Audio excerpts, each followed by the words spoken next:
Stephen King once wrote that nightmares exist outside of logic, and there's little fun to be had in explanations. They're antithetical to the poetry of fear. In a horror story, the victim keeps asking why, but there can be no explanation, and there shouldn't be one. The unanswered mystery is what stays with us the longest, and it's what we'll remember in the end. My name is Alan Wake. I'm a writer.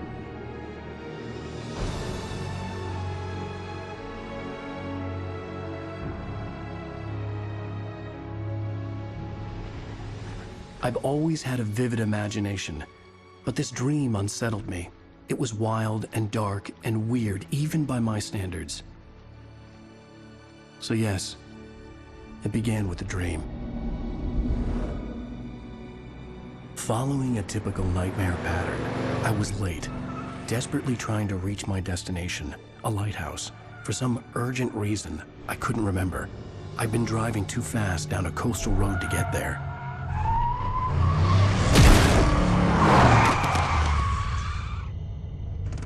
I'd seen the hitchhiker too late.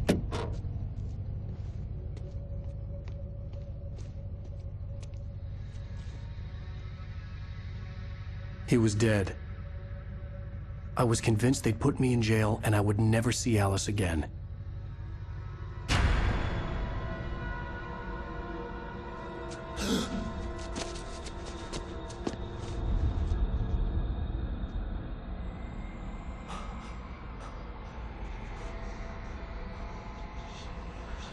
Suddenly, his body was gone. I was in shock from the crash. I could hardly stay on my feet.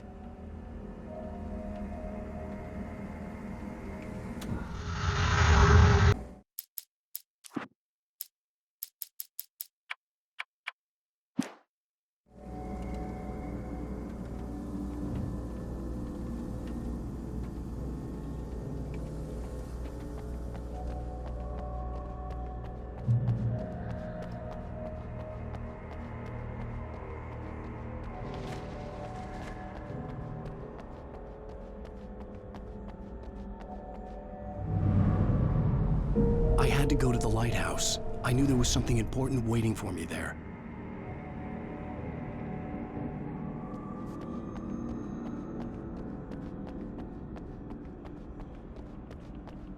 The bridge had collapsed.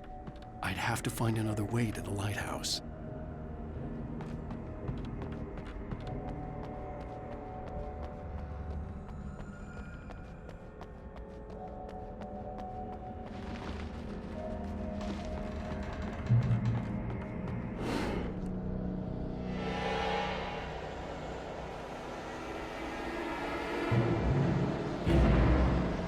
You don't even recognize me, do you, Ryder? You think you're God? You think you could just make up stuff? Play with people's lives and kill them when you think it adds to the drama? You're in this story now, and I'll make you suffer. You're a joke. It would be a single readable sentence in your books if it wasn't for your editor. You'll never publish another one of your shitty stories, 'cause I'm gonna kill you. It's not like your stories are any good. Not like they have any artistic merit. You're a lousy writer. Cheap thrills and pretentious shit. That's all you're good for. Just look at me. Look at your work.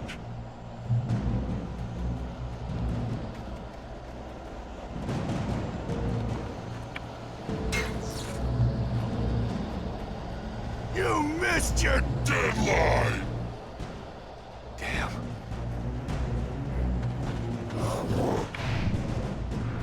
You can't stop me!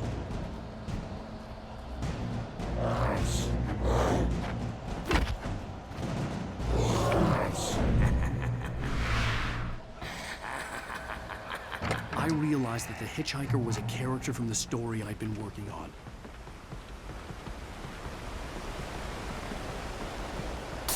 How does it feel to die by the hands of your own creation?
No, no!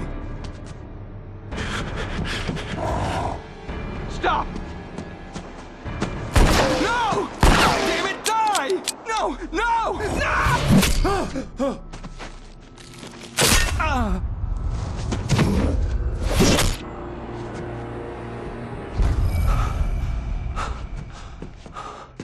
I was trapped. There was no way out.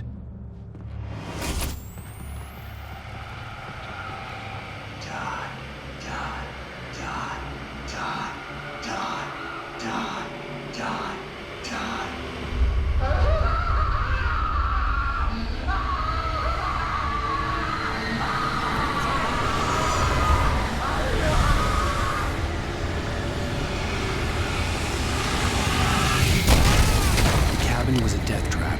I had to get out.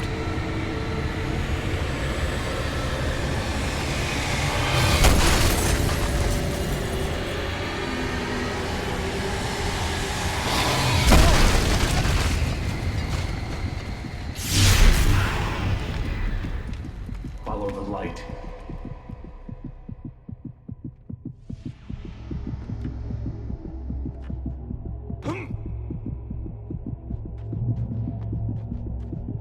You are hurt. You should go into the light. You are only safe there.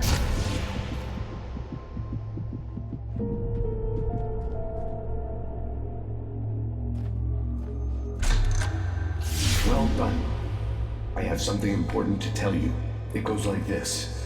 For he did not know that beyond the lake he called home lies a deeper, darker ocean green, where waves are both wilder and more serene. To its ports I've been. To its ports I've been. Do you understand?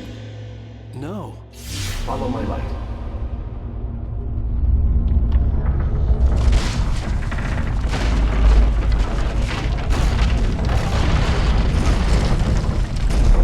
I entered your dream to teach you. The darkness is dangerous. It's sleeping now. When it feels you coming, it will wake up. There's no time. I can only show you the most important thing. The hitchhiker has been taken over by the dark presence.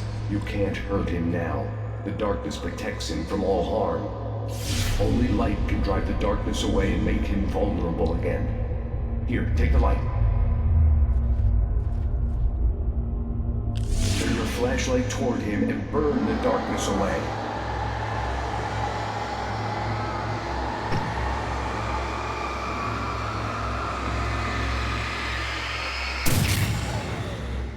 You did it.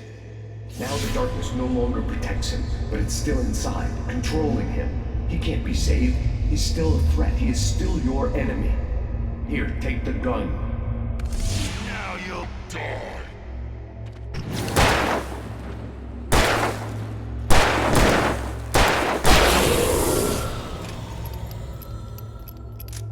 Good. You've done well. Remember what I've taught you. That is all. I will give you back your dream now. In the nightmare, a terrible darkness was taking over the world. The lighthouse was the last safe place on Earth.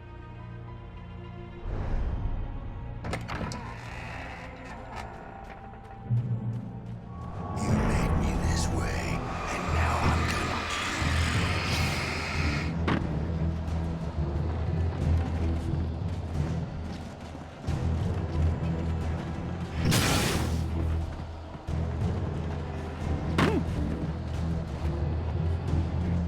This isn't wait!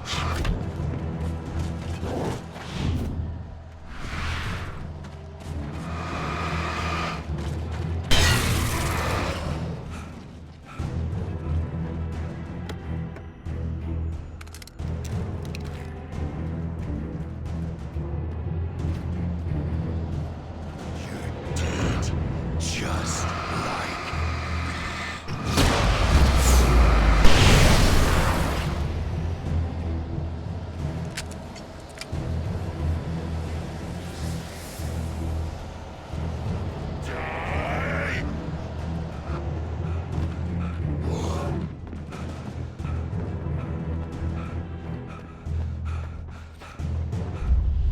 I can keep this up forever!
baby. Just another nightmare. Everything's fine. You dozed off. Right. Anything more than dozed off would be news for everyone. Cheer up, handsome. We're here.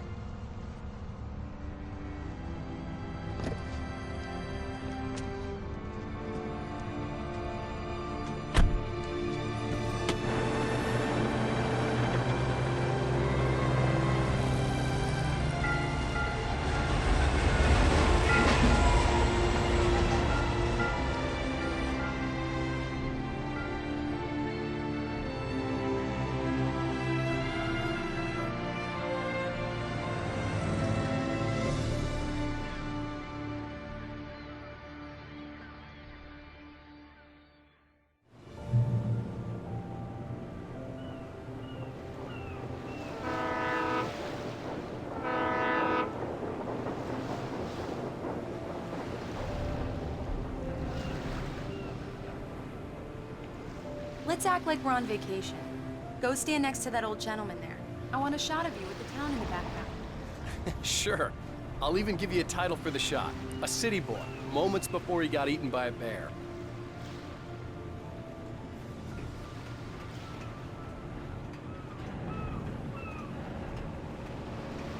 Alan, before I miss the shot. Damn yuppies.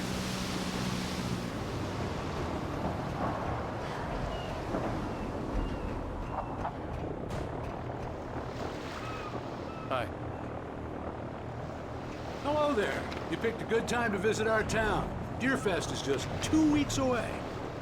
Deerfest, huh? Did you hear that, honey? You have a lovely wife. If you don't mind me saying. I'm Pat Maine, by the way. Nice to meet you. Yeah, I'm Alan Wake. I won't pretend I don't recognize a famous writer such as yourself, Mr. Wake. A pleasure. I'm an avid reader myself. I hope this isn't too presumptuous of me, but I'm the night host at the local radio station. Any chance I could get an interview? Look, Mr. Maine, I'm on vacation. In fact, I'd appreciate it if we could keep my being here just between the two of us. I'm sure you understand.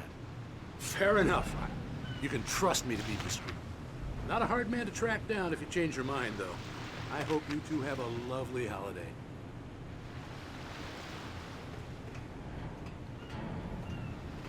Very nice. I got a couple of really good ones. And I see you made a friend. That's cute. Right. Yeah? Hey, bestseller, how's my favorite writer? Are you there yet? Barry. Yeah, we just got it. Are the locals giving you trouble? Just say the word and I'll hop on a plane and come make sure that you're left alone, Al. No, Barry, we're fine. Great, great. Just want to make sure you can relax and recharge.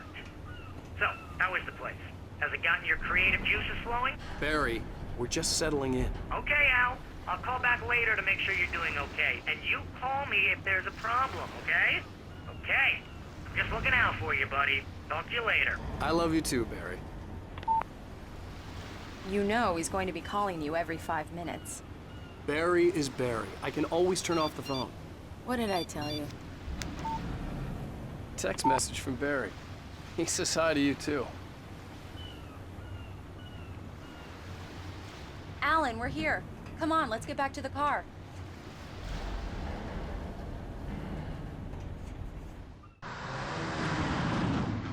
We need to stop at the local diner to get the cabin key from the landlord, a Mr. Carl Stuckey. He's waiting for us.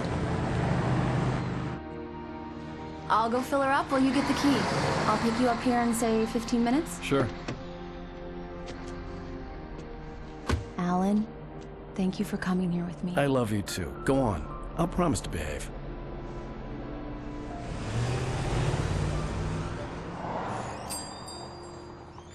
I'd forgotten there were still places like this. Towns where everybody knew everybody. Welcome to the Oh Dear Diner. Hi, I was wondering if you could help me. I'm looking for... Mr. Wake. Alan Wake. Oh, God! I am your biggest fan. I know people say that all the time, but I really am. I'm glad to hear that. Rose. Rose, I'm looking for Mr. Stuckey. Carl Stuckey? Carl? Oh, of course, Mr. Wake. He must have gone to visit the restroom. He'll be back in a moment. I can't believe it. I've got all your books. I got the cutout from the bookstore when they took it out of the window. And you keep it here. Well, okay. Good for you. Right. So much for quiet Try the vacation. coffee. Just don't blame me when you fall in love, 'cause it'll break your heart when you have to leave. Rusty here is no longer human. Nothing but black coffee under a thin layer of skin. Yeah, that makes two of us.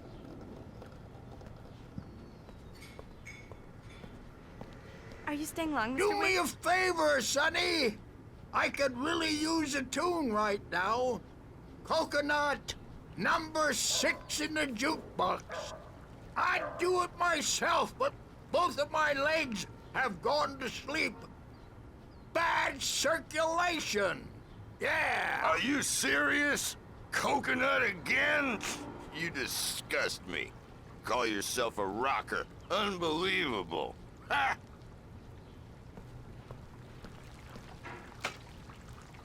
You put the lime in the coconut. Drink them both up. Just because we're brothers, don't think I won't murder It does you that. in your Get sleep. stuck. Yeah, you need to give it a good solid whack. Yes, that's my favorite tune. Coconut. Now that's what I'm talking about, yes. This is it. I've died and gone to hell.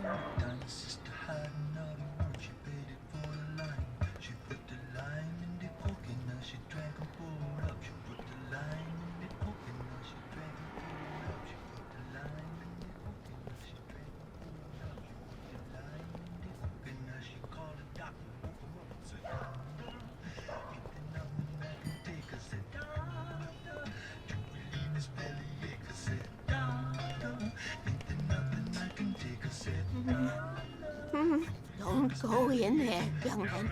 You can hurt yourself in the dark. I think I can handle it, ma'am. I didn't want to wait. I wanted to find You don't Stucky, wanna die, to get the do key you? and get out as soon as Worse. possible. The waitress was giving me a headache. Overeager fans always did.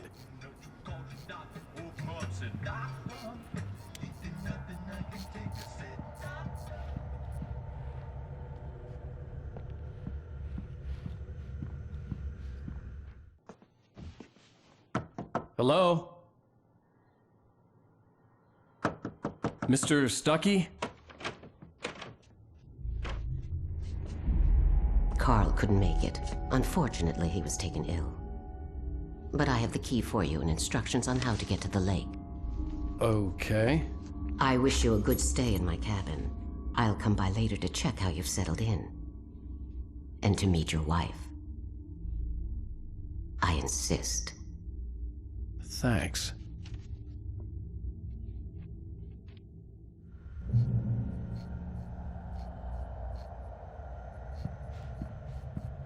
Cauldron Lake is a special place. Very inspiring.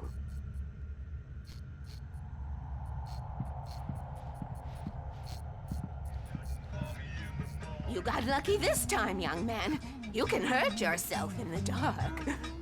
This really ought to be fixed. And then I must remind Sarah to change the lights at the station. It's been too long already.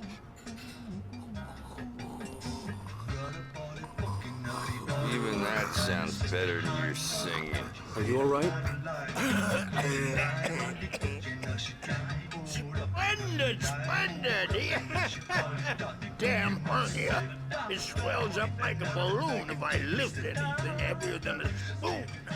Yeah, splendid, splendid. It's been a long time gone. Good to see you. Hey, you wouldn't happen to have a bottle on you, would you, Tom? I wish.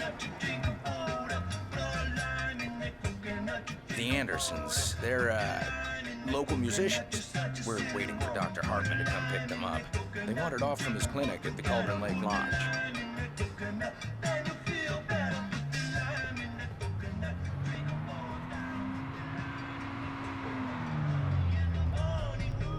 I'll be heading back. Bye, Mr. Wake.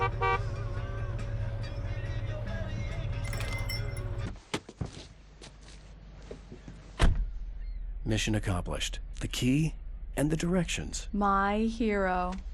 I got some flashlights, just in case. Hey, wait! Mrs. Wake! Your keys!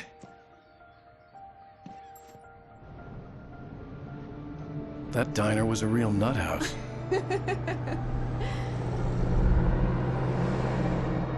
Can you believe this place?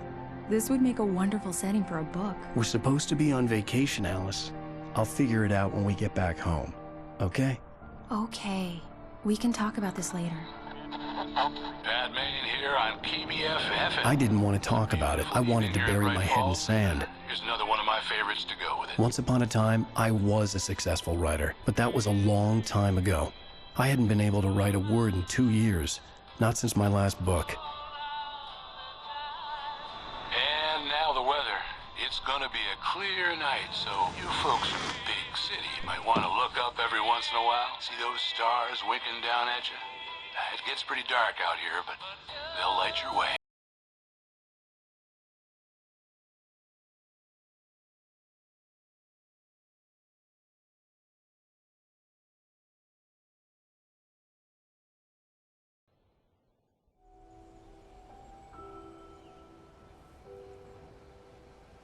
Wow. It's gorgeous, Alan. It's something, all right. Don't worry, honey. I'll get you inside safe and sound before it gets dark.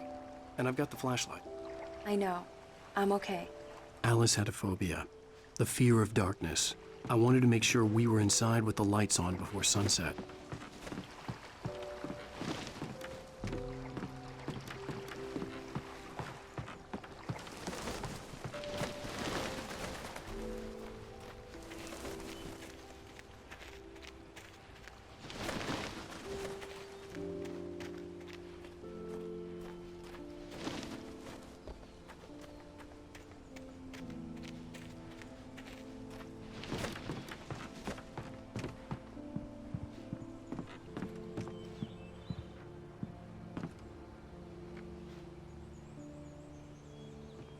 Here we go. Let's take a look inside. Come on.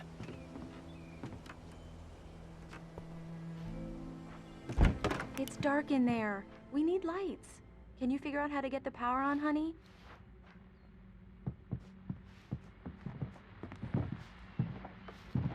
A shoebox filled with books by Thomas Zane sat on the shelf. I'd never heard of him before. Hello? Anyone here?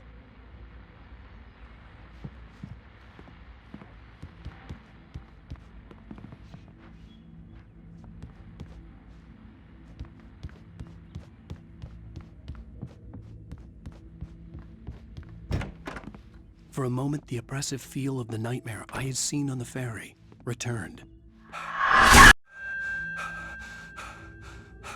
Damn.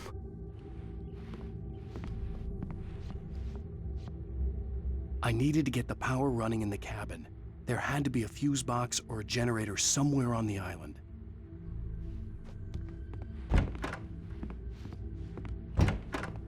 The cabin looked like a time capsule from the 60s, or even earlier.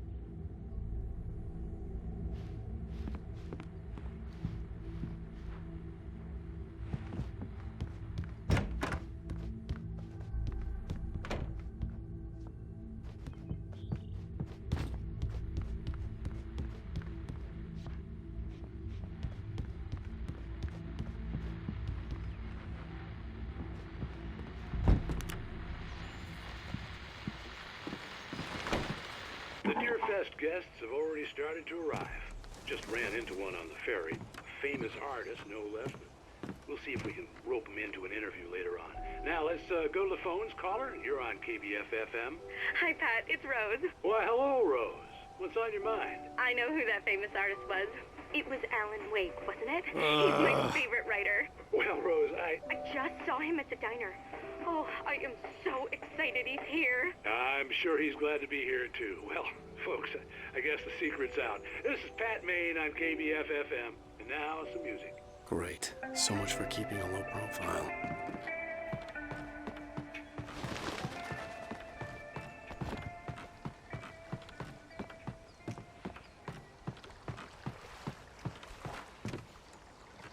The water was clear but dark. It looked very deep.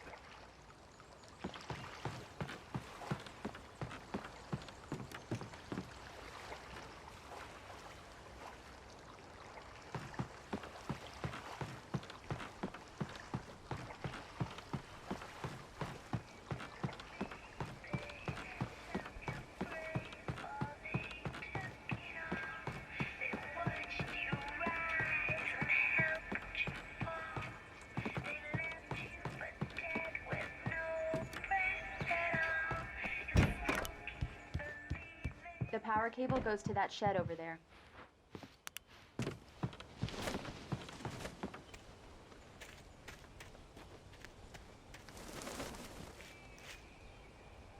The island had once been the site for a love story. Maybe it would be that again.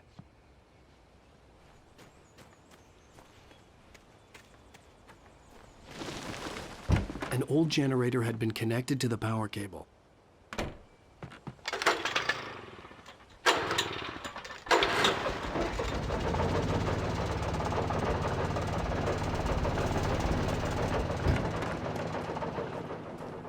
The lights are on!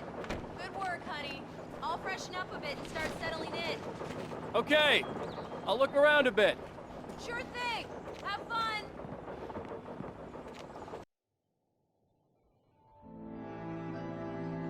It was a beautiful place.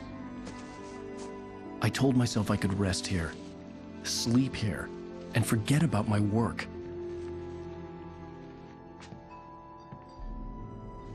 I thought we could be happy here.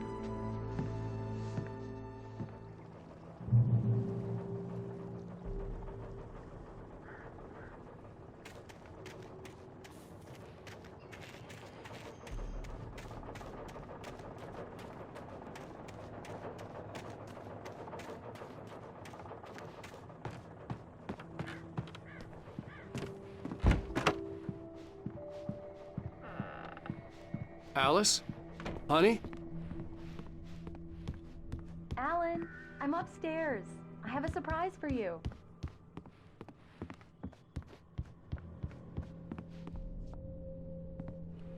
Well, hello there.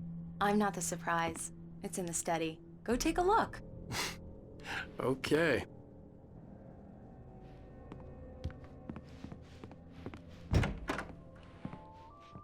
Surprise! Alice? What is this? I guess I have a small confession to make. I thought maybe you could write here that a change of scenery would get you past... Damn it, Alice, everyone Hey, hey, just hear me out. There's a local doctor, Dr. Hartman. I read a book of his. He has a private clinic here. He specializes in helping artists. Maybe... So now you want to get me committed? No, it's not like that. That's not... Alan? Alan? Just don't! I don't want to hear it! God damn it, Alice! God damn it! I knew she wouldn't follow me in the dark. I needed some time alone to think things through.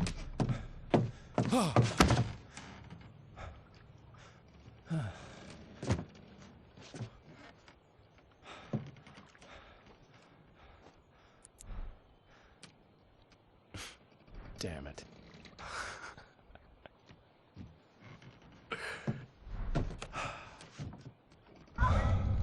Alice? Alice? Alice! The cabin had gone dark. All the lights were out.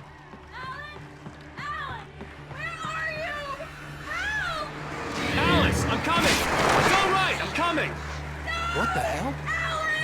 Help me!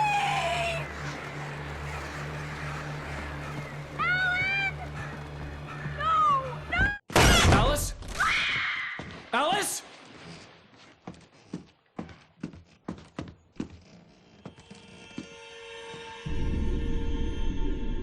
Oh no!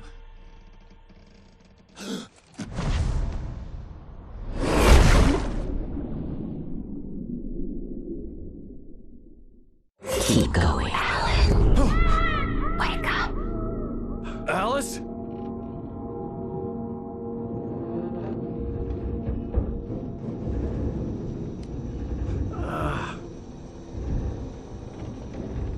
Waking up in the crashed car felt like I had woken from one nightmare and entered another. I couldn't remember how I got there. All I knew was that something terrible had happened to Alice. The phone was dead. I'd have to find help on foot.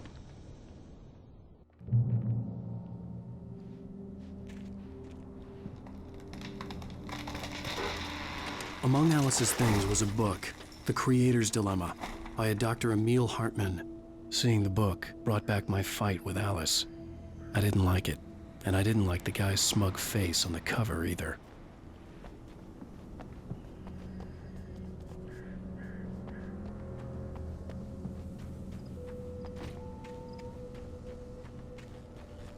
The gas station was my best bet. They'd have a phone I could use. It looked like a long hike through the forest to get there.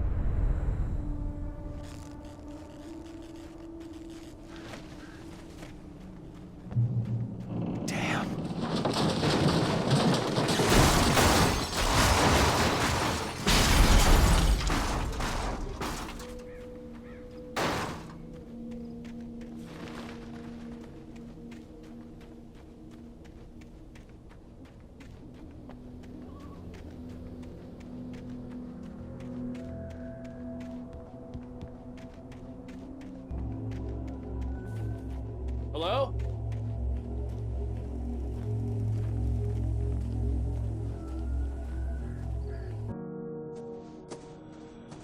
Hello?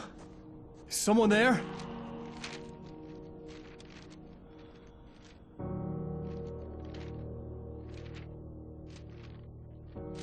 The loose sheets of paper were pages from a manuscript entitled Departure. That was the name I planned to use for the next novel I had never gotten started. I was named the author. I hadn't written it. I couldn't remember writing it. In the scene on the page, the hero was attacked by an axe murderer in the woods at night.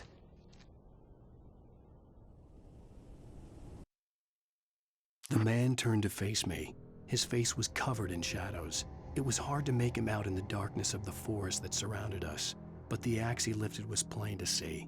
It glistened with the blood of his victim. He grinned madly. The shadows were alive, distorting his features. It was a scene from a nightmare, but I was awake.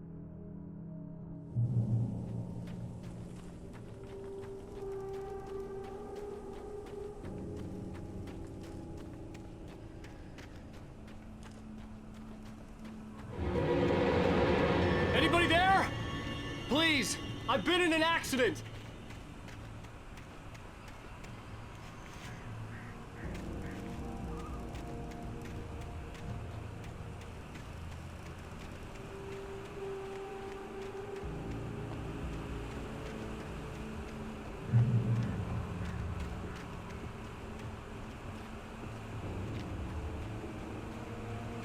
The lights up ahead were a good sign. Maybe I wouldn't have to hike all the way down to the gas station to find a phone.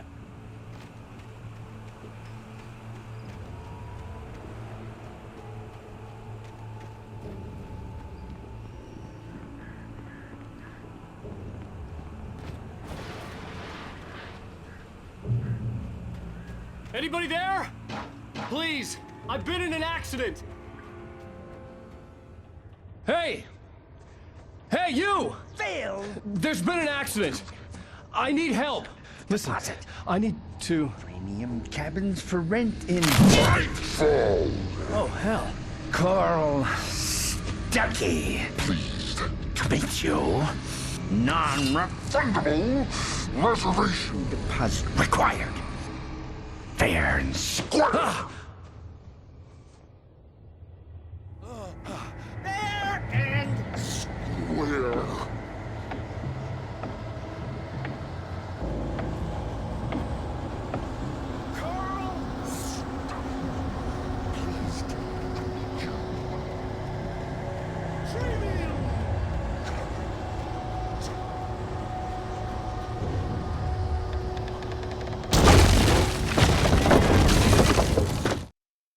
The Taken stood before me. It was impossible to focus on it, as if it stood in a blind spot caused by a brain tumor and eye disease.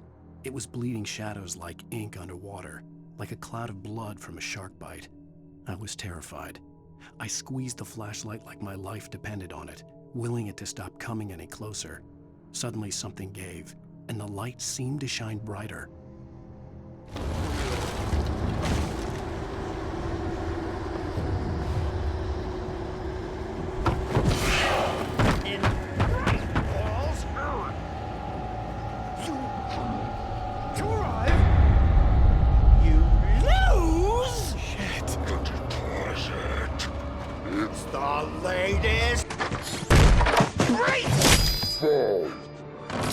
I had to figure a way out of this.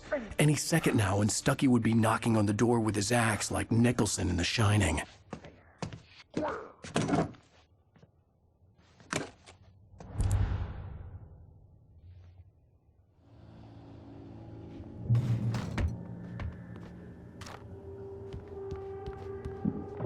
During your recommend trying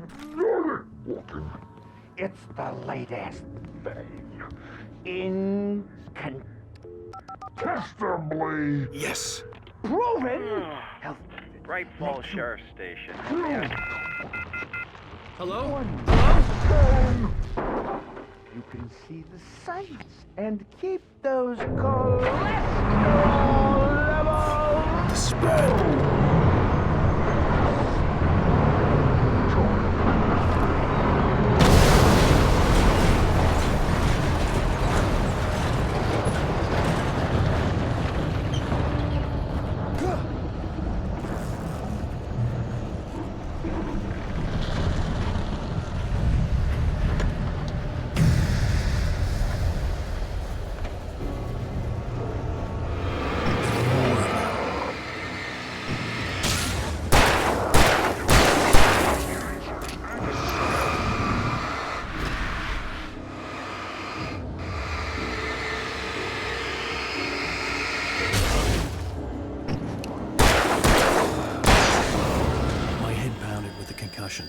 I'd never fired a gun outside a shooting range, and now I just killed someone. Or something. There were no bodies. They just disappeared. If I was dreaming, it felt real enough to make me sick. Eerie hand-painted graffiti was revealed by my flashlight. Someone had hidden a chest of supplies near it.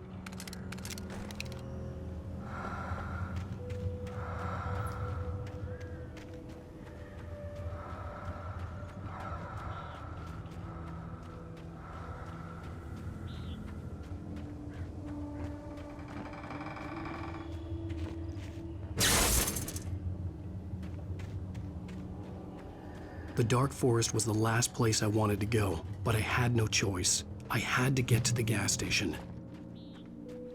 It's rabbit season.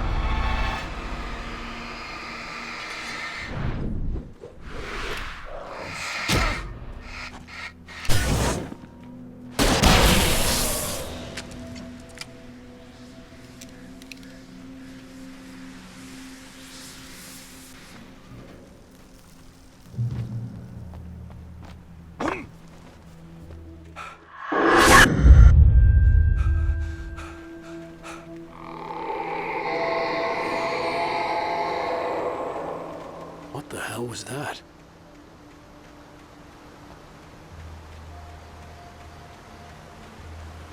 When I saw the river below, something uncoiled itself inside my head. I realized that I'd have to find a way across. I didn't even want to look at the water.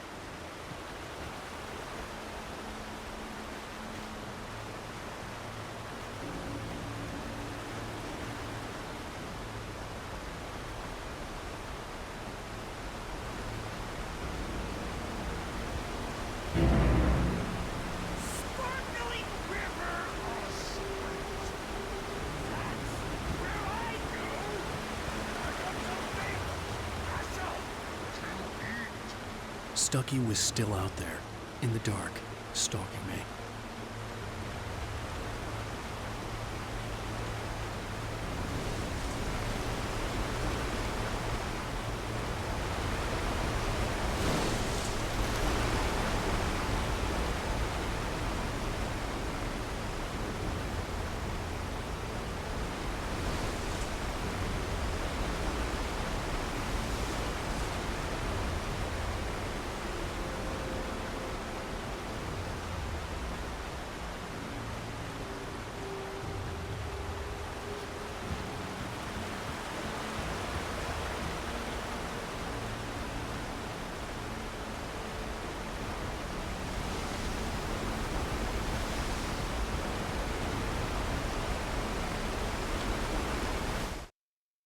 Barry Wheeler was bouncing off the walls.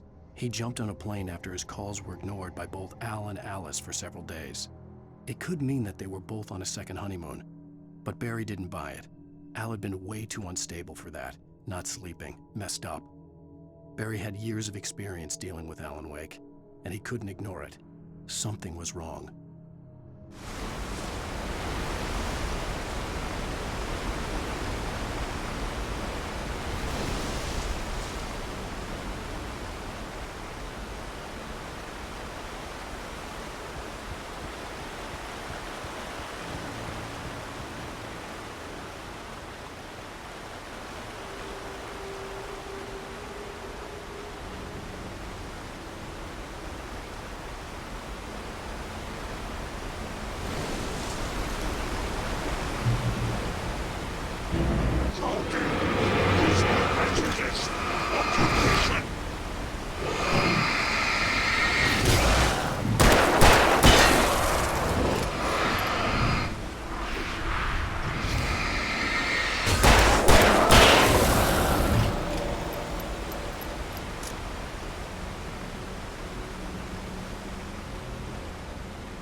Taken.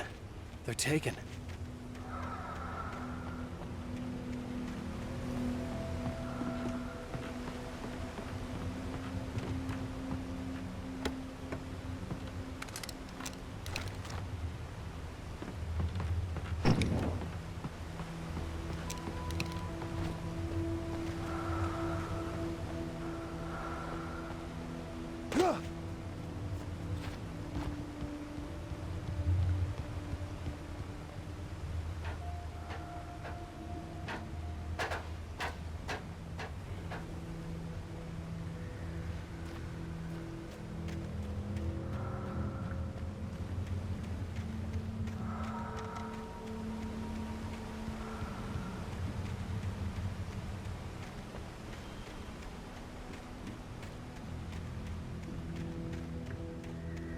The staircase was broken. I had to make my way up some other way.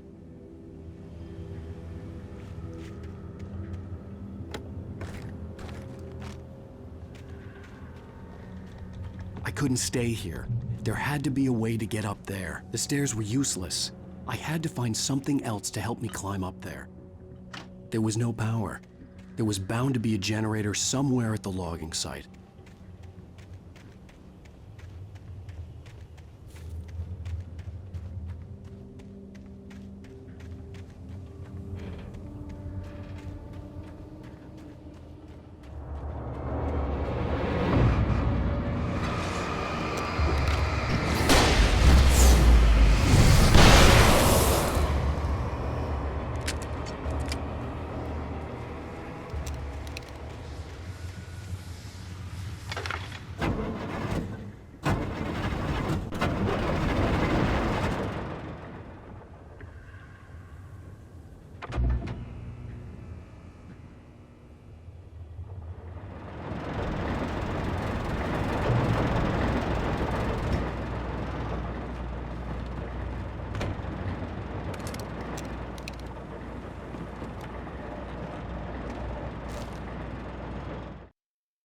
I heard them before I saw them, swooping down from the sky and screeching as they came. I spun around just as the cloud was upon me. For an instant, I stared into 100 dead eyes, black pearls glittering in the darkness. I raised the flashlight and the swarm exploded like fireworks. Feathers burned, turned into ash. I couldn't hear my scream above theirs.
I was just outside for a breath of fresh air, and what a night. I know most of you are probably in your beds by now, but if you're still up and around, take a moment. Step outside for a spell and breathe in deep. The weather is absolutely still. The sky is crystal clear. It's like the forest is quietly breathing along with you. As you listeners know, I'm a night owl, and it's on nights like this I wish I wasn't cooped up in the studio. Makes an old man like me wish I could just roam wild. But here I am, and don't keep you company all night long if I weren't. It looks like I'm not the only one staying up late. Caller, you're on the air. Hey, Pat, it's Maurice Horton. Hello, Maurice. What are you up to? Well, I was just taking Toby on his walkies. Oh, isn't it beautiful out there? Sure, but Pat, the reason I called is that Toby heard something rustling in the undergrowth and took off after it, and I couldn't find it. Probably a rabbit. Sure. Toby loves rabbits. Well, sure. Anyway, I figured that, if anyone runs into Toby, they could grab him. My number's on his collar. And Toby's a friendly dog? Oh, Toby loves people. Usually he comes back, but we were pretty far from home, and it sounds like he went pretty wild there. Great dog, but he's just too dumb for his own good. Well, Maurice, it's out there now. Hope Toby comes home soon. Yeah, thanks, Pat. You have a good night now.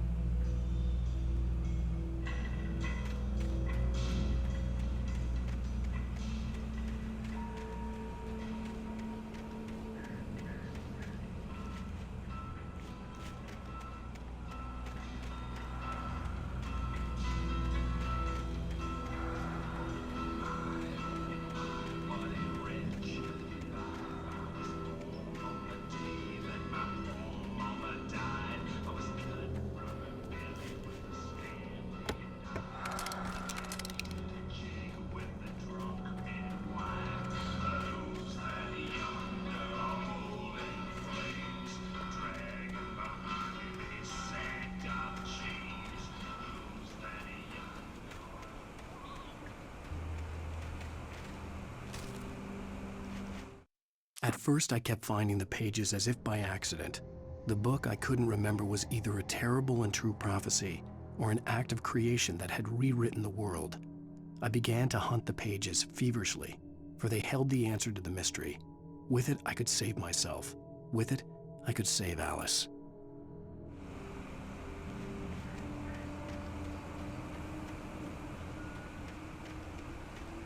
The gas station was closer now, its light welcoming in the darkness. Paul makes the best dogs in the state. Belly Burster is the best with no contest.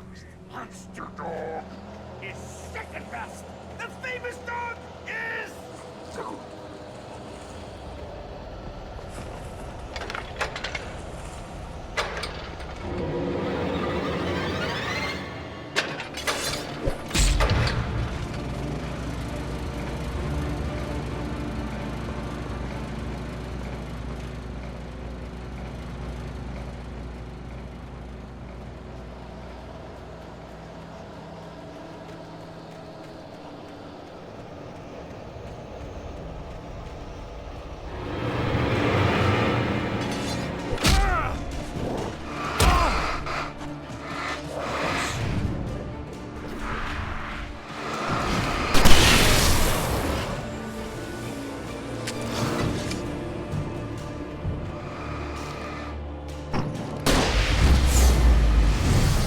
I stepped into the gas station's garage. It was dark and quiet. The place was a mess. It looked like someone trashed the place or that there'd been some kind of fight. Light spilled into the room through an open door at the back, and I made my way toward it. Without any warning, I was blinded by a bright light. An old portable TV on the shelf had come alive by itself. Impossibly, I could see myself on the screen, talking like a madman.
cabin on Cauldron Lake? She asked. The sheriff looked at me suspiciously. The early morning light flooded through the office windows. I would probably never have gotten out of the woods alive without her help, but I couldn't tell her the truth of what I'd faced the previous night. She'd think I was lying or crazy. She'd lock me up, and she wouldn't help me find Alice.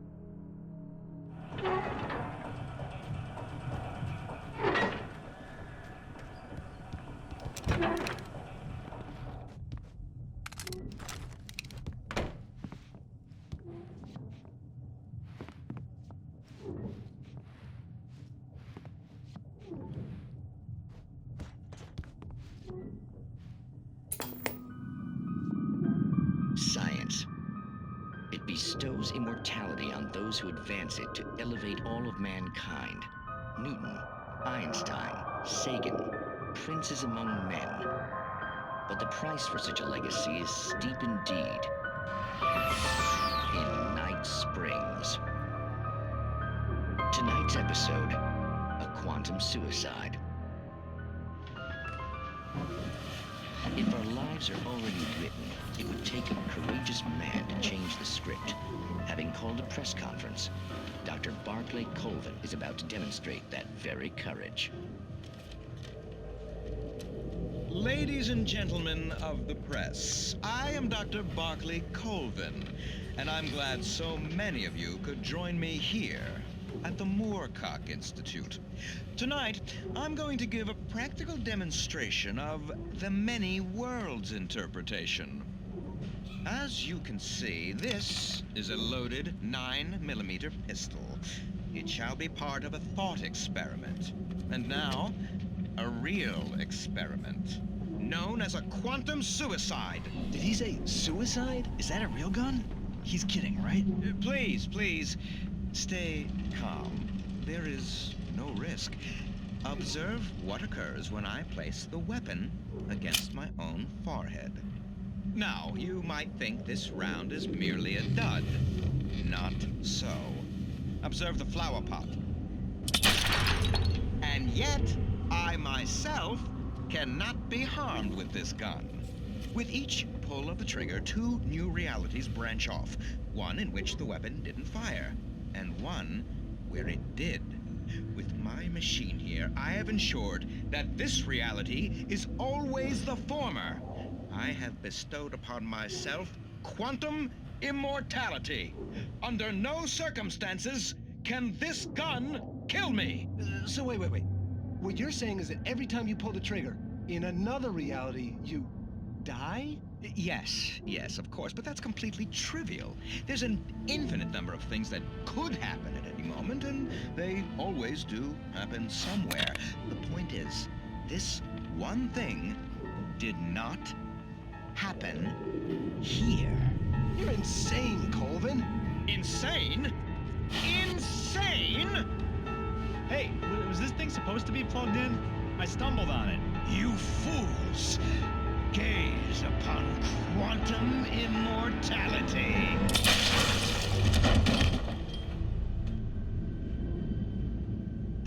Poor Dr. Colvin, felled by his own hubris or the ignorance of the masses.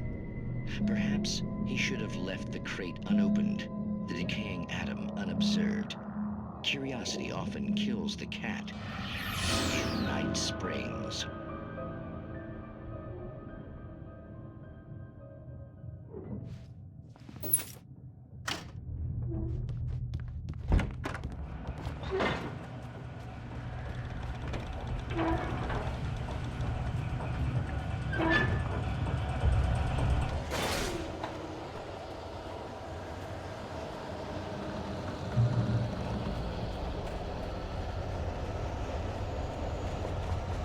Treat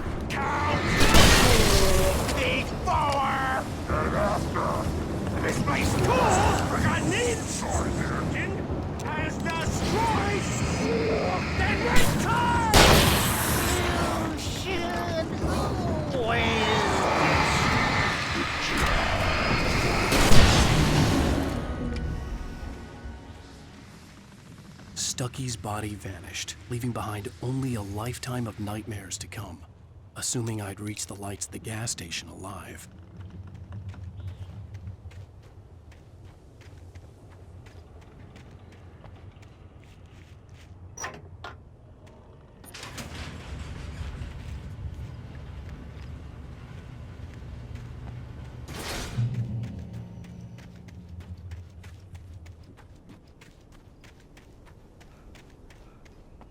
I recognized the parade float I had seen in Bright Falls when I first arrived with Alice.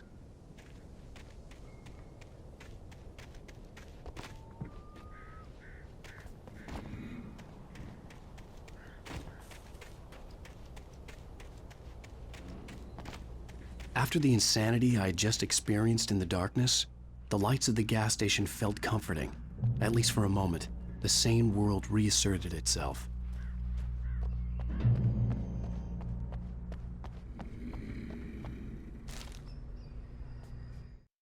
Stucky spat on the garage floor and tried to shake the cobwebs from his head. Ever since the couple never showed to pick up the keys, things had been fuzzy. Something, a feeling, caught his attention. Stucky looked up and stared as his brain tried in vain to process the horror before him. He stumbled back, knocking over a can of oil. A black pool spread across the floor while he struggled for a brief moment, then let go as the unrelenting darkness engulfed him.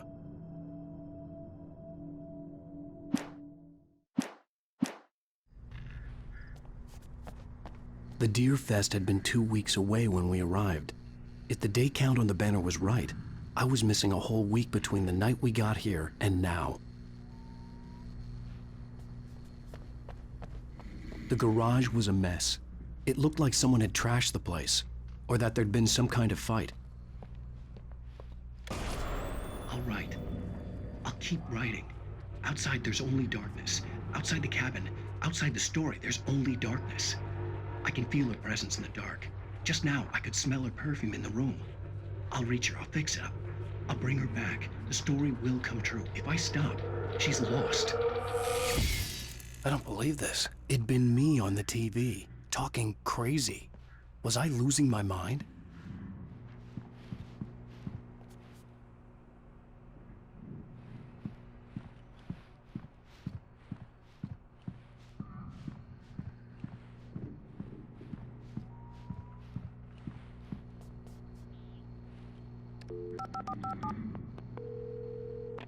Bright Falls Sheriff Station.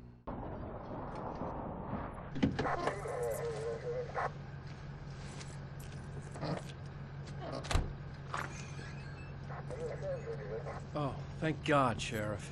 Sheriff Sarah Breaker, you are... I'm Alan Wake, but listen, I was in a car crash. My wife, Alice, she's missing. Calm down, Mr. Wake. We were staying in a cabin on the island, on Cauldron Lake. There's no island on Cauldron Lake, not since the big eruption in the 70s. Please, I can take you there, okay? You look like you've taken a pretty bad knock to the head. Are you okay? Listen. We'll figure this out. Please get in the car. We'll swing by the lake and then we'll go to the station, okay? Mr. Wake, have you seen Stucky, the guy who owns this place? I realized I couldn't tell her what had happened in the forest. She wouldn't have believed me. And then she wouldn't have helped me with Alice.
came to Bright Falls with my wife, Alice.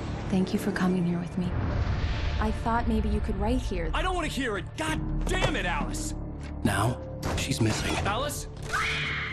Alice? I woke up behind the wheel of a crashed car. I'm missing a week. I was attacked by shadowy men straight from a nightmare. The sheriff took me to the lake Alice and I had stayed at, but the cabin had disappeared.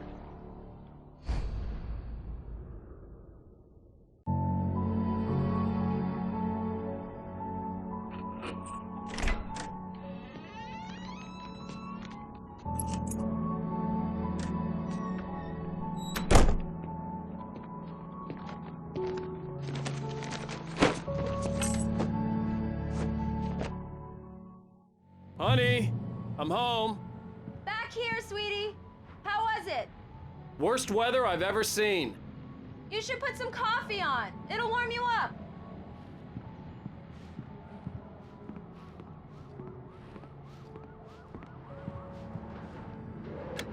Coffee's on. Great, thanks. I'll need it if I'm gonna finish this by tomorrow.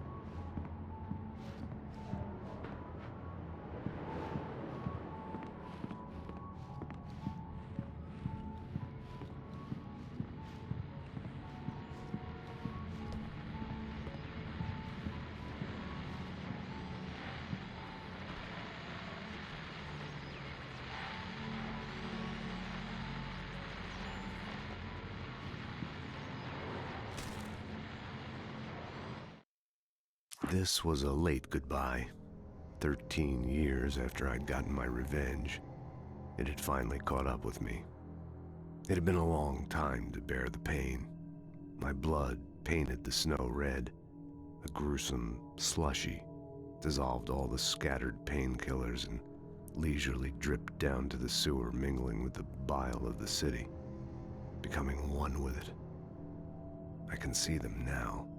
My wife and my baby. Honey, I'm home.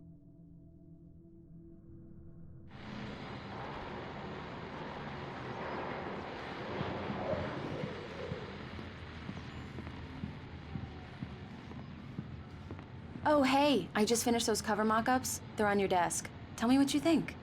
No kidding. I didn't think you'd get them done this quickly. On occasion, I can perform all sorts of miracles, my dear. Oh, really? These look really good. Oh, sure, until Barry gets his hands on them. Which, by the way, will happen over my dead body. The last time was the last time. Oh, and speaking of Barry, he called. Alan! Alan, please check the fuse box. I'm right here. I'm on it, honey. Please hurry. I'm right here, baby. I'm fine, I'm fine. Just get the lights back on, now, please. Honey, it's a power outage. I've got the flashlight. Okay. Hi. You okay? I'm sorry. It just really spooked me. Don't worry. We'll just break out the candles. I know it's stupid, but it's just... especially when I'm not prepared for it, you know? It gets to me. I love you. Tell me a story, writer. Okay. I used to have these nightmares when I was a kid. The dark really spooked me, too. When it got really bad, my mom gave me this old light switch. She called it the clicker. The clicker, huh? Yeah. If I ever got scared of the dark, I could just flip the switch and a magic light would scare the monsters away. Oh, sure. Here it is. Alan. Maybe it'll help you, too. Yeah, nice story, writer boy. You made that up right now, didn't you? No. Seriously. I love you, even if you are a liar. Thanks for this.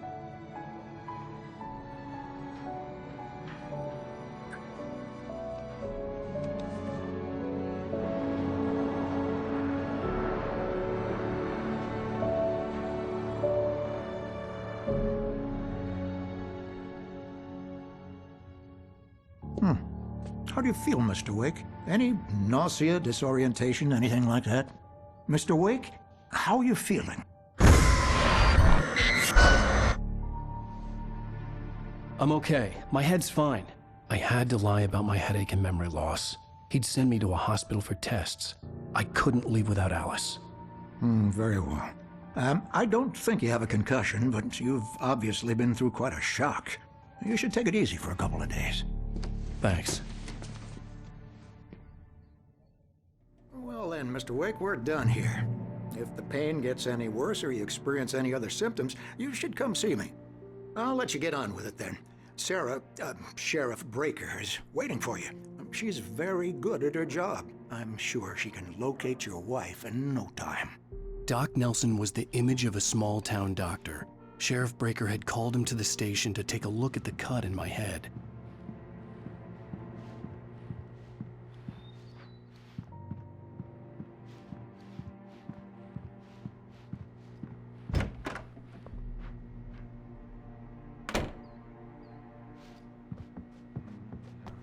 Thank you for testing the lights, Miss Weaver. Everything seems to be fine. I don't have the luxury of being the bulbs will need changing soon. You can't change them in the dark. I'll be sure to take care of it, Miss Weaver. Have a nice day now. Come in, Mr. Wake. Your phone's on the desk. The battery was dead. It's charged now. Mr. Wake, the sheriff is waiting for you in her office down the corridor. That was Cynthia Weaver. I guess you can call her the town eccentric. She used to be the editor of the local newspaper, but she's focused on, other things these days. She'd fit right in where I come from. As you can see, she's a little obsessed with maintaining the light bulbs of the whole town, refuses to step on shadows, things like that. Back in her day, she wrote about all sorts of weird things in the paper. Bright Falls has a colorful history. Of course, what small town hasn't?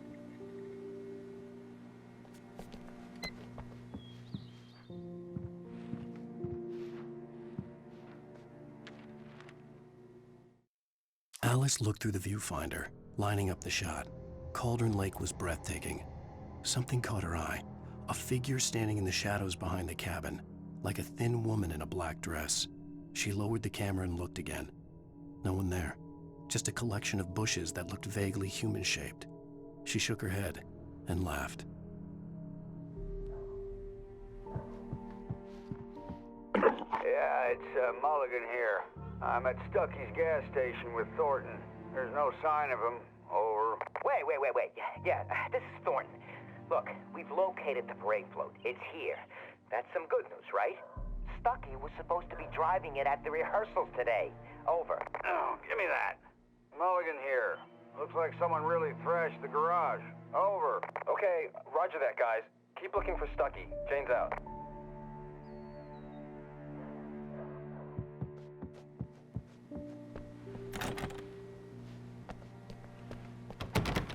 The sheriff wants to see you in her office, Mr. Wake.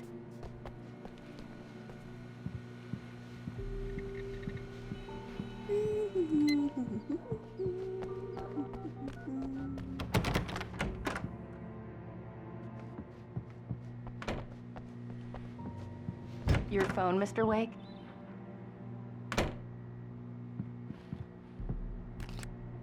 Have you started looking for my wife yet? My men are already on it. Now, can you tell me what happened? I'm not sure. I can't remember. We were arguing.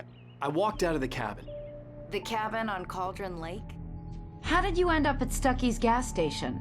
I wanted to tell her what had happened last night, but I couldn't. She'd lock me up. Excuse me. I need to take this.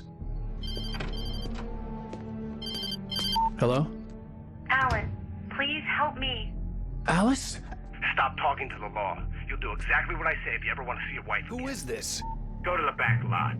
There's a hole in the fence on the left. Look inside the junker. I left a little something there to convince you we're all on the same page here. After you ditch the cops, you're gonna meet me in Elderwood National Park. There's a spot called Lover's Peak. Midnight. Don't do Mr. nothing Wake, can I help stupid, you with pal. anything? We're watching you. I need to get some air. The sheriff said I could go out back. Of course, Mr. Wake. You can get there through the cell corridor. Just don't mind Walter in there. He's one of our regulars. I thought he quit drinking for good. Oh, no such luck. He went on a bender and beat Danny pretty badly. He started shouting like that the moment he woke up. You can get to the back lot through that door and down the corridor, Mr. Wade. You turn the lights on. The deputies, they don't understand. They won't listen to me. I need it to be bright in here.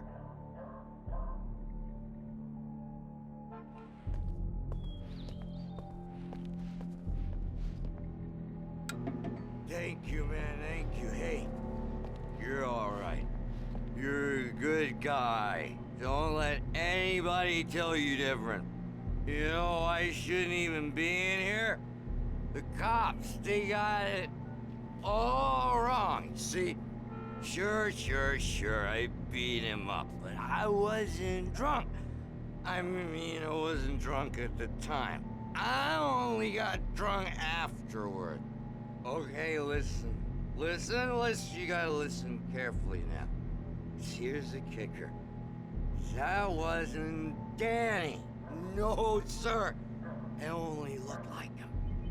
You wanna know who it really was? I'll tell you who it really was. It was a goddamn space alien! I know it sounds like something that a drunk would say, but believe me, I wasn't drunk then.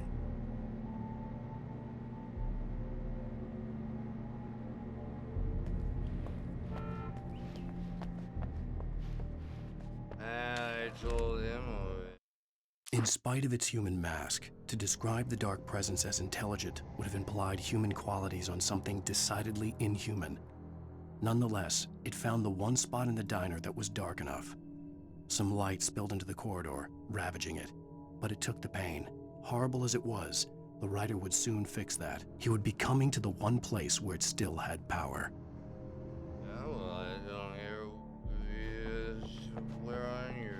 The early morning light hurt my eyes and made my head ache. The man on the phone had said, "Go through the fence on the left." Well, folks, it's been another long night, and it's about time for me to sign off for a while. God knows I need my beauty sleep.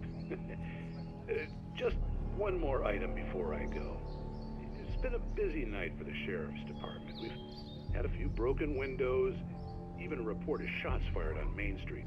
Deputies Mulligan and Thornton had to deal with two intoxicated young men who were celebrating the completion of their Deer Fest float. Now, folks, we get this every year. I know it's exciting, the big day's almost here, but let's save it for the party and leave the gunplay for the shooting competition, huh? There's no point in getting all worked up yet.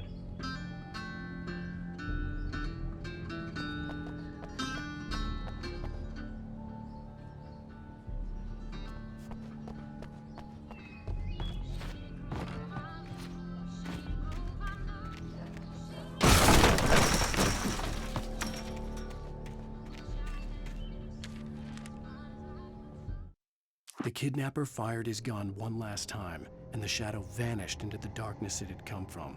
See? Nothing to it, Wake. The thought of Alice in his hands was revolting. We stood on the wooden platform of Lover's Peak, the waterfall on the mountain behind us, the lights of the radio mast blinking red in the heights above. I fought with the urge to take a swing, force myself to speak. Let's cut the act now. Where's my wife? Alice's driver's license had been placed on the front seat. The caller meant business. Barry? Ow! Ow! Thank God! Where the hell have you been? I've been trying to reach you for a week, you and Alice. I've been worried sick. I flew out yesterday. I'm here in Bright Falls. Barry, listen to me. I'm at the sheriff's station. Come and get me. I can't talk now. Ow! What the hell is going on? I had to get the sheriff to let me go. I needed to get to Elderwood National Park to meet Alice's kidnappers.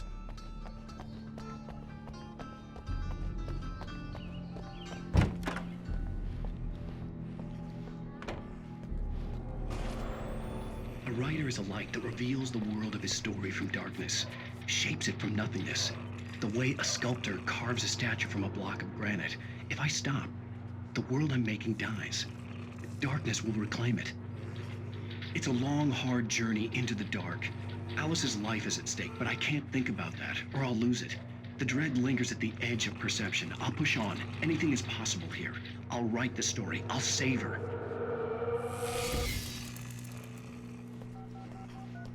Marvelous, Sarah. I just wanted to settle all the damage the Anderson brothers might have inadvertently caused on their recent and regrettable little outing. They are not accountable for their actions, of course. I can assure you that my staff has been reprimanded. Tor and Odin never caused any trouble to anyone when they were still living at their farm. Indeed. All we can do is to slow down the progress of their dementia. Are you feeling any better, Mr. Wake? I'd like to leave.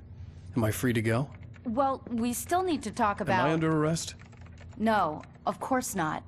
But I need to know where you'll be staying so I can get in touch with you. I'd avoid the motel. The Majestic is known for its roaches. The cabins at Elderwood are pretty nice, though. That sounds perfect. I'm Dr. Emil Hartman.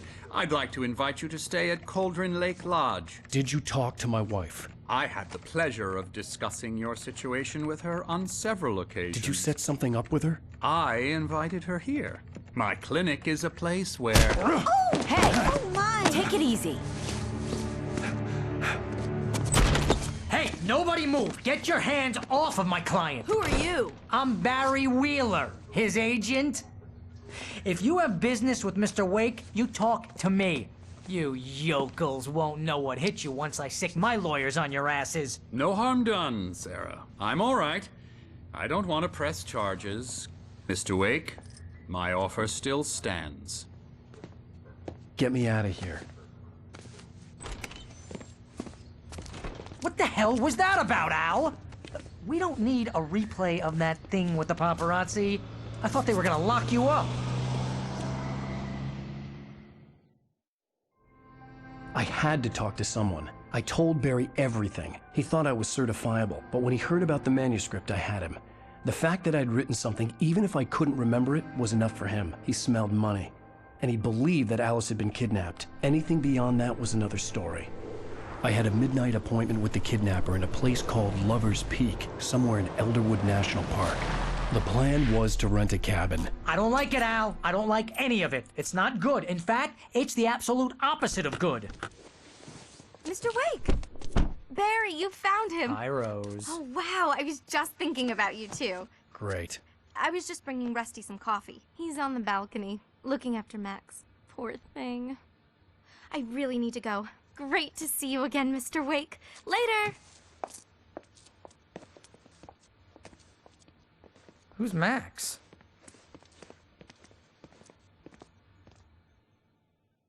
What an airhead. Jeez, Mr. Takes a swing at everybody. This is not her fault. She's a very nice girl and, more importantly, a fan. She even has a fan site dedicated to you.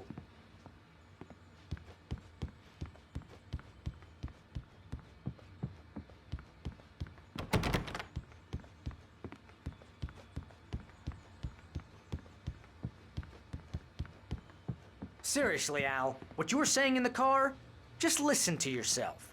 What, you shot a guy and his body just disappeared? When was the last time you slept? What, are you high? Have you been drinking? No! Look, Barry, I'm missing a week, and someone's got Alice. Do you and understand what it sounds like when you say stuff like that? Don't get me wrong, it's a good story, could be a bestseller.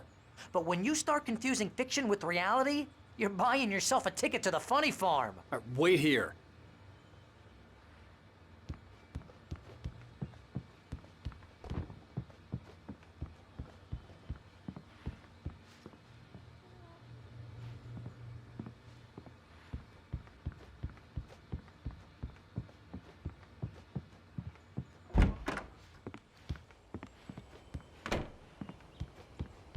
Easy there, boy. I'm almost done. Hey, Rusty, right? You rent cabins. Oh, Mr. Wake. I'd shake your hand, but mine are kind of full here. Actually, I'm sorry about this. Would you mind grabbing the registration form from the desk? It's just across from Bucktooth Charlie. Okay, sure. Seriously, seriously, Al, you can't just go and meet a kidnapper. Those situations always end up in disaster. You gotta talk to the cops. She's my wife, and it's my call. Can we talk about this later? No. This whole thing, listen, you hit your head. I mean, geez, Al, come on. You gotta understand how crazy all this sounds. If you're trying to pull a joke on me, freak me out, it's working. Ha ha, let's have a laugh on Barry. Well, you had me going there real funny, Al. You can quit it now.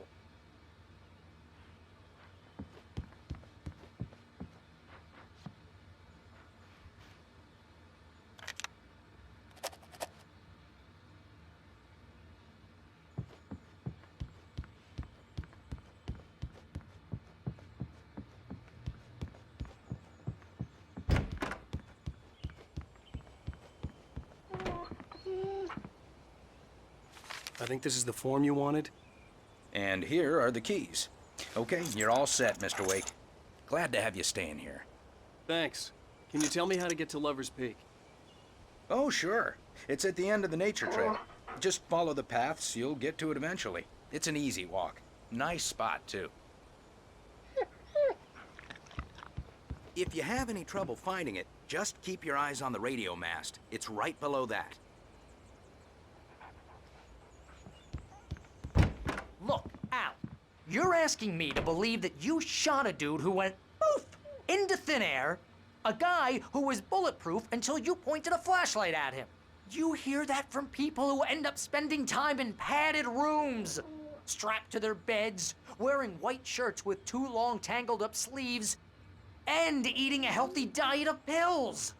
Al, you make cruel jokes about people who believe that kind of stuff. You're the skeptic. You gave me an hour-long lecture on homeopathy last month. What was it? If there's no proof, it's pure bullshit. Period. Guess the laugh's on me then. Al, come on! I mean, okay. Okay, maybe something weird happened to you, okay? Well, thanks for the heartfelt vote of confidence. All I'm saying is you gotta throw me a bone here, bestseller. What would you think if it was me? There's no way you should be going out at midnight with a gun. No one asked you to come here, Barry. Either work with me on this or go straight back to New York. Your choice.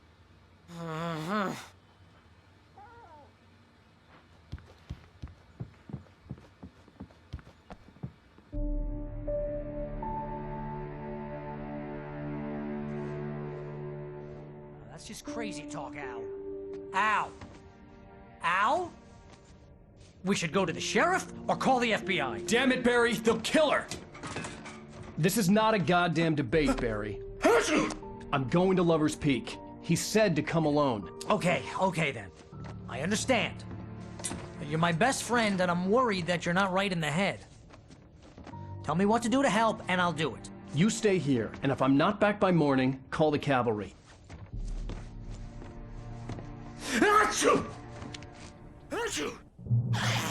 Just be careful with the natives, Al.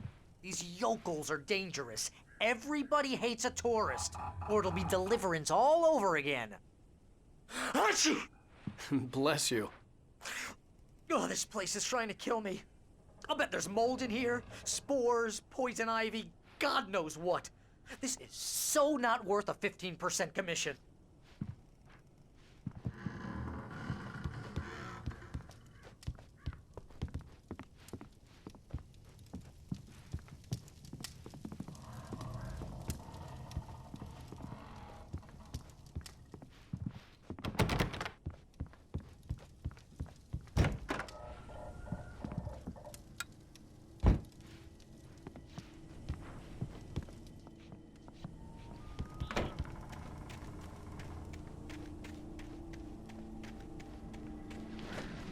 I'll wait here, Al. I'll hold down the fort.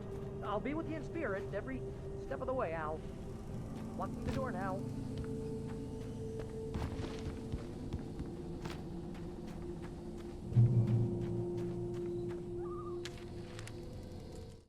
Barry had never gotten along with Alice, but he knew Alan loved her with an almost frightening intensity.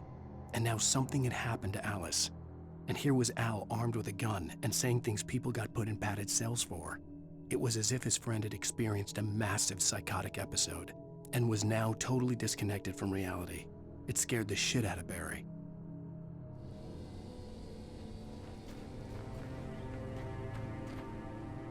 Barry had the keys to the car he rented. It wasn't a long walk to the visitor center, and it wouldn't be any use to me in the forest. I knew I should have gone to the cops. This wasn't the smartest thing I'd ever done, but I was still angry with Barry for trying to talk me out of it. These people had called me right in the sheriff's station. The cops wouldn't scare them, and they had Alice.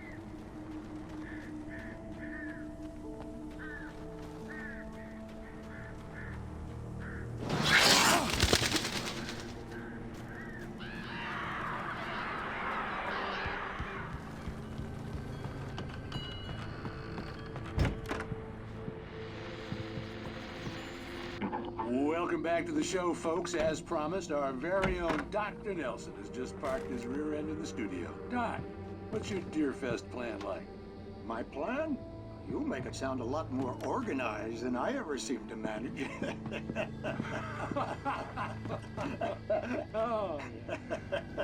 No plan, really. Just taking the atmosphere. I'm getting a little too rickety to do much more than that, you know. Oh, tell me about it. No sack race for us older gentlemen, huh? Yes, exactly, Pat. But I'm going to check out the parade, of course. And I'll be one of the pie contest judges, too. Well, that takes a different kind of constitution. Oh, yeah. It's my kind of exercise.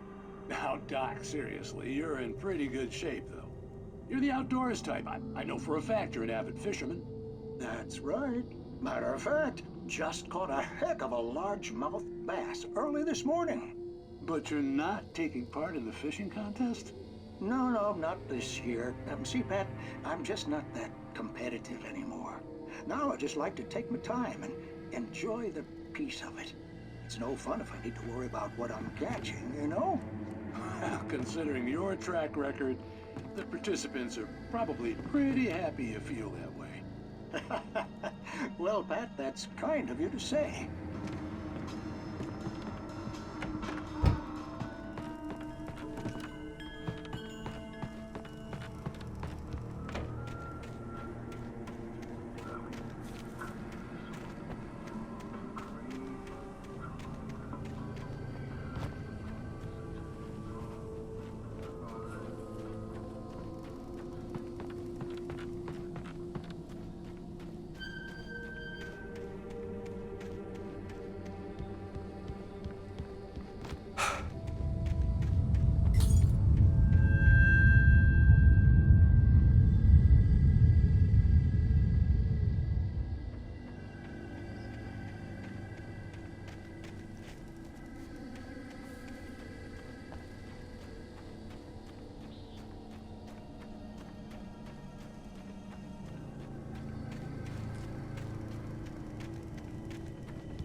Crime and punishment.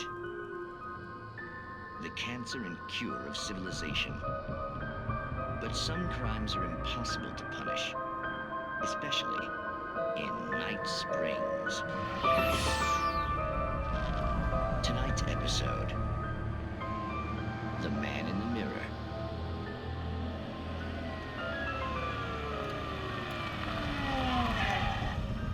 He's inside, Agent. He's a weird one. So, you're confessing to killing that guy, huh? Why? Had it coming? Yeah, but why would you do that? I mean, you're a nice guy. Normal.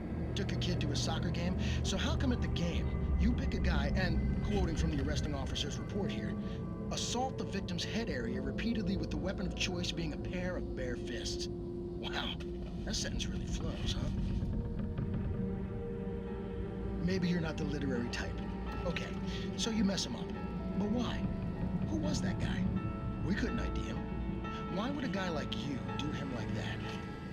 I didn't like his face? Well, you must have hated it, because you really went to town there. I mean, there's no way to tell what he looked like. No ID on him either. That must be difficult. But then we ran the fingerprints. Got a match. Your prints. Identical. Huh, how about that? Your son said you were wearing a white shirt when you took him to the game. But the white shirt is on the dead guy. It's plenty red now. You won't get away with this. Do you really think that's in any way relevant to me? I had plenty of time to talk to my boy before the cops arrived, you know? He won't stop screaming, am I right? You think he's ever gonna be okay? I left my mark. Believe me. You bastard. What? You gonna shoot me? What's the point? I'm going to prison. You got me. I don't understand any of this. And you never will. Don't worry. Maybe you'll see me again, Agent. Maybe in the mirror.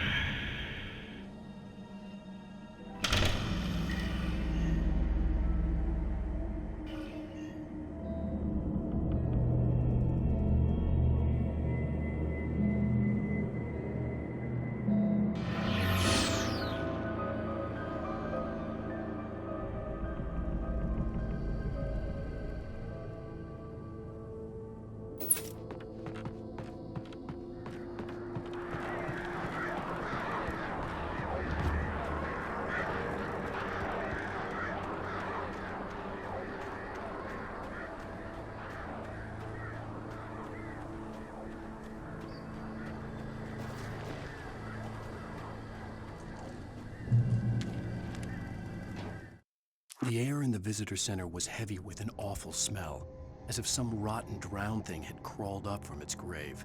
Rusty kept coughing blood. My eyes were drawn to the twisted shape of his broken leg. The attack had been vicious. Max whined in his cage. Rusty's eyes were wild with fear and terror. He gasped. "Mr. Wake, it happened just the way it was on that page."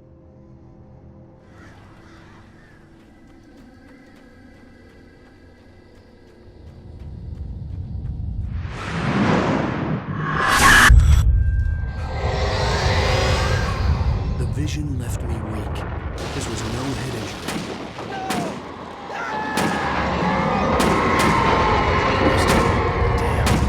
Rusty, hang on! Oh God! I'm coming! Please, help me! Anybody? Help me! Help me!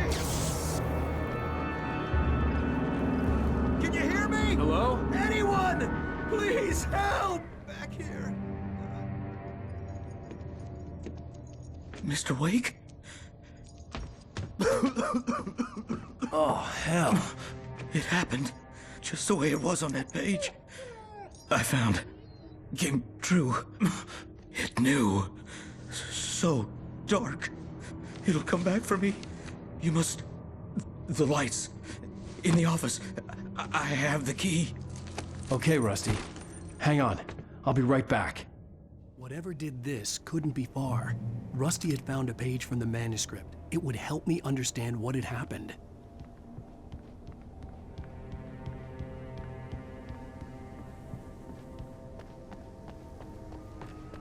The only way to make sure that Rusty was safe was to get the power running and the lights back on. The visitor center was sturdy, but the impact turned the front of the building into splinters. Rusty was thrown across the lobby like a rag doll and hit the far wall hard. It didn't hurt until he tried to move and saw his leg bend the wrong way, felt the broken rib stabbing him on the inside. Rusty howled in pain and fear, suddenly afraid to die alone.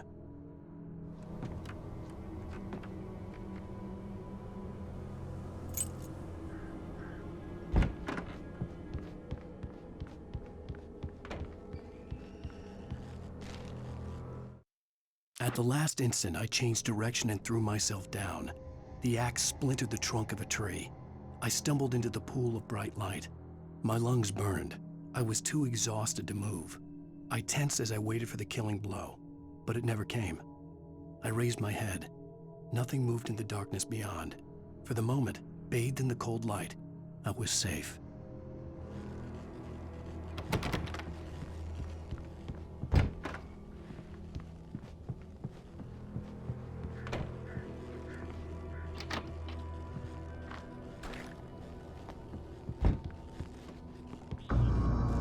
I was too late. Someone had destroyed the circuit breaker. There was no way to get the lights back on.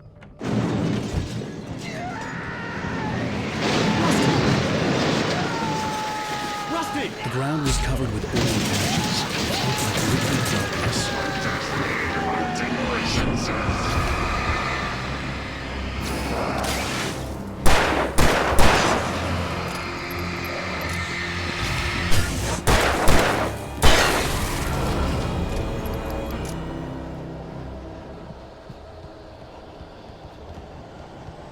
Something had torn a mammoth-sized hole in the wall. Please don't feed the animals.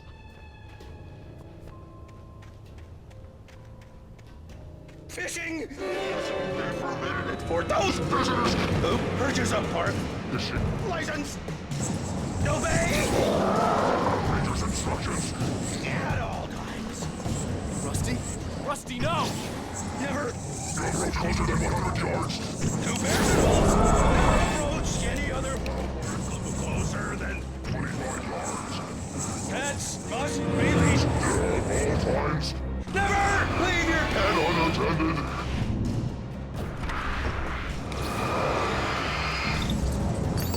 It is Against the law. to remove any natural objects or historical artifacts from the park.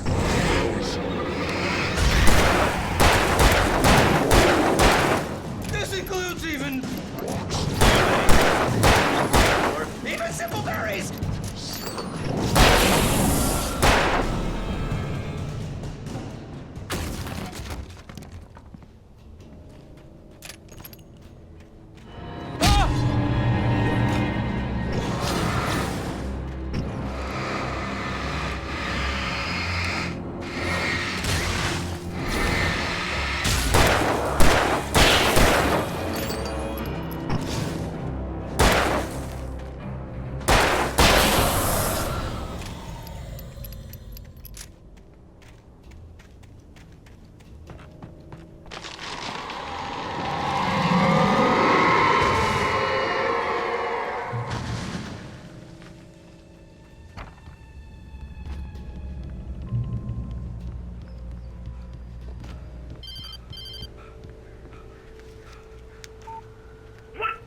What the hell was that?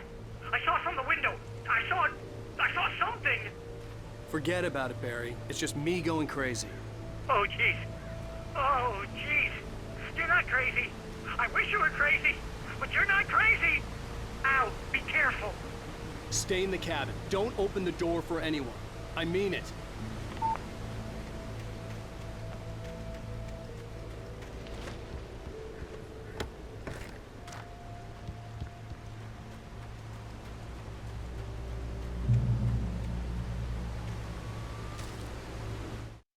In that last instant of consciousness, Rusty thought about Rose.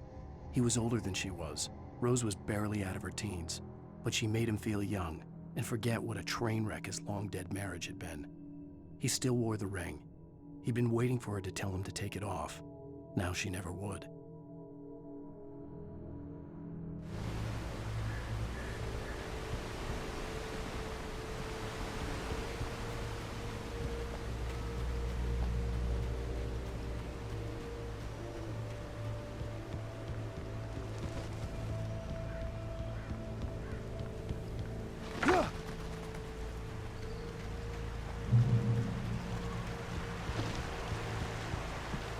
Lover's Peak was at the far end of the nature trail.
I turned the corner, afraid of what the flashlight's beam might reveal.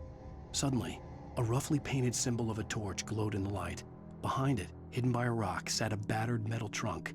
It was here for a reason, packed with supplies, batteries, flares, ammo, things you need to make it through the darkness of the night.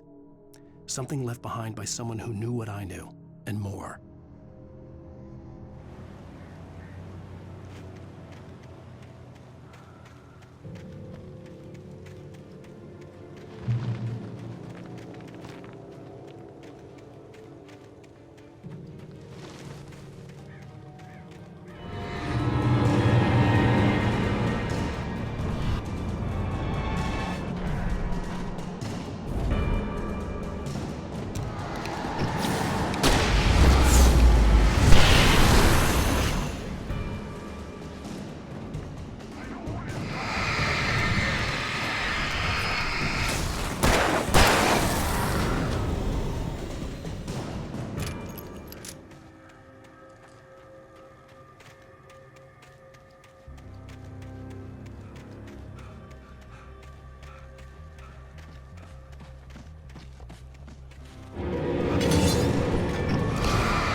Agent Nightingale didn't want to be in Bright Falls. These little communities revolted him, and he didn't like the trees or the coffee. He now knew that impossible horrors lurked behind the storefronts and smiles. He desperately wanted to turn the car around and just drive until he passed out or ran out of road and booze. But he had a job to do. He had a rider to catch, at any cost.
Come on, we gotta get moving. More of them coming.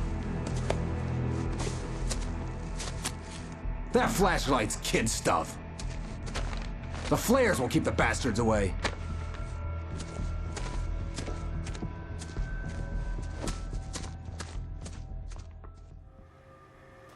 You can see them too?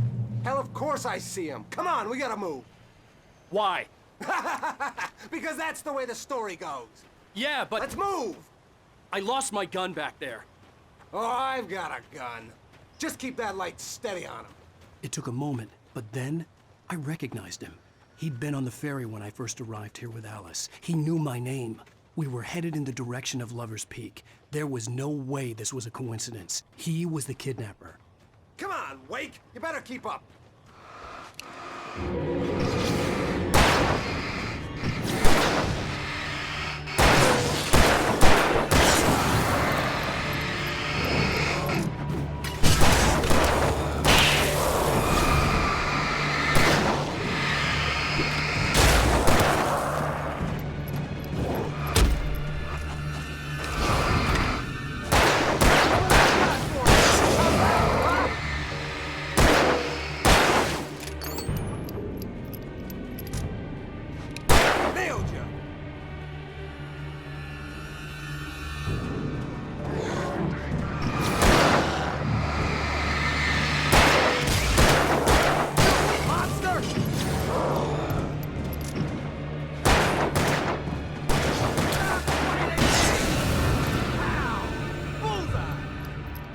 Lover's Peak. Right up these stairs, Wake.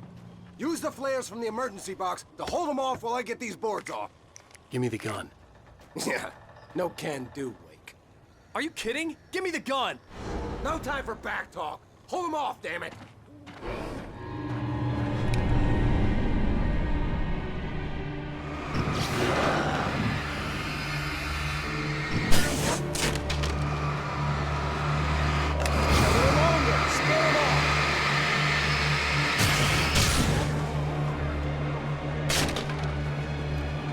Get some light on those bastards! That'll be flawless!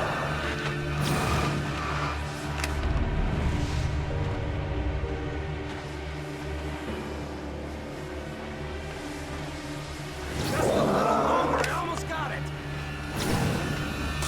Okay, it's open. Move it or lose it.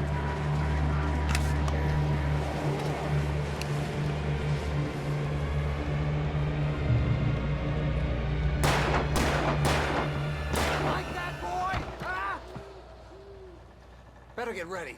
They'll be on us soon.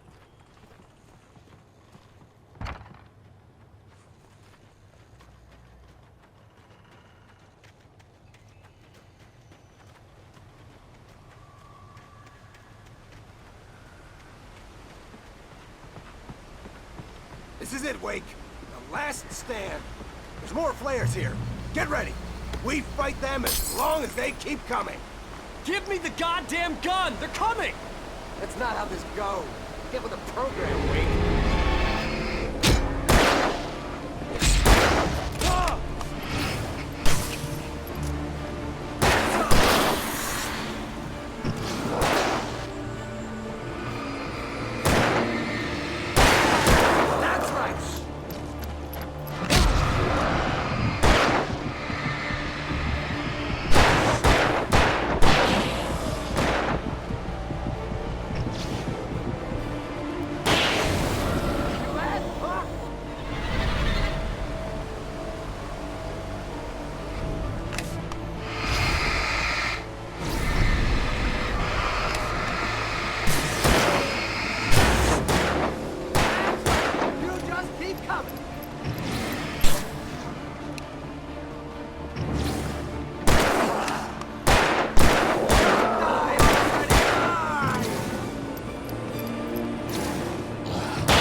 Let's cut the act now.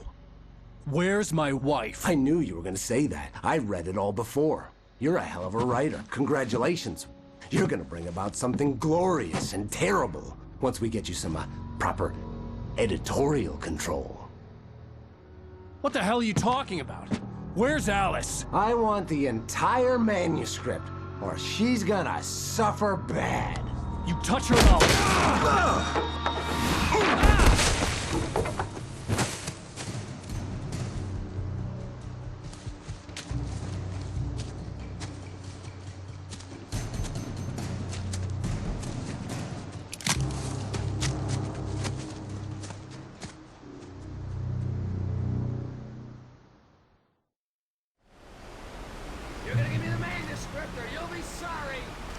No!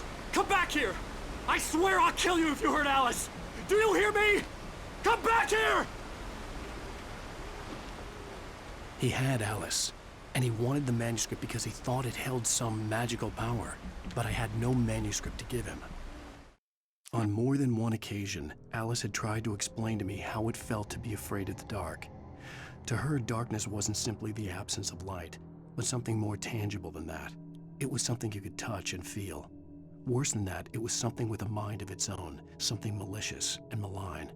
For her, things changed when they were wrapped in darkness. They turned into something else, something foreign, and nothing was safe or innocent anymore.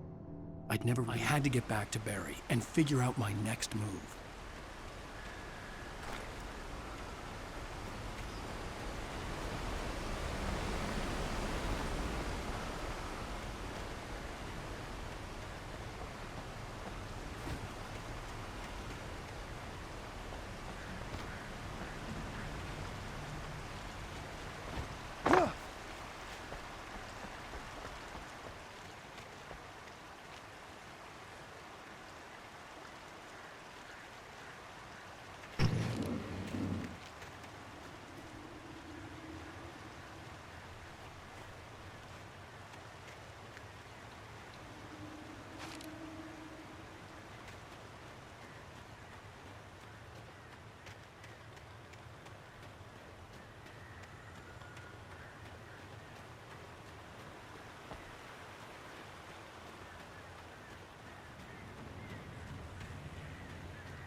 The night had been one desperate situation after another.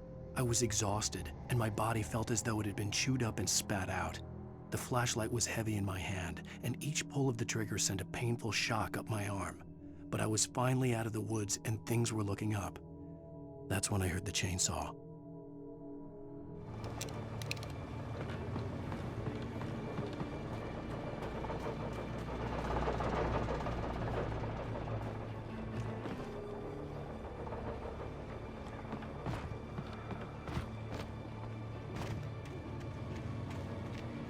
I had heard the plane fall. It made no sense. It was clear that it had just fallen here, but it was very old and obviously hadn't flown in decades. Looking at it sent a shiver down my spine.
The logging site was a mess.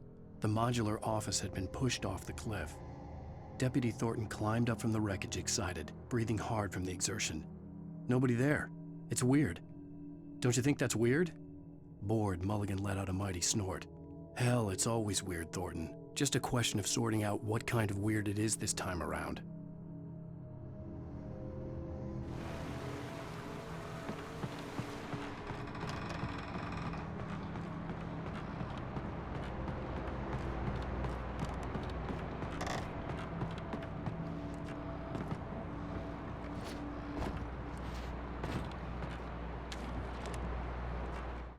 When Barry saw the darkness attack the visitor center, it made him a believer.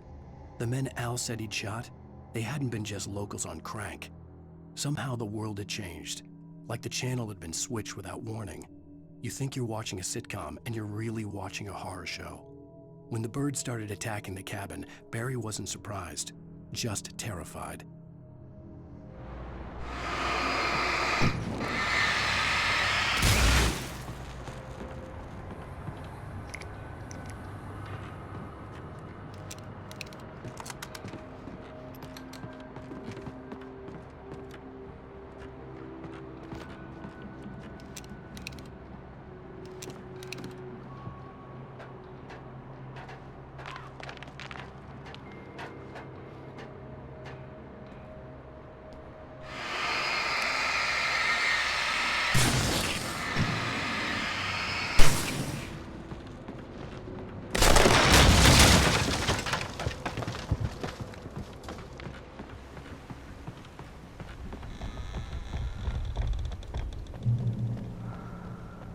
Be aware of Widowmakers.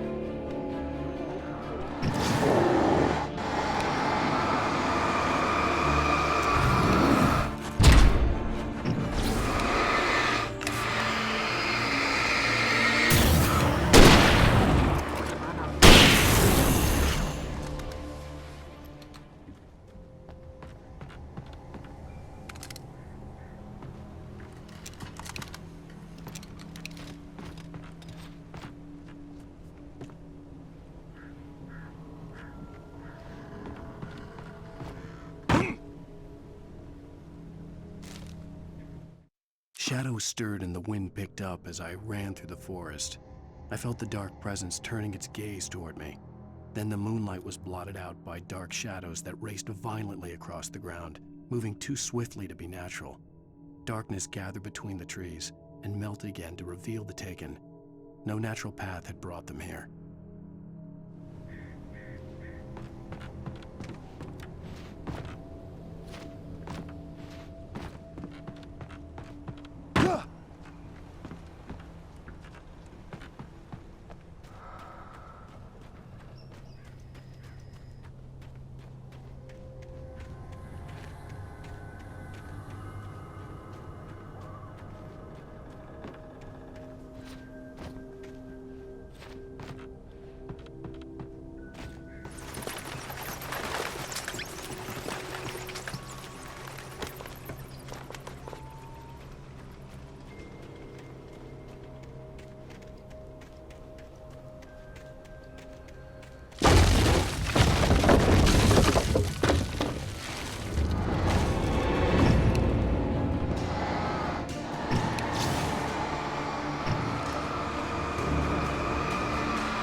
Is a hazardous occupation.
Barry?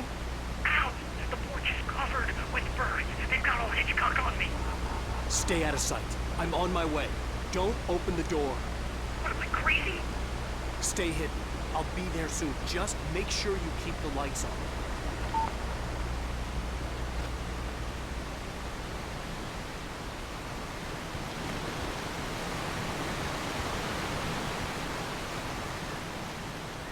I still had to reach Barry at the cabin, but at least I was out of the woods.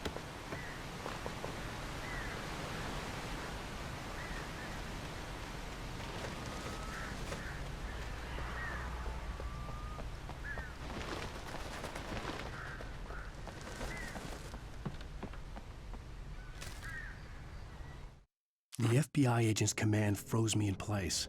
I considered surrender. It was all falling apart anyway. I could give in, let someone else deal with it, but it felt all wrong. Call it instinct, his posture, the way he held the gun. He was no friend. Shots ringing in my ears, I leaped for the hole in the fence and stumbled into the darkness beyond.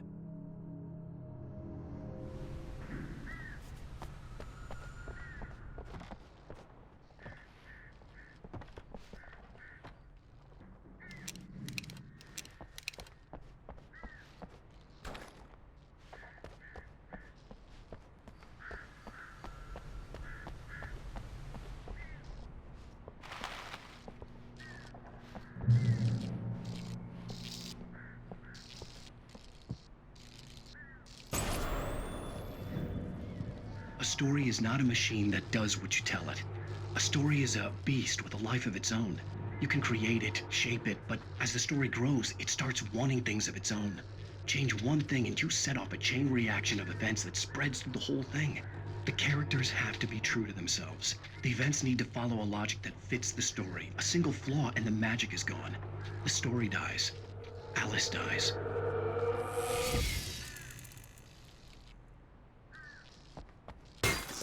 You can learn about nature and yourself!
The flare gun was probably the best weapon I could imagine against the dark things I was facing.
It was the kidnapper. You son of a bitch! Where's my wife? Enough horseplay, Wake. You deliver the manuscript, and you can have your woman back. Simple as that. I don't... Listen. I'm gonna need time to finish it. I still need to write the ending. I need a week. It's not done? I need a week. 2 days. The old Bright Falls coal mine is nearby. You can find it easy, city boy. The main building, there at noon. You bring the manuscript, you'll get your wife. If not, well, get me? Yes, I get you.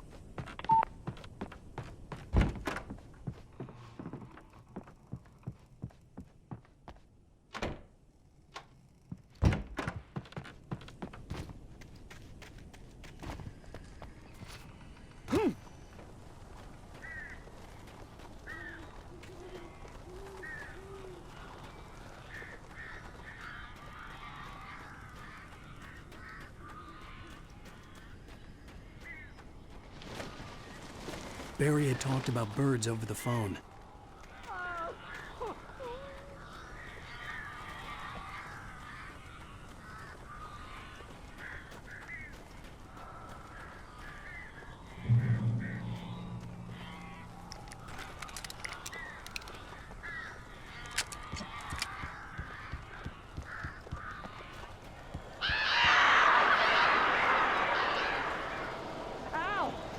I am so glad you're here. A couple of them got in here before I blocked the chimney. This isn't normal. These birds are weird.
now.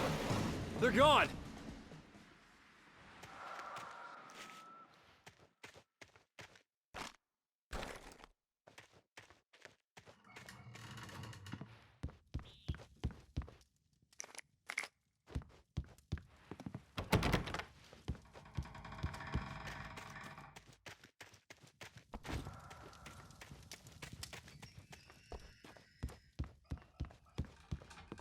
Hey, Al. I'm sorry for thinking you were having a psychotic episode, man. I sent Barry to the town to ask around about a man fitting the kidnapper's description. He'd go through the archives of the local paper. Perhaps he could learn something. Anything about the island and the cabin that had disappeared. The man wanted a manuscript. I had to try to write him one to get Alice back.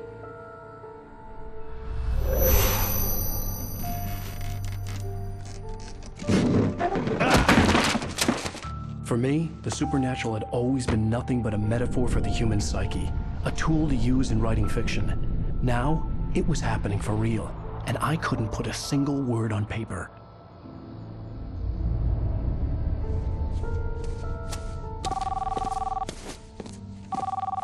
Barry Wheeler speaking. This is Rose. Rose? I found Mr. Wake's pages. Oh, you sweet, brilliant girl. Could you and Mr. Wake come get them? I live in the trailer park outside the town. We'll be there in less than an hour. Bye now. See you soon. Have a great day. Hope you come back soon. Welcome to the Oh Dear Diner. Good girl.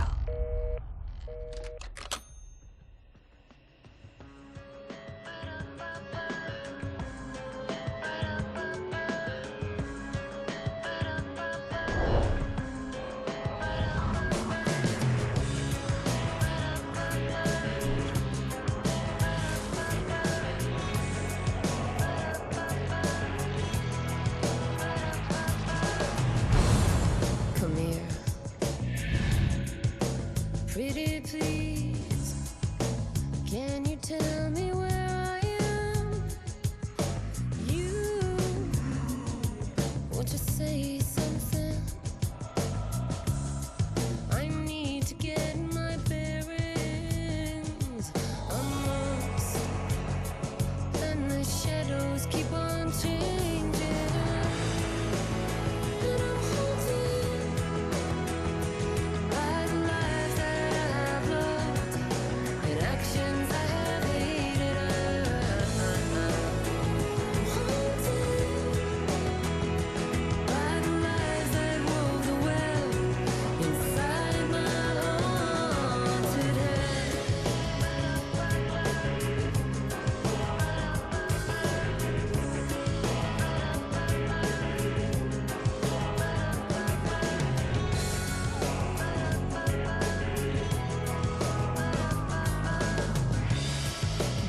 Previously on Alan Wake, Alice has been kidnapped. Alan, please help me. Alice? You'll do exactly what I say if you ever want to see your wife again. I can't tell anyone except my agent Barry. Damn it, Barry, they'll kill her. You're my best friend, and I'm worried that you're not right in the head. The ransom is a manuscript I supposedly wrote that's coming true before my eyes. It happened just the way it was on that page. So dark. I have found only a few scattered pages. I want the entire manuscript. The deadline is in 2 days. I found Mr. Wake's pages. Good girl. How the hell did she get her hands on the manuscript anyway? I don't know. She's resourceful. I told you you were too hard on her. Listen, I found out all sorts of interesting stuff while I was digging around. Yeah. Mr. Wake, it's Sheriff Breaker. We have an FBI agent here, Agent Nightingale. FBI? He's anxious to see you. You'd better come to the station. Okay, I'll be right over, Sheriff. Let's make this quick, huh? Help you folks? Name's Randolph. I'm the manager. We're looking for Rose. Works as a waitress down at the diner. Rose, sure. Nice girl. Who wants to know? I'm Alan Wake. The writer, huh? I heard on the radio you were visiting. Well, I'll show you her trailer. That Rose, she's a nice girl. Always pays her rent on time. As I was saying, Al, I found all sorts of weird stuff from the local newspaper's archives. This place is crazy. Disappearances, mysterious deaths, urban legends come true, and get this, most of this stuff takes place around Cauldron Lake. Well, you ain't wrong, mister. The Indians thought the lake was a doorway to the underworld. I'm the God-fearing type myself. I don't hold with that sort of thing. Yeah, okay. Anyway, there was an island there owned by a guy called Thomas Zane. Now, some of the articles I found about him make him out to be a famous writer, but I ran a bunch of searches, couldn't find a single thing he wrote. Zane was heavily into diving, so much so that the place came to be called Diver's Isle. But the volcano under the lake erupted in 1970, and Zane went down with the island.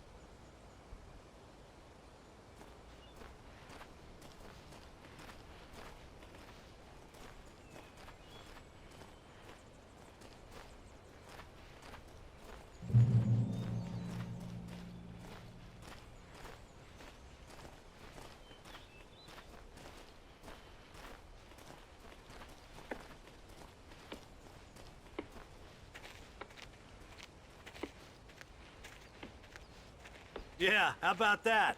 It was there in the morning, as if it had fallen from the sky. But it would take a tornado to lift something like that. We're damn lucky it didn't crush any of the trailers.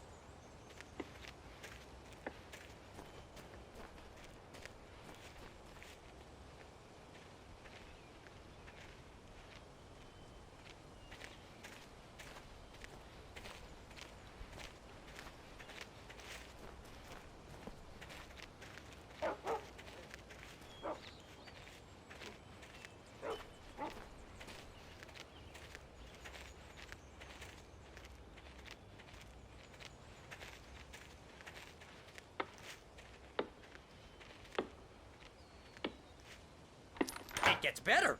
A local girl, Barbara Jagger, drowned in Cauldron Lake just a week earlier. They were lovers. Sure, Jagger's a local spook story. The scratching hag comes for you in the dark. Childish stuff like that. Anyway, Al, I'm just getting to the best part. All of the articles about this stuff were written by Cynthia Weaver. I asked around, and she's that crazy bag lady you met. What, the lamp lady?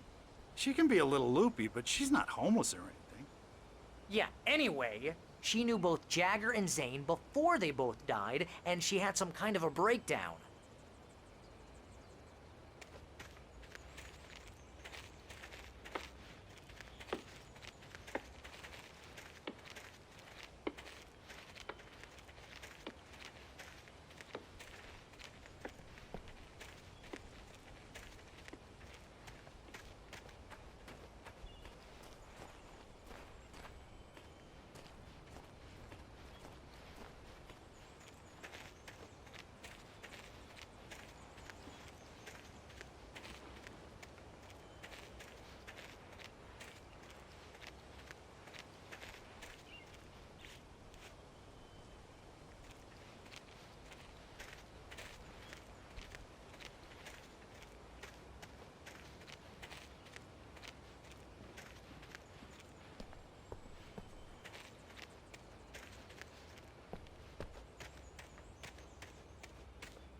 Come on, mister. I'll take you to Rose's trailer.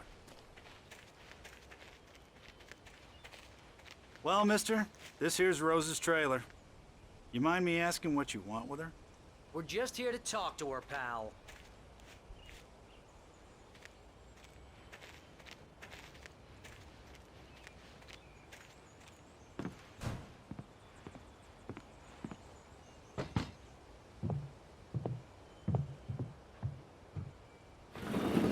Welcome to... Oh dear, Mr. Wake. I'm so glad you're here. Rose, you have my manuscript? Oh. Oh yes. Yes. Please, come in. Hey, this is really good. Rose, Yes, my manuscript.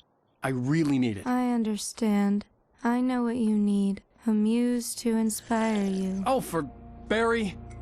She doesn't have anything. Yeah, hey Al, Al, what's...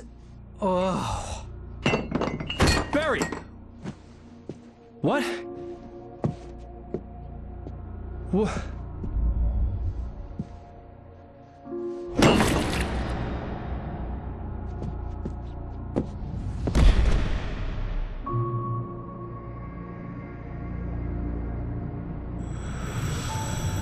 It's coming for you, hiding in my barber's skin.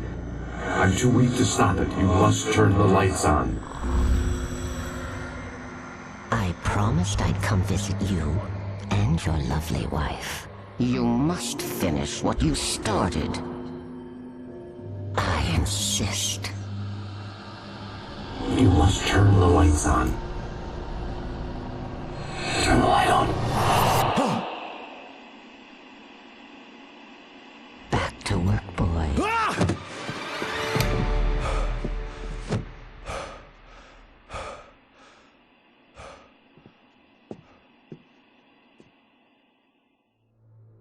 I felt nauseous, hungover. Only anger kept me going. I can't tell reality from dream anymore, but it seems I have an imaginary editor to help me. She's an old woman in a funeral dress. I call her Barbara Jacker. She's very strict. I'm writing faster and faster. My manuscript is being heavily revised. The edits are getting very aggressive, and each day there's less of me and more of her. I hate it, but I know she's right. She promises me I can save Alice this way. She knows more of this than I do. About the complex incantation I'm attempting. About this place. She's worked with another writer under similar circumstances, Thomas Zane. The genre of the story seems to be shifting. It's turning into a horror story. I'm getting close. I can feel it.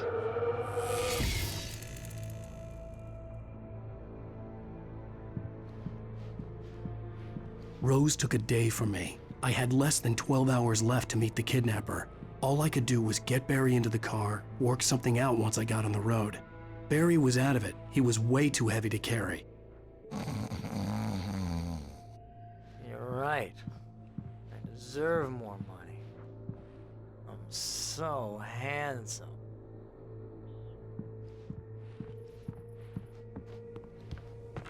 My gun and flashlight were gone. I'd have to find a way to get Barry into the car as quickly as possible. There was no time to waste. Mr. Randolph liked Rose. That little smile she had. How she was still sweet when life had tried so hard to make her bitter. It wasn't any of his business what she did in her trailer. But those strangers, the writer and his smart-ass sidekick, looked like trouble. And they'd been in there for hours, way past her normal bedtime. He reached for the phone and called the sheriff's station.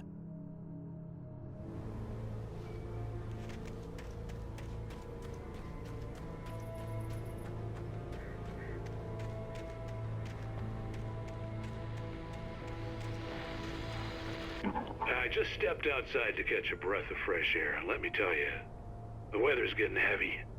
Nights like this make me especially glad I'm here talking to you and not home in bed. Once the weather takes a turn like this, I can't sleep at all. It's all tangled bed sheets and dark thoughts, punctuated by the occasional plunge into nightmare. Is it just me? Well, perhaps it is. But I hope I can make the night a little bit easier to get through. Caller, you're on KBF FM. Hey, hi, it's Walt Snyder. What's on your mind, Walt? Well, I am the way you are, but, well, I can't sleep either, you know? I just been staring out the window here, trying to make sense of it all, but, I ain't been drinking either, you know? I just... Well, you sound like a man with a problem, Walt. I had argument with Danny. You know Danny, and, then I got in trouble with the law, you know, and, I'm just, well... I heard something like that, Walt. Yeah, well, you know, Danny's my best friend, and, they let me, bail today. And now I'm just alone here at the window, you know, waiting. Man, and there's something in the air tonight, man. I was just outside looking up at the sky above our broadcast tower thinking the same thing. What are you waiting for, Walt? I don't know.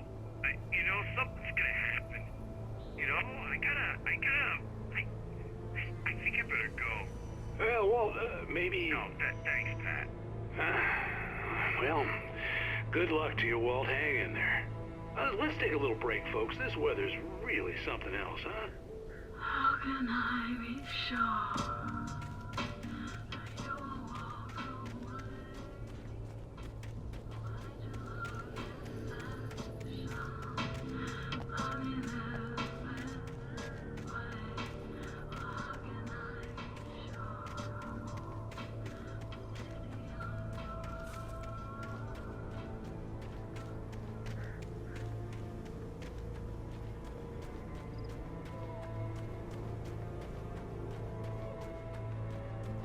Oh, you're gonna get it now.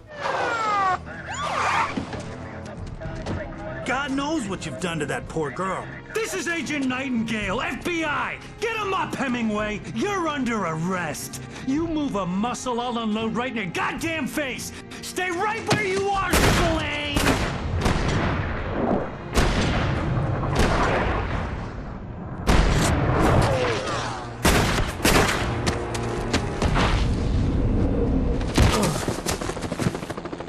What are? I'm standing right here, you goddamn maniac!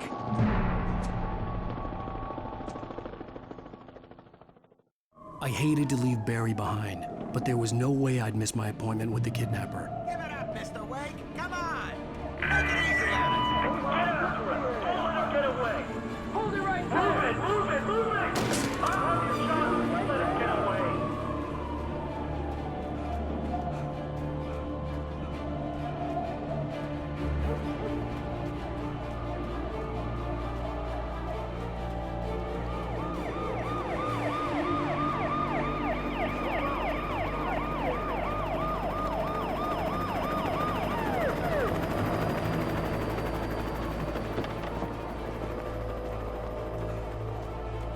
Stop running!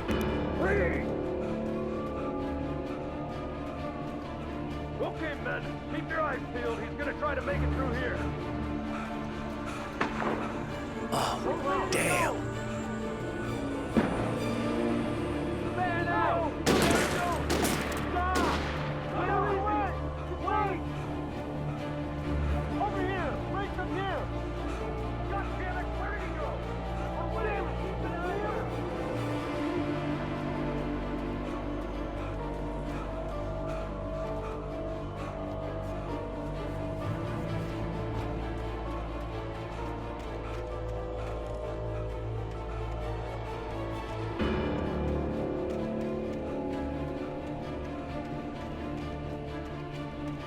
He's gone! Come on, guys! We need to head him off! For decades, the darkness that wore Barbara Jagger's skin slept fitfully in the dark place that was its home and prison. It was hungry and in pain. It dreamed of its nights of glory when the poet's writing had called it from the depths and given it a brief, terrible taste of power and freedom. The rock stars had stirred it from the deep sleep the poet had sunk it back to in the end. When it sensed the rider on the ferry, it opened its eyes.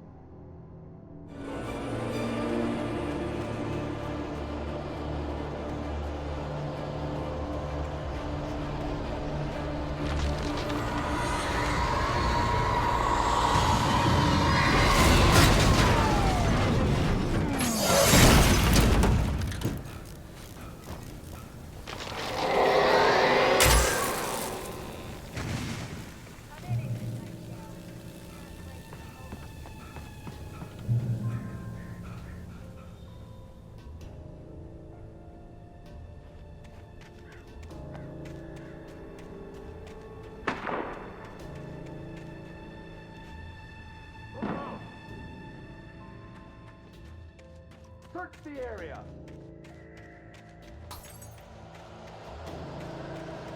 Stay sharp! This way! Over here! Hey! Who's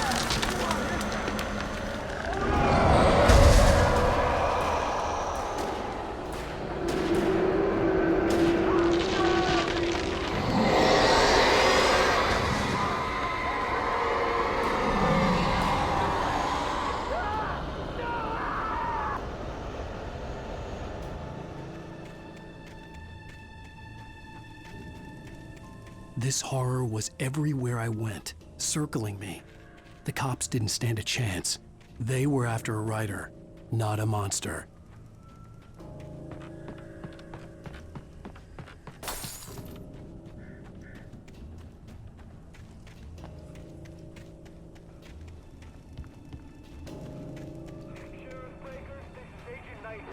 I've lost contact with most of the men you assigned to me. It's Wake's doing. Wait, are you seriously telling me that geek writer just took out my deputies? Are you kidding? I mean, have you seen this guy? He wears a tweed jacket. Over. He's the guy we're chasing. If it's not him, who then? Bigfoot? Over. I don't know yet, but I'm not in the habit of jumping to conclusions. That tends to come back and bite you in the ass. Out.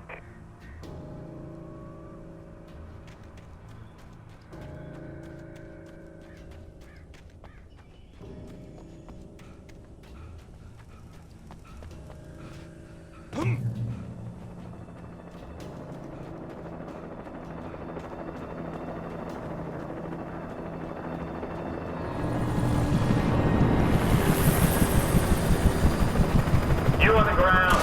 Hold it right there. There's nowhere to run. Freeze!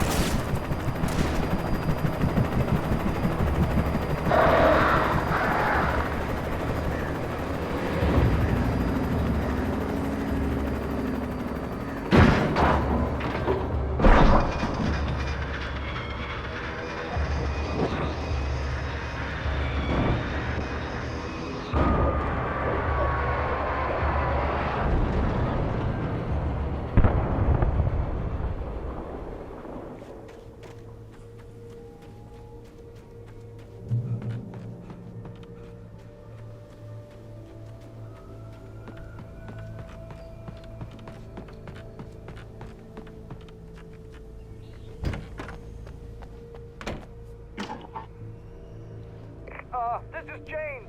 Mulligan Thornton, come in. Over. Thornton here. James, we got both Wheeler and Rose in custody. They didn't put up a fight or anything. Why, they were... Hey, what are you doing? Come on. Sit down and give me that. James, Mulligan here. Over. Go ahead, Mulligan. Over. We got Wheeler and Rose here. Wheeler's drunk or hopped up on something. Speaking of which, that Fed had a pretty distinctive whiff of Otis Scotch about him, you know what I mean. Over. I don't have anything on that, Deputy Mulligan. Over. Well, whatever. Anyway, Rose is just being plain weird here. You better get Doc in to take a look at both. Over. Gotcha. You better get them here quickly. The, Fed's gonna want to interview Wheeler. Over. Oh, yeah, I'll bet he does. Looks like they have a lot in common. Mulligan out.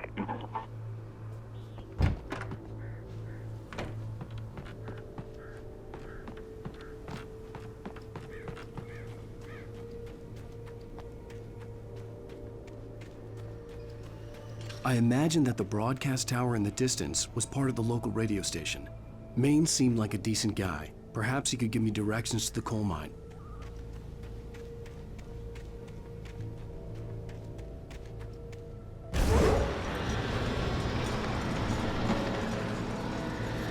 Unnatural shadows clung to the gate. The darkness that was after me was trying to stop me. I wouldn't get through without a light.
It took me a moment to recognize the flashbang grenades. They were an ideal weapon for my situation. Team 1, come in. Over. Team 1, this is Sheriff Breaker. Report. Over. Team 2, come in. I need a report. Over. Come on, guys. Talk to me. Come in, please. Over.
And here's another call. You're on KBFFM with Pat Maine. It's Milt Peabody, Pat. What's on your mind, Milt? Well, I live near the trailer park, Pat, and there's a big ruckus going on over there. Well, that's just up the road from me, too. What's going on, do you know? I don't know, but there's a bunch of police cars there, lots of sirens, a helicopter buzzing around, and I think I heard some gunshots. Gunshots? Yes, sir, like from a pistol. So can you find out what's going on? Because it's just next door and they're popping off guns there. They're still shooting? No, it was maybe 10, 15 minutes ago. It sounds serious, Pat. I'm telling you, it don't sound like no party. Well, I'm certainly going to give the station a call, Milt. Okay. You'll hear it here as soon as I hear from them. Okay, thanks.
hoped Maine could lend me a car to get to the coal mine. Oh, why, hello, Lorna. What do you have for us? Well, I just don't see why the cops bothered.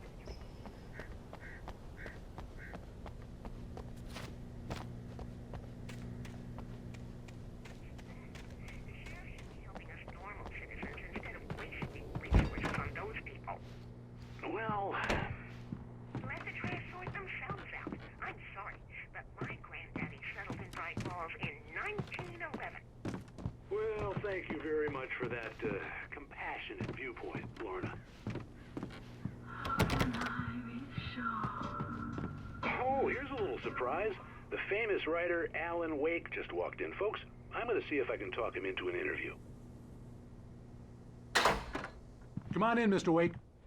Oh, I'm so glad you could find the time to do this, Mr. Wake. Nowhere to run now, Dan Brown. You back away from me. Don't hurt it. Whoa, whoa, whoa. Everyone calm down. Put the gun down. We're all friends here, right? Cool your jets, Nightingale. We got him. Judas Priest! What the hell's the matter with you? There's a civilian in there.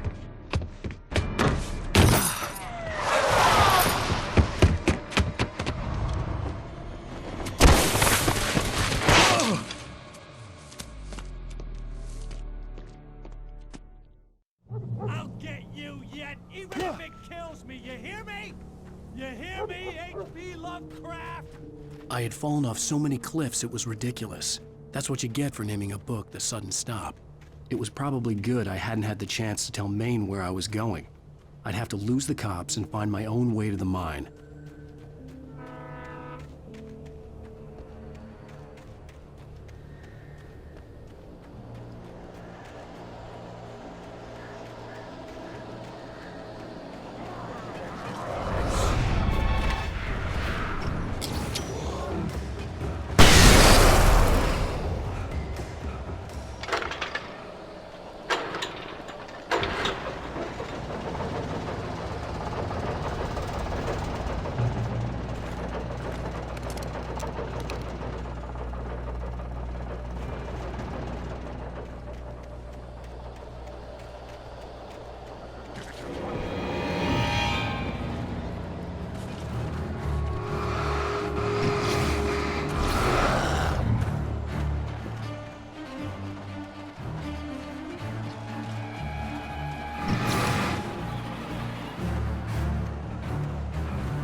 There was no sensible reason for the power company work lights to be here.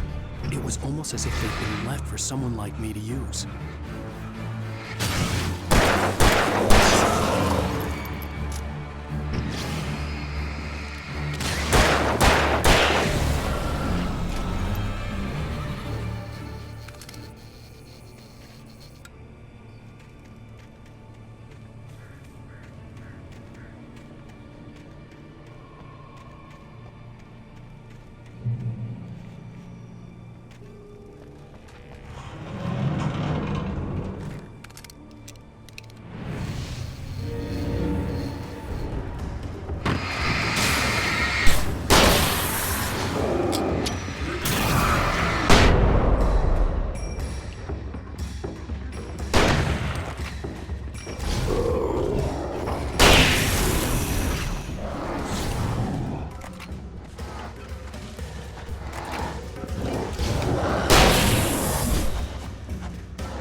Hello?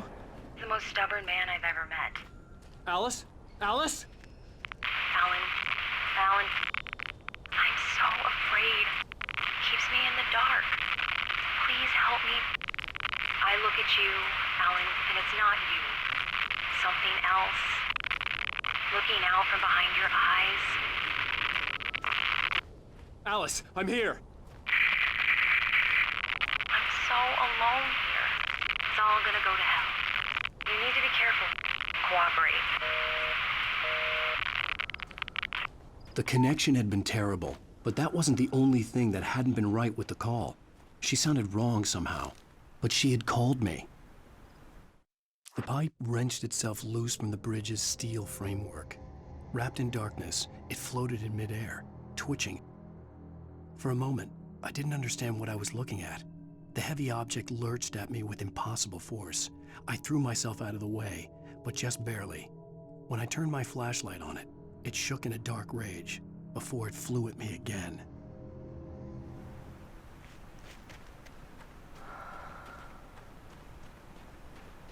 I could see a railway bridge up ahead and a warehouse of some sort on the opposite shore.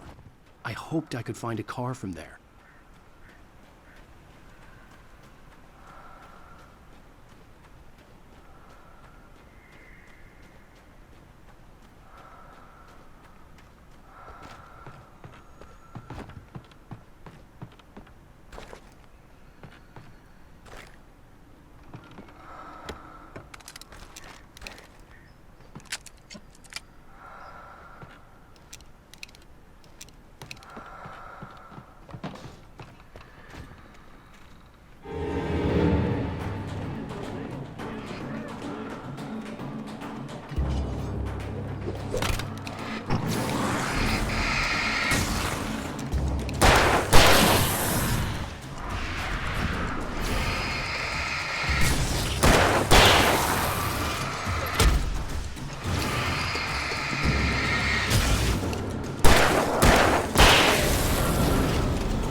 That was pursuing me was growing stronger, and it was taking over everything in its path.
I slammed the door shut right in his smug face.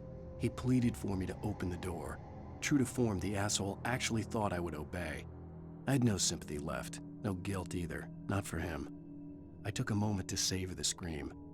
I bet I had a smile on my face. It was all that I had time for. The dark presence was inside the lodge with me.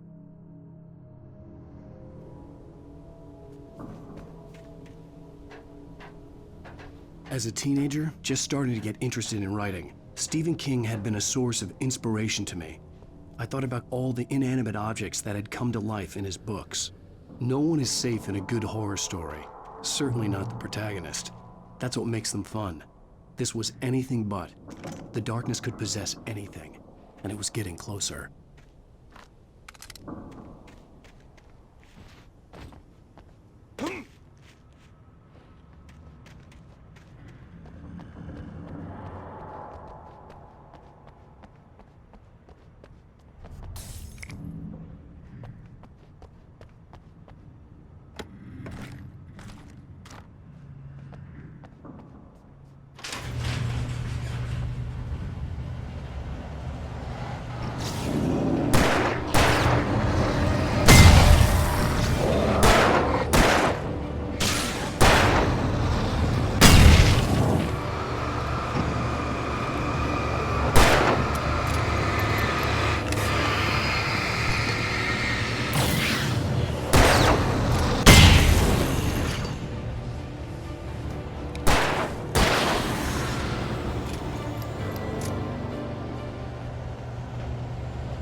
We take the facts of our existence for granted, unaware that they are merely a thin veneer of desperate self-delusion, covering a vast cosmos of madness and horror. All too often, the stars are right. In Night Springs. Tonight's episode, A Family Occasion. Journalist Alvin Derleth's trip to study the local customs of an insular community in Night Springs has been less than successful. Until tonight. Well, I'm glad you changed your minds about this. Ancient customs, local mythology. My editor loves this kind of stuff. Well, Mr. Derleth, we don't want to feel like we're on exhibition. But you have demonstrated the seriousness of your intent. Oh, I am serious. Really, just do your thing. I'll stay out of your way and observe. Actually, I thought you could assist us. I'm afraid we are a man short. It would provide you with an intimate perspective. Could I really? Of course, Mr. Derleth. Well, I guess that's the least I... What would I have to do? Oh, here. Let me show you with a kiss.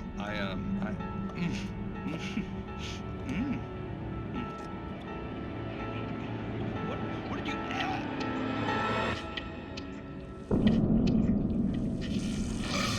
Oh, Mr. Derleth, you have well pleased Nixie Perka, the dweller in flesh. Your body shall host his 1,000 young, and all shall be glory.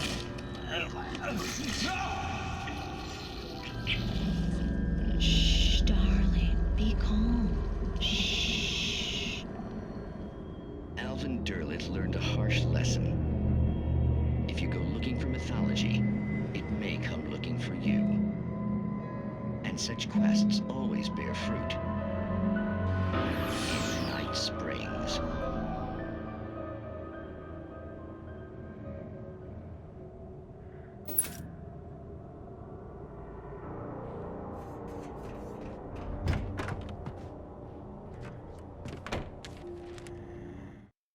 The darkness surged towards me, sucking everything loose from the ground into its depths, tugging at my clothes. I saw the flare the kidnapper had dropped and threw myself towards it just as I felt my feet leave the ground. The darkness embraced me with the force of a tornado. Somehow I managed to light the flare. The darkness roared and cast me away. I fell toward the dark waters of the lake far below.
I had never been this glad to see the sunrise. I had a couple of hours to get to the coal mine.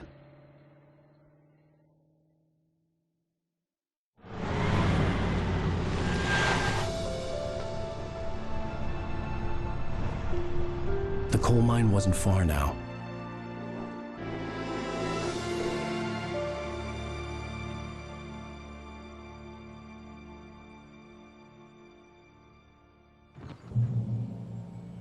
Today, I would meet the kidnapper, and he would give me Alice. I wouldn't give him any other choice.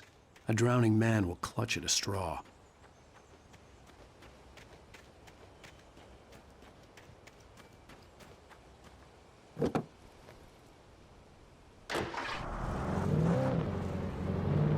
Little by little, without realizing it, I'd come to believe that the story in the manuscript was coming true. The current of its narrative had taken me deeper and deeper into dark waters. Alice had been taken from me. Barry was probably in jail. I was a fugitive from the FBI. The whole world taken over by the dark presence was trying to destroy me. It all felt real, but it matched a textbook case of insanity.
This is Pat Main, and you're listening to KBF FM. Folks, I want to apologize for kind of abandoning you to that looping music track last night, but I was detained.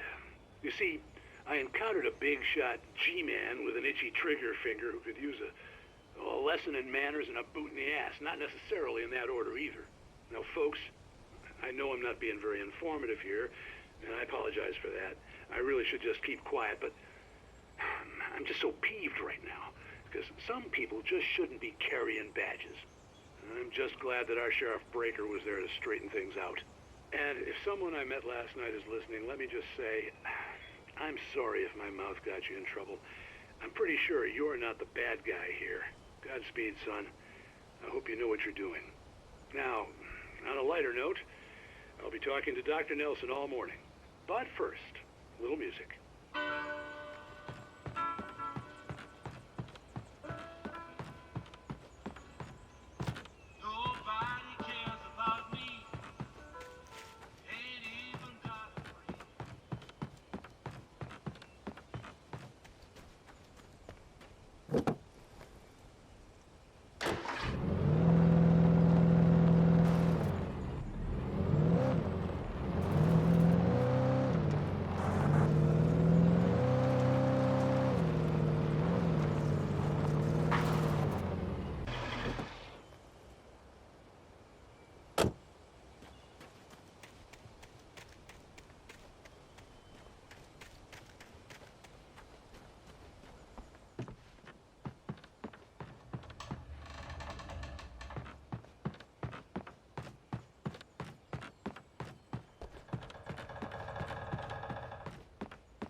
For Mott, spying on the writer on the ferry had been a disappointment. His boss had made Wake out to be something special, but Mott hadn't been impressed. He'd gotten a good long look at the wife, though, and he liked what he saw. Mott had fantasized about goading Wake into a fight, but it hadn't happened.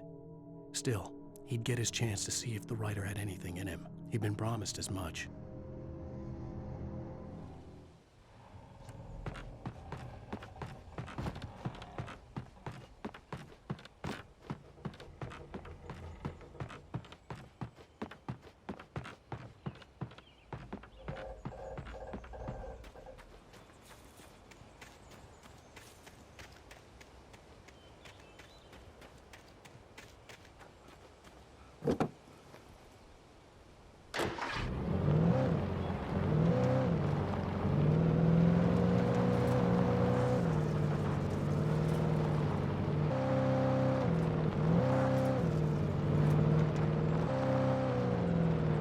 I was early. I was supposed to meet the kidnapper at noon in the main building. The coal mine was quiet. It was a museum now.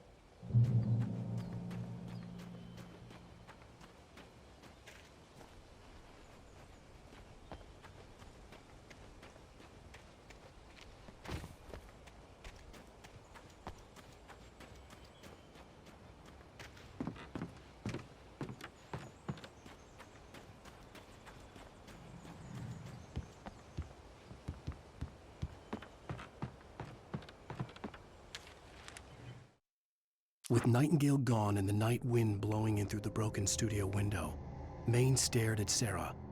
The sheriff looked away. Maine's voice shook with barely controlled anger. That boy's doing more drinking than thinking.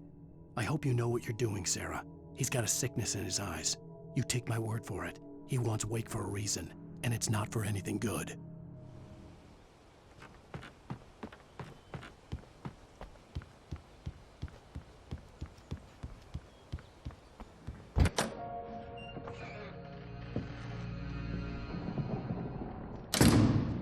I didn't want to go outside. Cops had to be looking for me. The noon sun turned the place into a sauna. The day dragged on. Different scenarios ran through my mind. Ways of how I'd torture the kidnapper to get Alice back. Or the different horrible things he could have done to her. I imagined her dead. I had no way of knowing she was still alive. It was killing me. I was running on blind hope. It was all a waste of time. The bastard never showed up.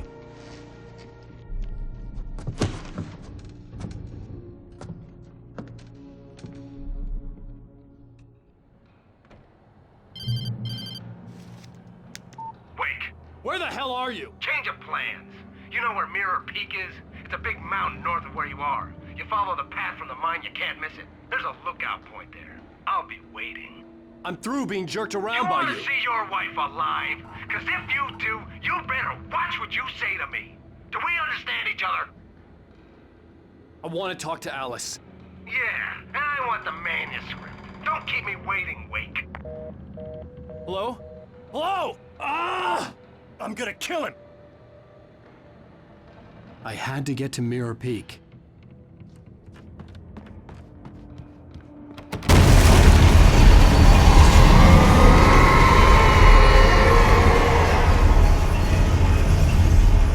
It was close, maybe closer than ever before.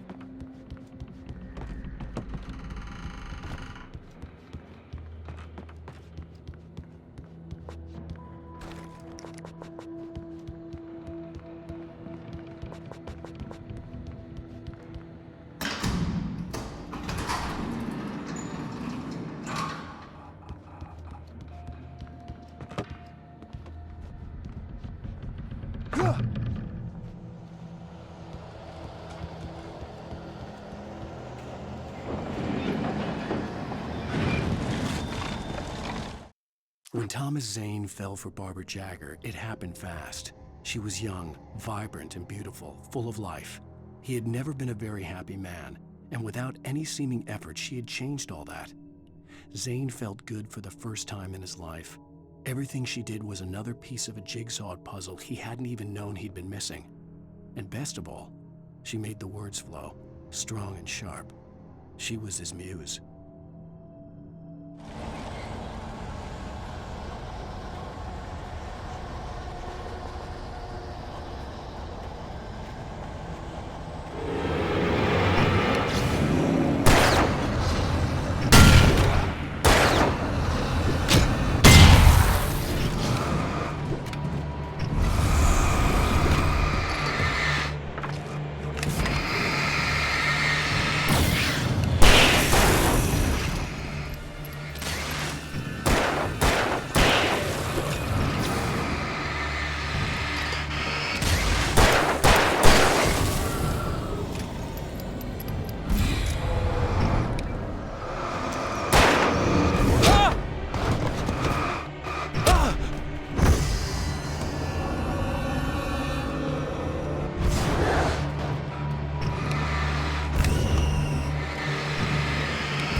hillside ahead was to go through the building. I had to find a way to avoid electrocution.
Some of the Taken retained echoes of their former selves, but these were just the nerve twitches of a dead thing.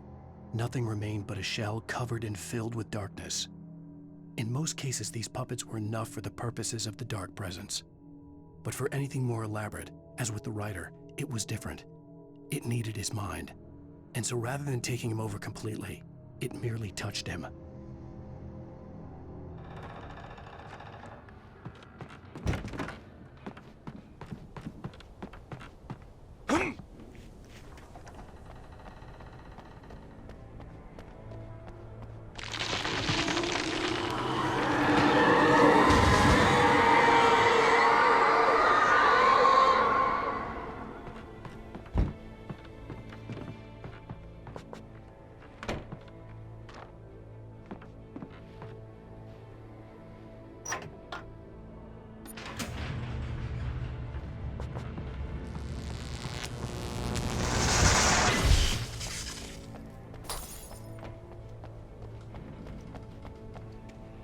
There was no way the flashbang grenades were standard power company equipment.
I stared through the bars of the jail cell.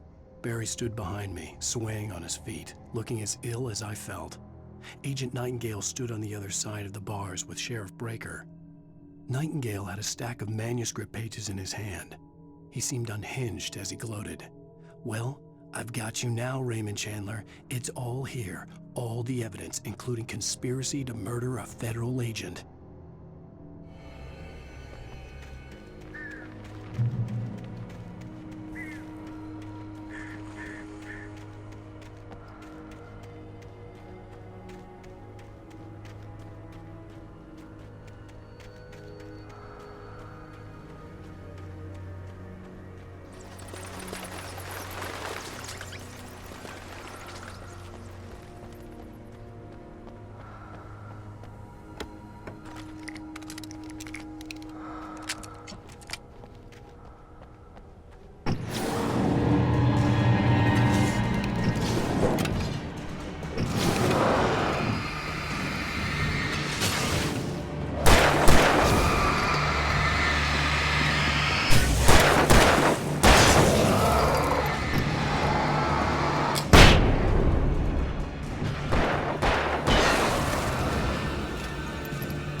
I had no real plan.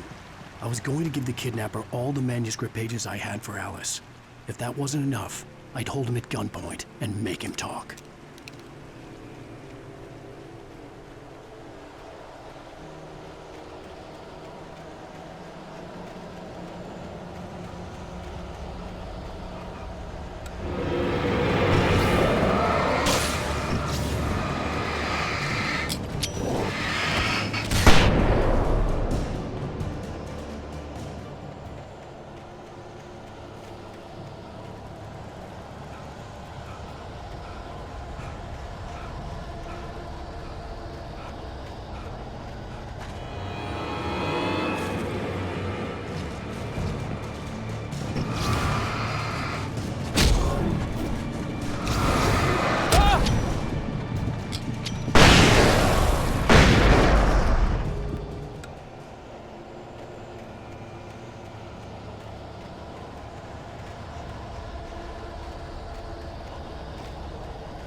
The dark presence was moving ahead of me in the same direction I was going. A cold feeling settled itself in the pit of my stomach. Was it going for Alice?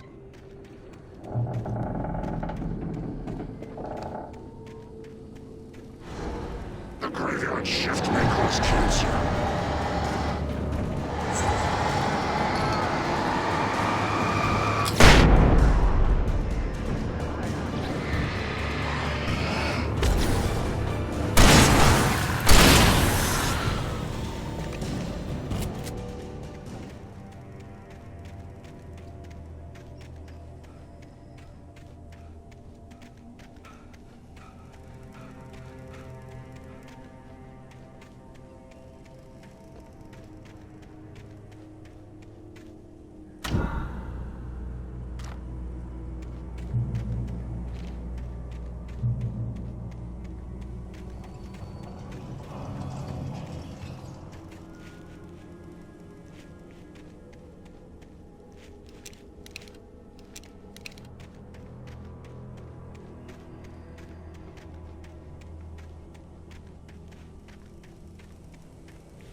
The place was dead, a ghost town.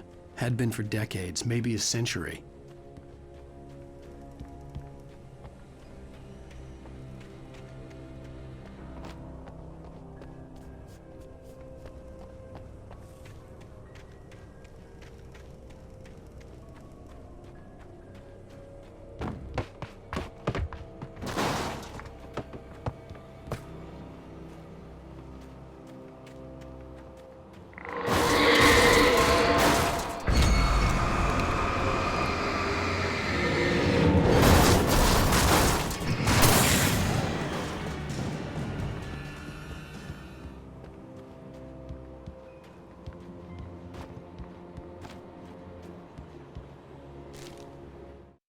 Things were never as simple in real life as in fiction.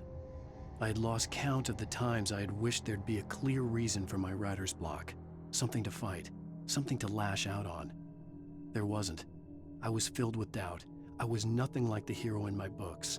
Alex Casey had gone through his life with single-minded determination, never wavering from his goal.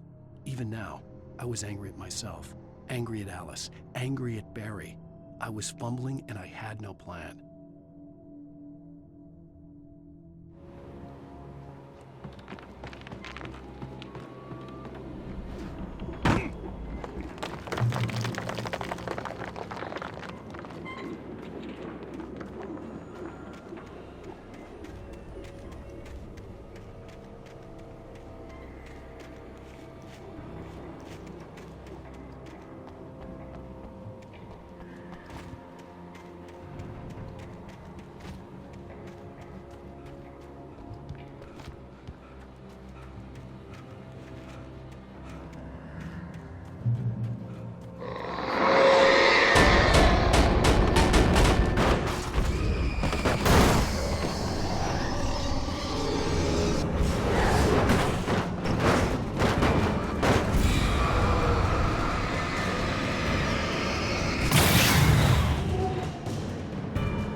Anything outside of writing is a struggle.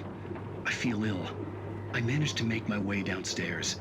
There's a shoebox filled with books and papers by Thomas Zane. It's very hard to focus, but I managed to read some of it. He's a poet, and a good one. He writes of muses and creators summoning fabulous things from a magic lake, using his powers to shape the world of a realm of gods and dreams and demons, dark things that wait for a chance to slip through, wearing the flesh of men as disguise. Zane writes about himself, his girlfriend being taken over by a dark presence, about growing scared of the lake. Zane believes it's a mirror to the gaping void of darkness above, where some Lovecraftian presence lurks. I crawl back upstairs. I'll borrow these things for my story. They ring true. They fit.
The kidnapper had sent me a text.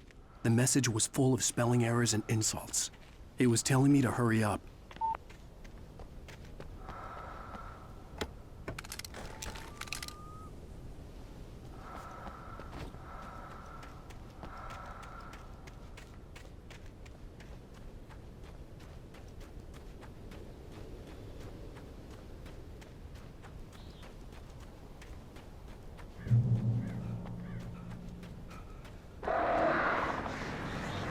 Birds.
Without warning, the headache stabbed at my brain.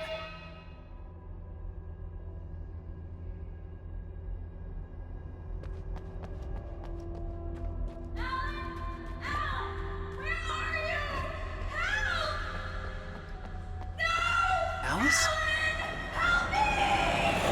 Alice?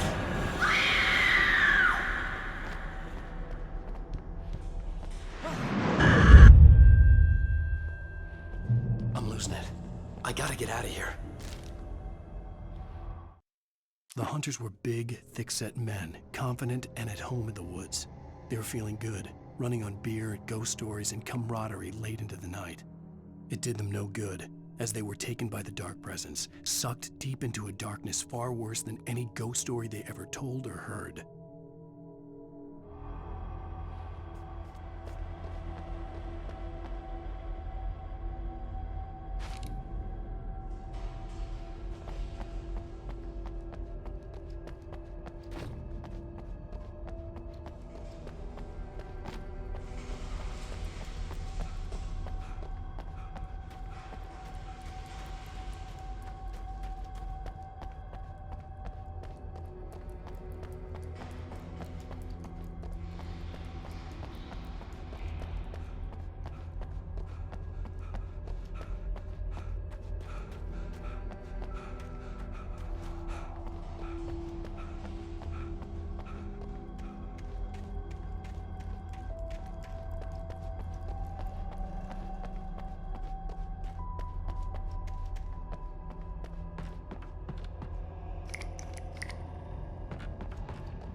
even behind the closed doors and curtains of his grimy room at the Majestic, the local motel. Nightingale could feel the locals' eyes on him, the unrelenting pressure of their judgment. He forced it out of his mind. For all he knew, they could all be under Wake's spell already. You do what you have to do to get the job done. He took comfort from the bottle in his hand. Please, he thought, just let me get through this.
I'd have to make my way up this mine shaft in order to go on. Maybe the machinery could help me with that.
Lightning flashed behind the windows of Cauldron Lake Lodge.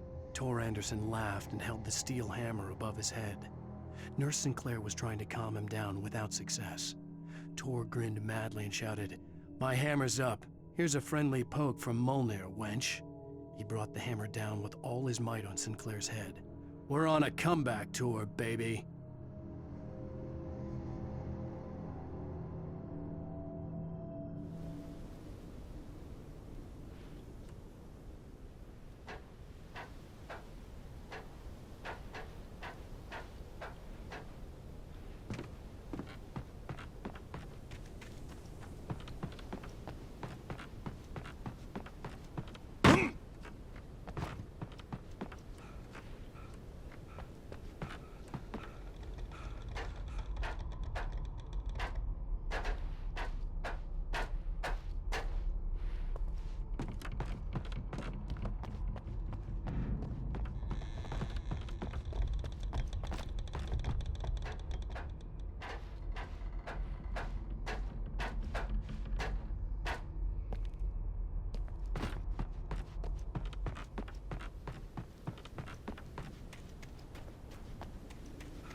Maud had checked all of Stucky's rental cabins.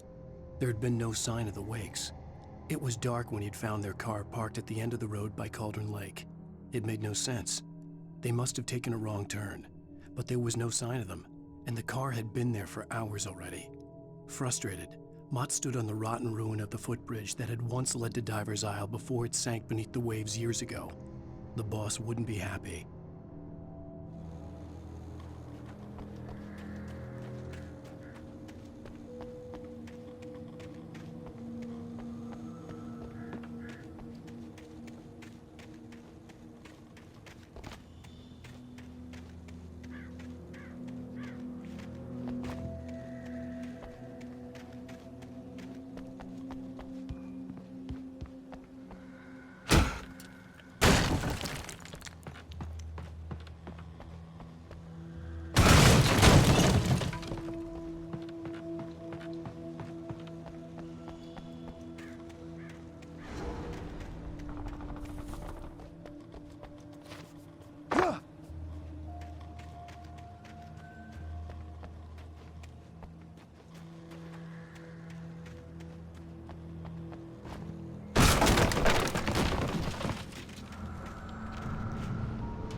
I could see Cauldron Lake. I thought I could make out the spot where the island and the cabin had been.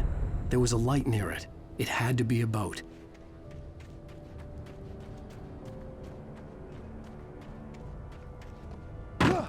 I was close now.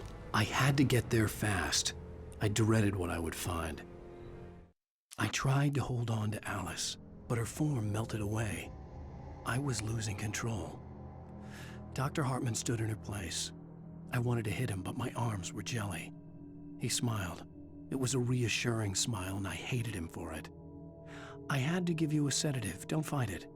You went through another rough period. Right now, it's very important that you stay calm. We don't want you to have another episode. You're a patient at my clinic. Have been for a while now.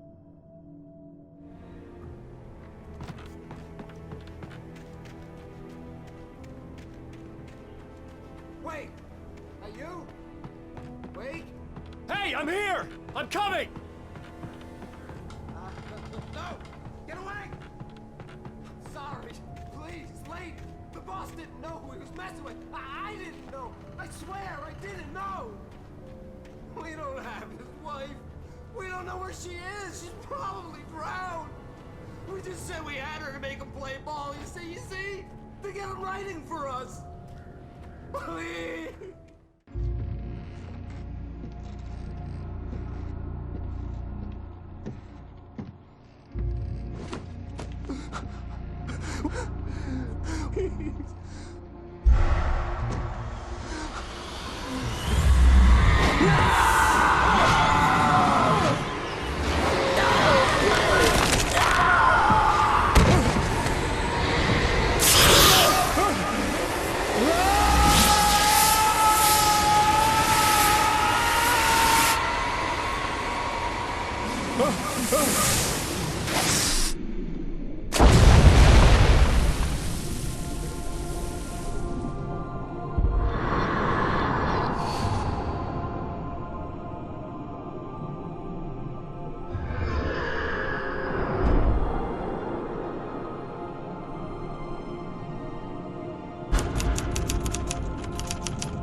Oh my, what a wretched life. I was born on the day that my poor mama died. I was cut from her belly with a Stanley knife. My daddy did a jig with a drunk midwife. Who's that yonder all in flames, dragging behind him a sack of chains? Who's that yonder all in flames? Well, up jumped the devil and he staked his claim on me. Previously on Alan Wake, I'm hunted by the law. Sheriff, Wake's running. I'm giving chase. Are you seriously telling me that Ryder just took out my deputies? A thriller I supposedly wrote is coming true. The genre of the story seems to be shifting.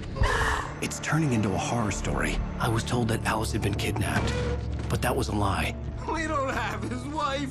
We don't know where she is. Her purported kidnapper was eaten up by the dark presence before it attacked me.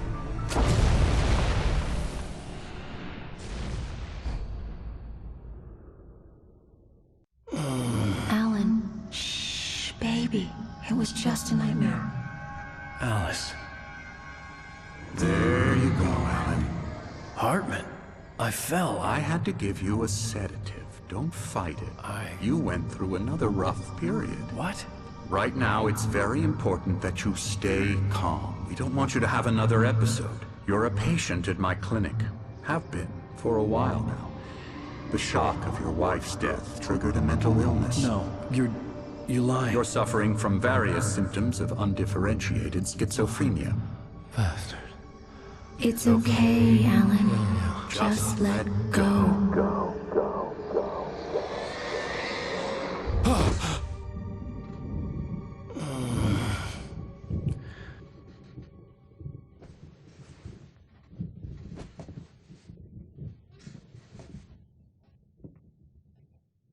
I felt groggy. Whatever Hartman had bumped in me was making me numb. I felt like this was happening to someone else. Someone I was watching on television. I couldn't think. Couldn't focus. The door was locked. I was a prisoner here.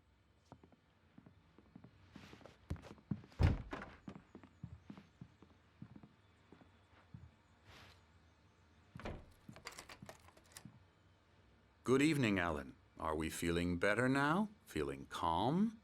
Yeah. I see you brought your pet gorilla with you. So sure, I'm calm. I get the message. Loud and clear. Why, right. That's the spirit. You're being very brave, Alan. I understand you're confused. I would be more concerned if you weren't suspicious of me. I don't blame you for it. Big of you.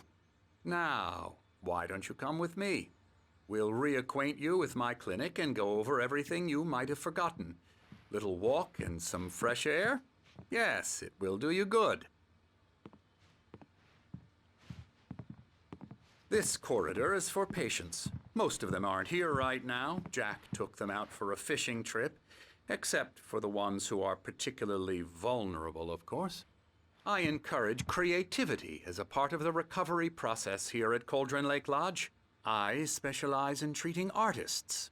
I bet you do. Splendid, Alan. I honestly believe we can get this thing under control if we work together. This way, Alan.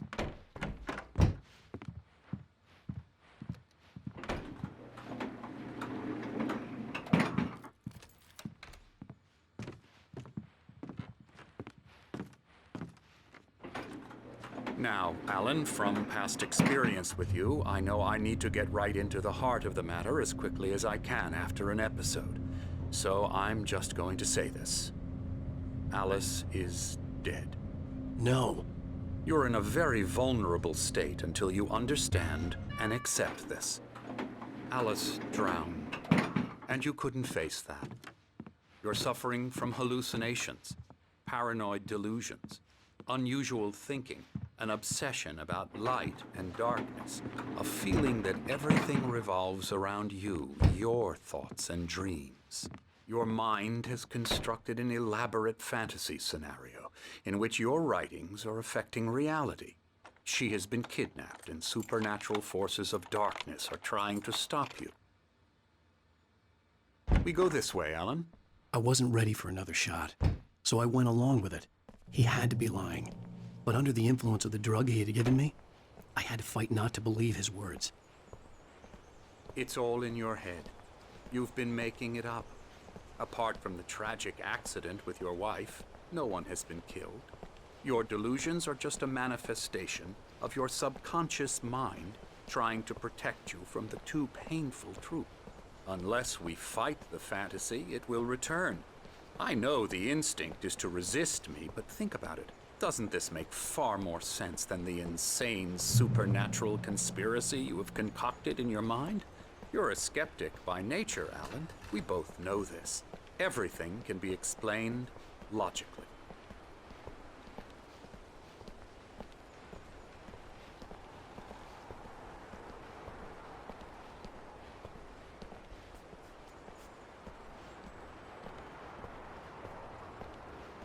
I never get tired of this view. Very inspiring, isn't it? Cauldron Lake spread below us. I could see Mirror Peak on the other side of the lake. I thought I could make out the spot where Diver's Isle had been when I arrived with Alice. Now there was nothing but waves. It seems there's a storm coming. Funny, I don't recall there being a mention of that in the weather forecast.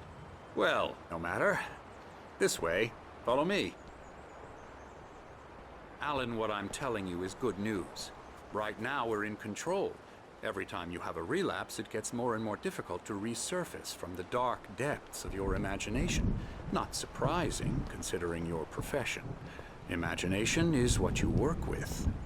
After all your nightmares, this should come as an immense relief to you. If it doesn't, why is that? Because I'm lying? Or because you don't want to admit that you're not well? It's very natural for you to think of me as your enemy. It's part of the illness. I let him talk. Hartman obviously loved his own voice. His words echoed madly inside my head. I dug my nails into the palms of my hands to stay focused. You need to work with me. Once you accept that, we can begin the journey towards your recovery.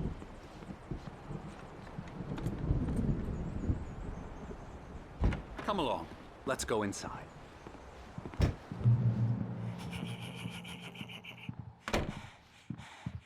Here's the entrance to the office wing. That's for staff only. You were impressed by my trophies when you first arrived here. I do love to hunt. The great outdoors, man versus nature. It's wonderful stuff. Pretty damn wonderful, yeah. Scary, scary, scary.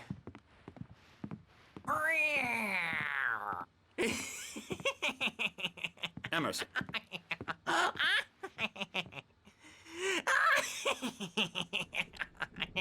I'm a real bad dream, mister. You should be afraid of me. Don't want to run into me in the night, that's for sure. Please, Emerson. Mr. Wake is confused enough as it is. Yeah, you'd like me to go away so you won't be scared. But you can't just decide what kind of dream you have or when you have it. Emerson. Okay. Sorry. Boo. That's Emerson. We're actually making some progress with him, I'm happy to say. He works on video games. Ooh, yeah. It's trash, of course, but it does involve some small creative effort, which makes him receptive to my therapeutic methods. No kidding.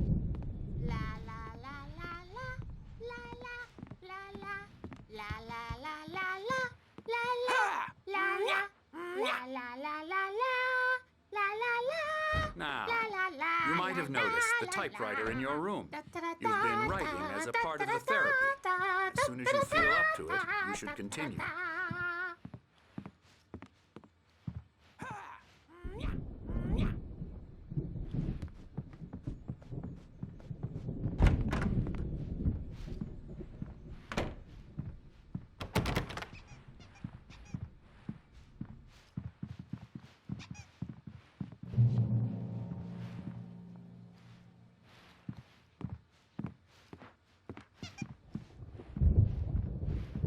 My rheumatism's killing me. There's a storm coming. Oh, what a storm. I hope it wipes this place off the face of the earth. And these two are the Anderson brothers, Odin and Thor. They had how should I put this? A heavy metal band in the 70s and 80s called Old Gods of Asgard. They even adopted new first names to complete the image of Viking gods. After the band broke up, they lived on a farm nearby. They are, well, in advanced stages of dementia. They're well cared for, TLC and all that. There's nothing more that can be done. I'm afraid that the rock and roll lifestyle has left its mark. Oh, that won't do.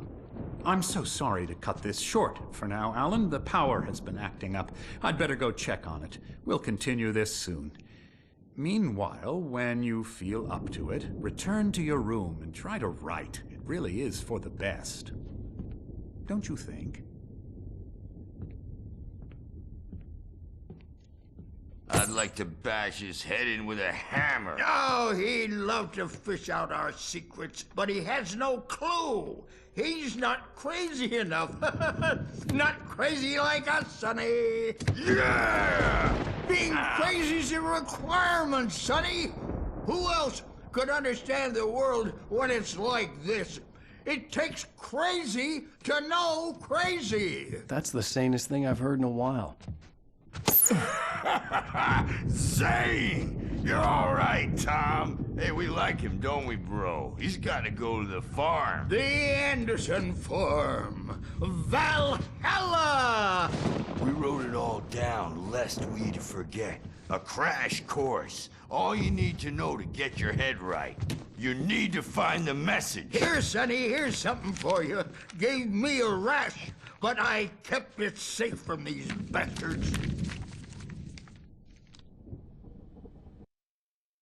Zane could feel the poems, taking form, shaping things. As he experimented, he imagined he could almost feel the power surging through the keys of the typewriter. It exhilarated him. But there was fear, too. If not for his young assistant Emil, he would have given it up. But Emil convinced him otherwise. He too had a way with words. My head was clearing up, or according to Hartman, I was sinking back into the fantasy. I was convinced he was lying to me. About everything. Crazy or not, the Andersons made more sense. Tom, you got any booze on you? Yeah, no. We have a stash of the special stuff at the farm. Our own formula. Local ingredients. Medicine clears your head right up. Makes you remember like moonbeams on the brain. I just noticed! Leather patches on the elbows? That's not very rock and roll. Tom just lost is all. Baba Yaga got to him too, the damn witch. She used us all. Taken from all of us. Took my thunder, the witch. And my ravens, what were they? Memory and thought, the hag. She took something from you too, didn't she? That's what she does. We're better off. This place, the lake, it gives you power. If you're a creator, an artist, God. Nightmares shifted in their sleep in the darkness of the lake. Yeah, that's the one. She makes sure it comes out twisted and wrong. Just ask the lamp lady. She knows what happened to that other writer. She's been using you, boy, and you let her. You went and opened the door for her, didn't you? Now, it was already open a crack. And whose fault is that? We're morally corrupt, disease-ridden, old and stupid. Doesn't mean he had to open it all the way, goddammit.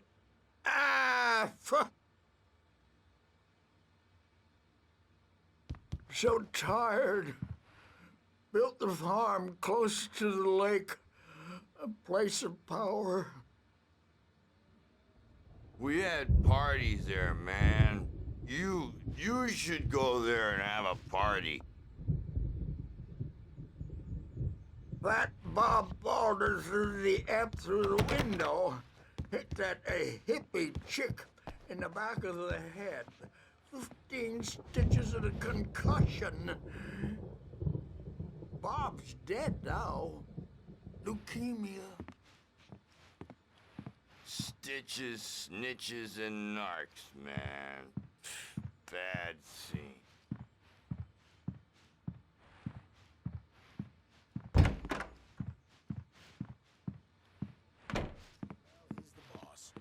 I may need a hand here later on, Birch. The storm's bound to make you-know-who jumpy. You know how they get. Gotcha. The doc's got me looking after Wake here, but holler if they get too rowdy. I'll do that, Birch. Hey, Wake, why don't you humor Dr. Hartman and give the writing a shot, huh? Typewriter's in your room. You can get to your room by those stairs, Wake.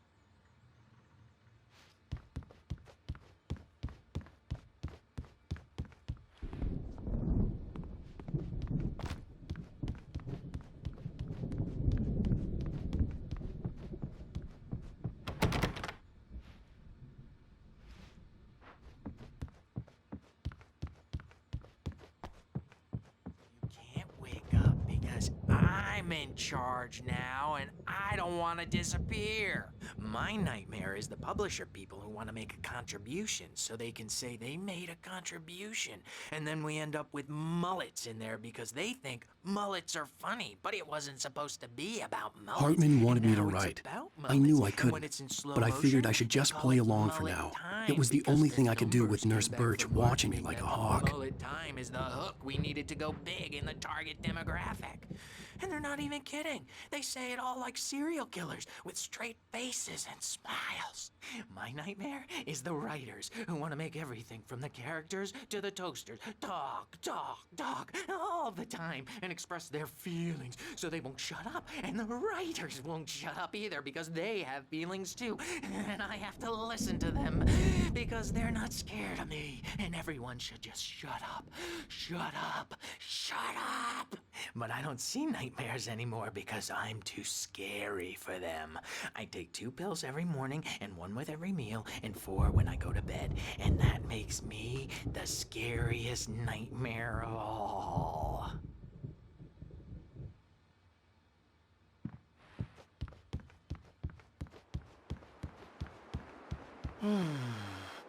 Oh, hello. I've painted you. Okay. I was just struck by inspiration a couple of days ago.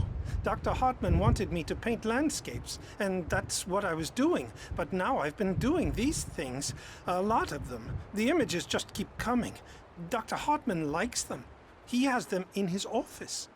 Yeah? He's very proud of me. He says I'm getting much better. I think I'm getting better. Well, I guess I'd better start wrapping this up. The storm is almost here. Look at that. I'd hate to be out there tonight.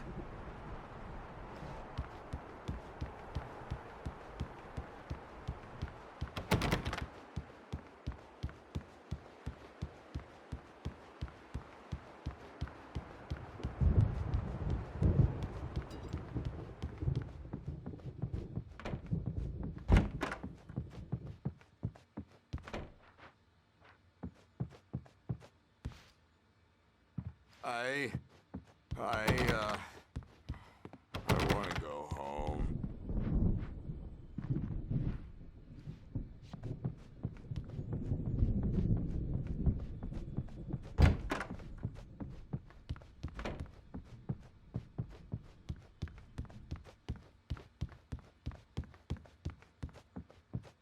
The doors were locked. Hartman and the nurses would have keys, but there was no way to get my hands on them. Something's wrong. I'm not myself. It's hard to think that there's a shadow inside my head. I can only focus on writing. Everything else is a blur. I'm trapped in this cabin. Have been for days, but it's always dark outside. My editor is real. I saw her again. She's not human. It's not human. A dark presence is wearing the old woman's face. She was covered in clinging shadows. There's a hole in her chest where her heart should be. I think I've made a horrible mistake. I don't think I'm any closer to saving Alice. It's been lying to me, using me to get the story it wants, and the story will come true.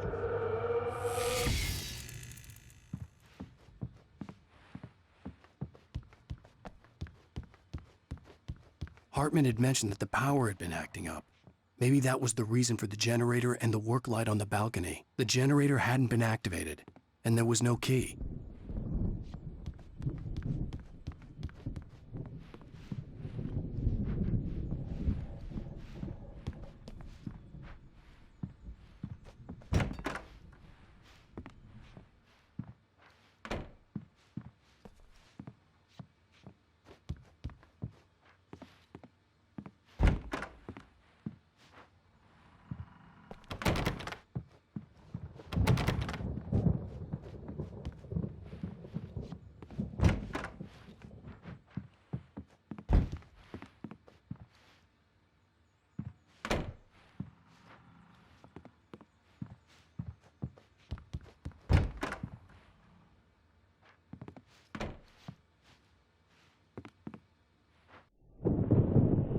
The white glare of the blank page in front of me hurt my eyes. My hands began to shake uncontrollably. Everybody, calm down. Put that down. Bert, I need help. Hey, Wake, you stay here. I'm gonna go see what's up. You just keep doing what you're doing. Be cool, okay?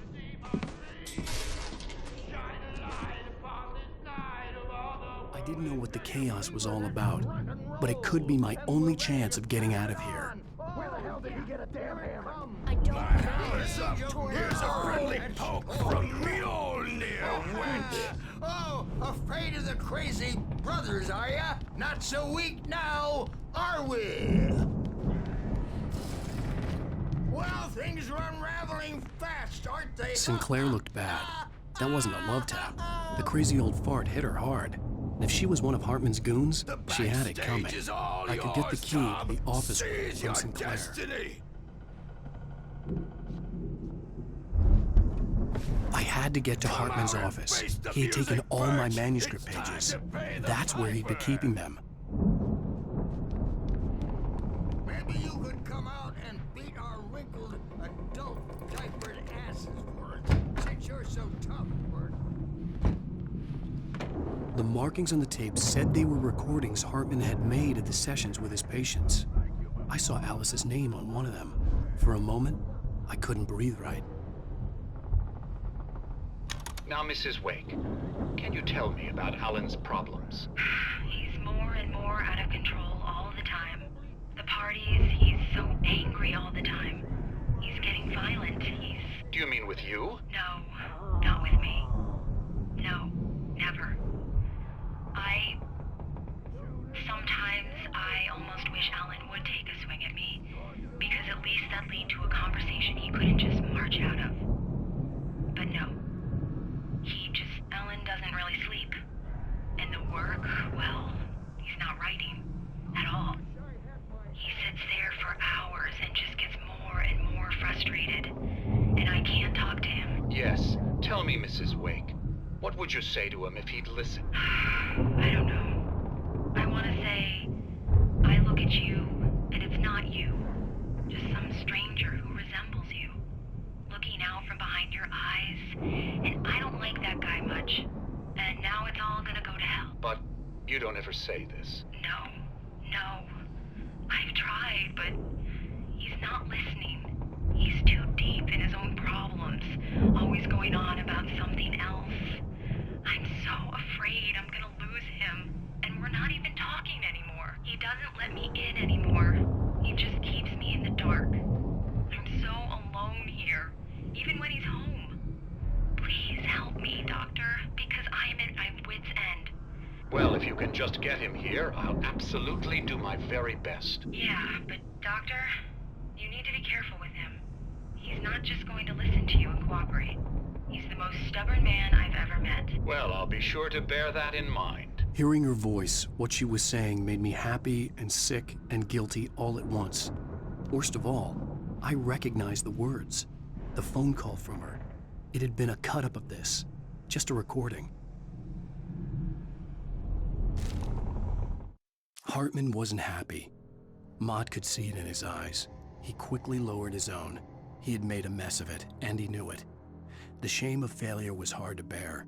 He hadn't expected Wake to say he needed more time, and he blurted out 2 days, less than Wake had asked for to show him who was in charge.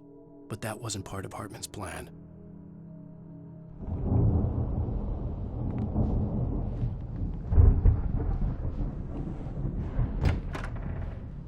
The photo on the wall caught my attention. In it, the clinic staff was standing outside the lodge. I knew the man next to Hartman. He was the kidnapper. Hartman had been playing me all along.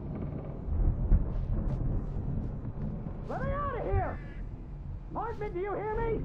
I'm gonna stew your crazy quack ass to shreds! Seriously! Barry? Ow! About time!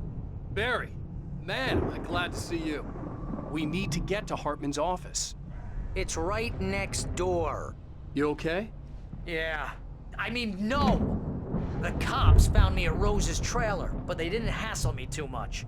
I'm obviously a victim in this, and I demanded to be treated as such. Or else I'd sue their asses.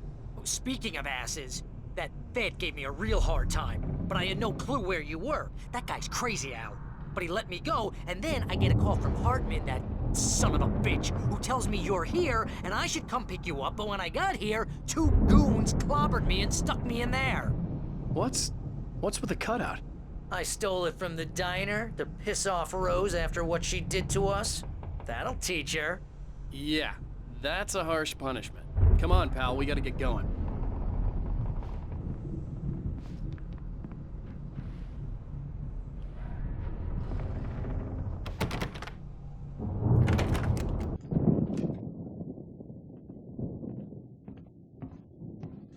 These were all the pages I had on me. And more.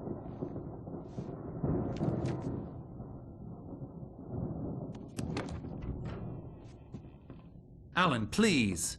You're sliding back into the... Tell me one more lie and I'll shoot you in the face. Ah, well, it was worth a shot. Really, Wake, come on. Let's work together on this. You have no idea... Hartman, shut up! Barry, get out of here. I'll catch up with you. Get a car. Oh, Al, let's just... Go! Wake, listen to me. This is a mistake. Don't you see? Together we can create something absolutely wonderful. With your ability and mine.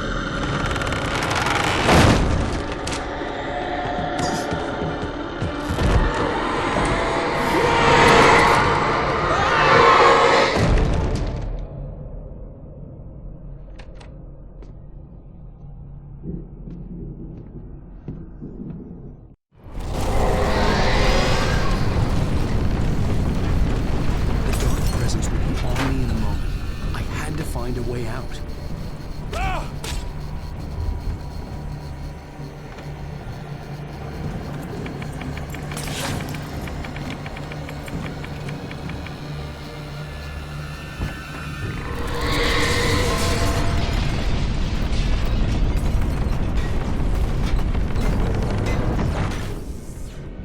I needed light to get the possessed bookshelves out of my way.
Hartman knew he was no creator. He had no ambitions on that front. And he certainly didn't want to end up like every artist he had worked with here, damaged in ways that were hard to describe, or worse. It was enough for Hartman to maintain creative control and provide direction, to be a producer. That was what most of these people were in need of anyway. Of course, suitable subjects were few and far in between.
Come on! We gotta get going! I found the car, but the gate's locked. You're gonna have to go through the hedge maze over there! Barry, I don't have a light. Take this, Al! Oh, God!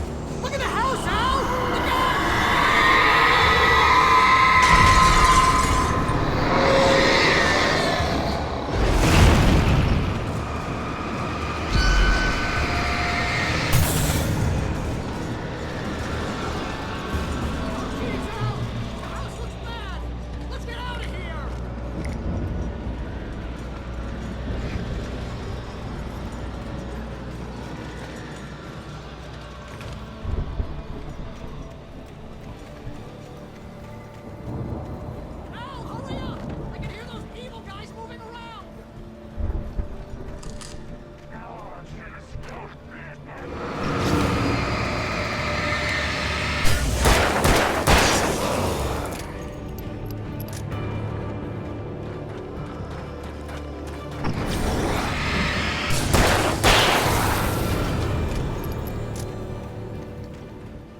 Hartman hurried down the corridor. He had disliked leaving Wake when he was surely at his most susceptible to therapy. But this was not an ordinary storm. Wake had been writing, and he had woken something up in the depths of the lake. Now, it was coming for him. Hartman had naturally prepared for a situation like this. The idiot brothers would keep Wake distracted while Hartman double-checked everything, just to be sure.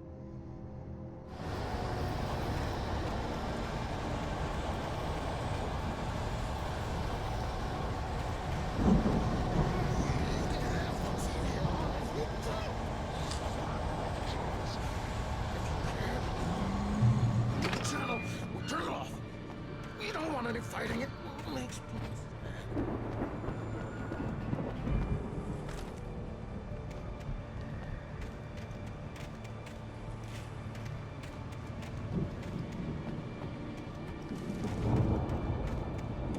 You get 2 pills in the morning, and then you'll be nice and calm all day long. You get 3 pills in the evening. You seem like a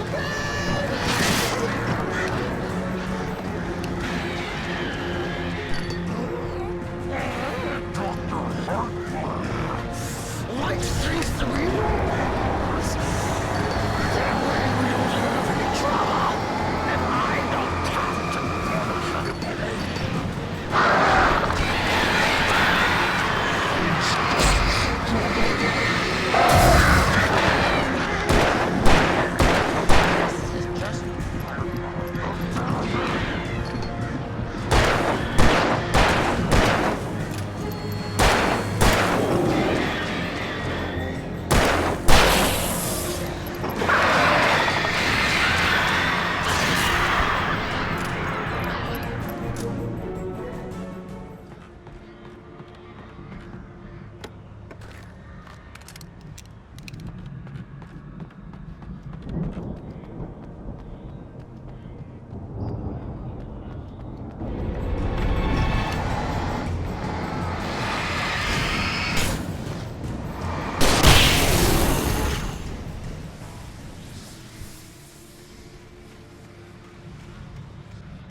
For the moment, Barry was just glad he had survived the fall.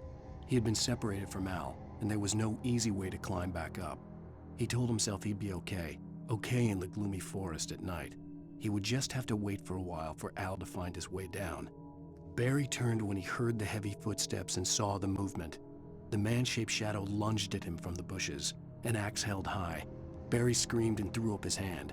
The world exploded.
Hartman watched as Wake's features slackened. The man was bullheaded, no doubt. Even lying on the bed, he'd almost broken Hartman's nose the second time. But with a little time, he could break Wake down, give him proper direction. Wake was easily the most promising subject he had had. Well, since Tom, really. "Sleep well, Alan," Hartman whispered with a smile. "Let me take care of you." He sniffed hard to clear his throbbing nose, swallowed blood, and barely tasted it.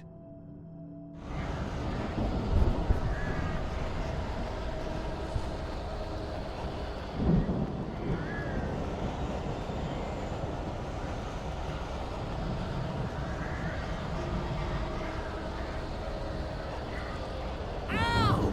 You're alive! Let's get out of here. Can you open this gate? Maybe. Barry! Well, I slammed it shut when the nasty showed up, and the key fits kind of loose in the lock, so, Barry! I'll find it! Don't worry about it!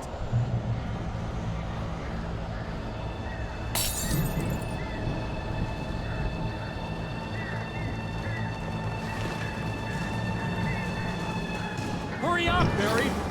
I'm on it! I'm on it!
Tell me we're headed for the nearest "You're now leaving Bright Falls. Come back soon" sign. We're going to the Anderson farm. I knew you were gonna say something like that. You know what? You owe me big time for this. When this is through, if we make it, I don't care what anybody says, I'm done with darkness. You're gonna buy me a tanning bed as a gift, and I'm gonna live in it.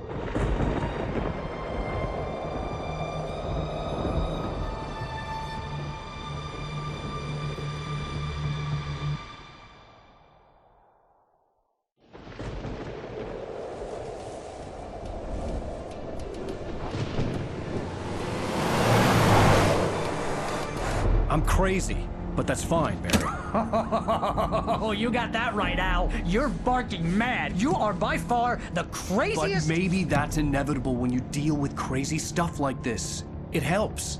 This is happening, Barry. Alice, they never had Alice. She's trapped in the darkness at the bottom of the lake, but she's not dead. Al, how can you know that? I know, Barry. I can— Al, No, listen. I can bring her back. I can find her. There's something special about this place. The lake, it does something to the works of art created here. It makes them come true.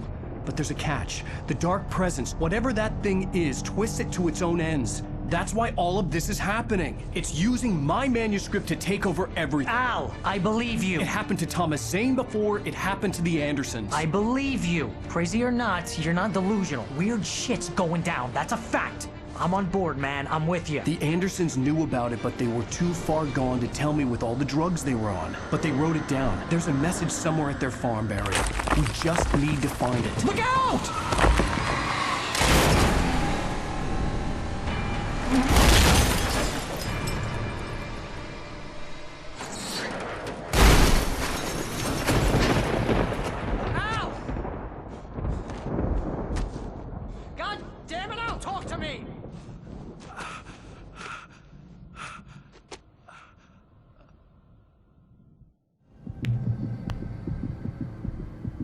I had lost my gun in the crash.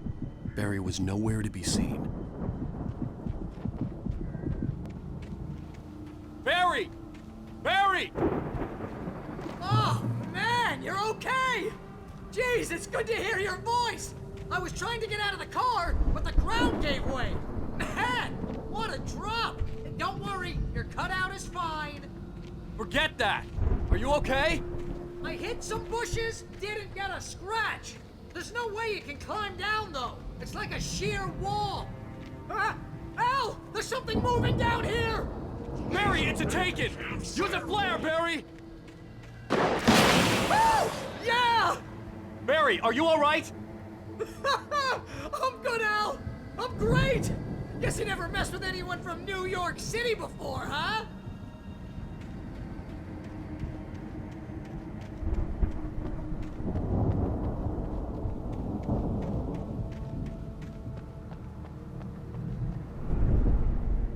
You're gonna have to find your way around to the farm, Al! I'll be waiting! Barry, just wait for me, okay? Al! I'm not staying here! It's suicide! I'm going to the farm! I'm gonna go ahead and secure the area! You can catch up! Don't worry about it! I'm on the case! Now he's Rambo.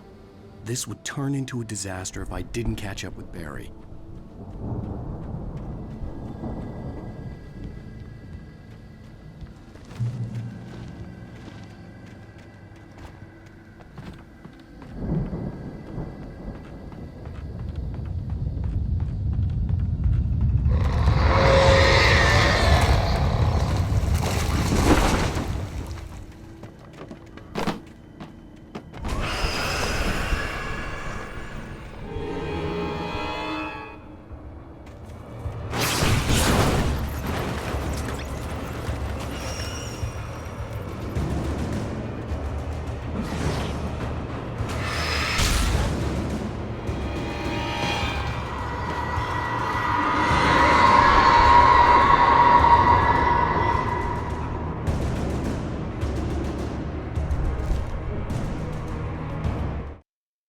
When he stopped the car at the Anderson farm, Walter felt relieved. Oblivion was close at hand. The brothers wouldn't miss a jar of moonshine or two in the booby hatch. But then he saw the man on the porch, and he knew who it was. Driving for his life and knowing it was useless, he didn't realize he was crying until he couldn't see the road for the tears.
Crawled over the gate.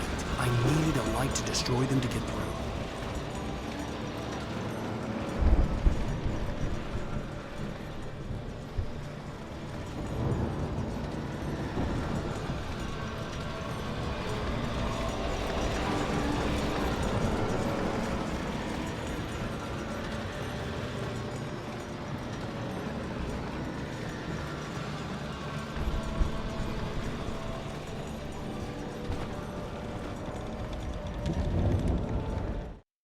Agent Nightingale stared at the passed-out rider.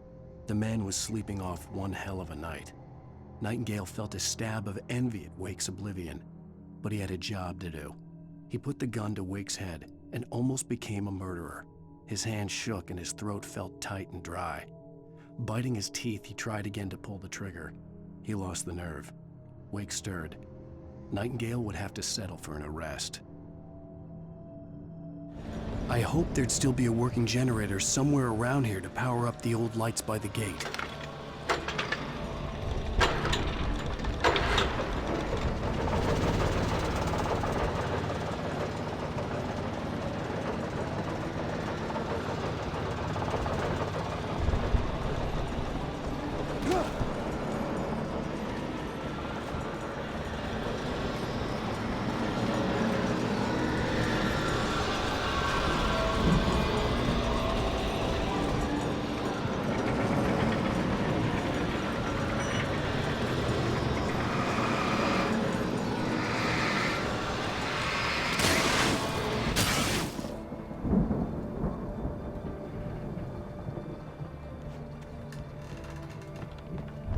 could sense the movement in the woods ahead. Facing the enemy without a weapon was dangerous, but I had no choice.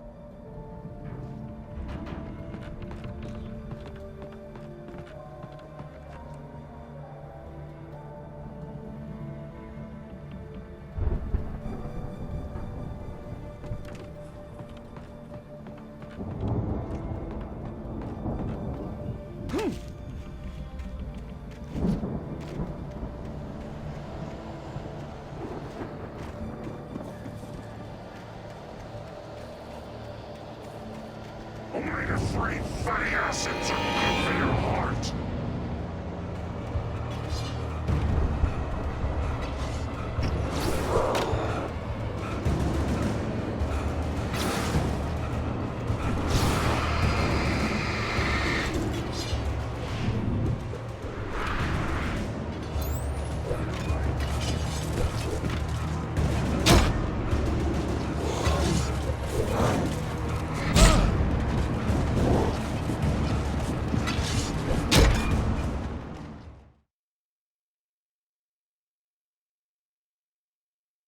I could sense the movement in the woods ahead. Facing the enemy without a weapon was dangerous, but I had no choice.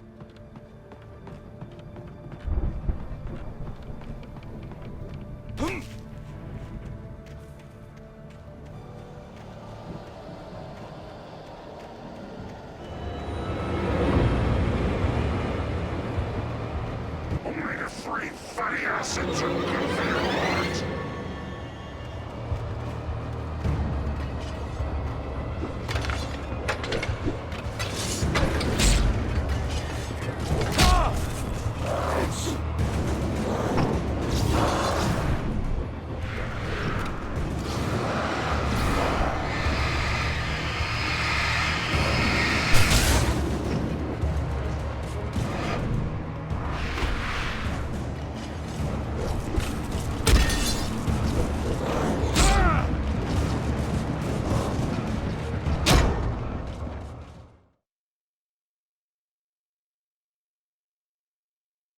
I could sense the movement in the woods ahead. Facing the enemy without a weapon was dangerous, but I had no choice.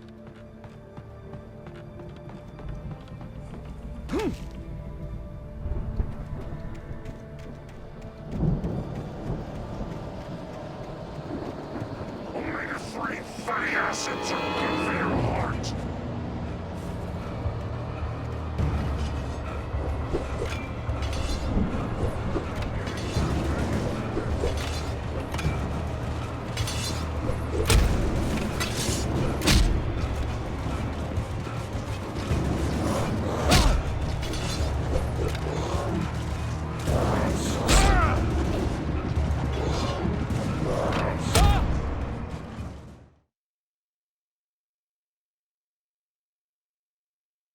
I could sense the movement in the woods ahead. Facing the enemy without a weapon was dangerous, but I had no choice.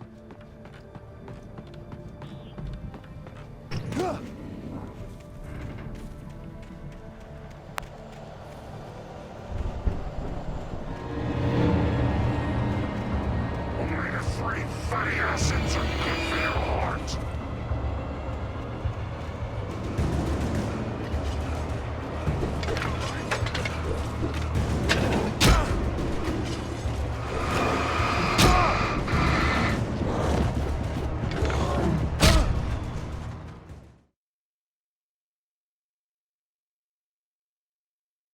I could sense the movement in the woods ahead.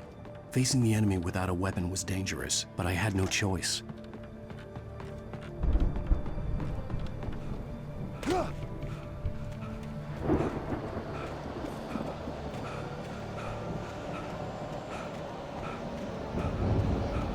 Only the three fatty acids are good for your heart.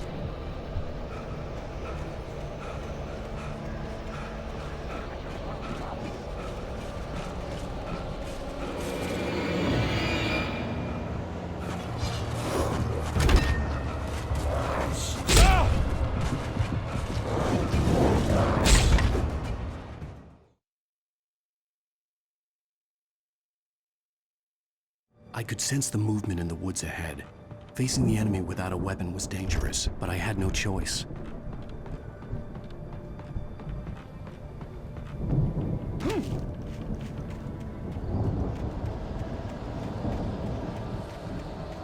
Omega-3 fatty acids are good for your heart.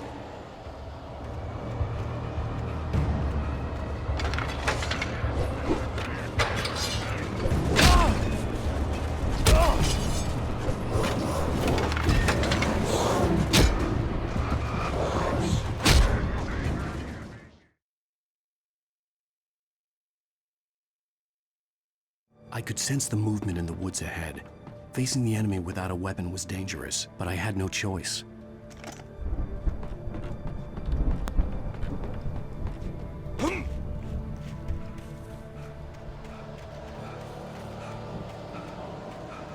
Omega-3 fatty acids are good for your heart.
A car was driving away from the farm, headed in the same general direction as I was. For all I knew, it was Barry, caught in the consequences of leaping before looking.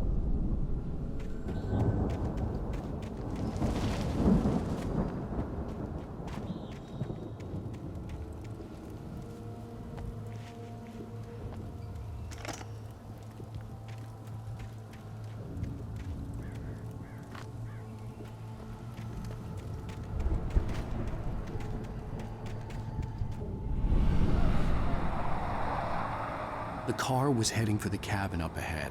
It wasn't far. If it was Barry, I would see the damage soon.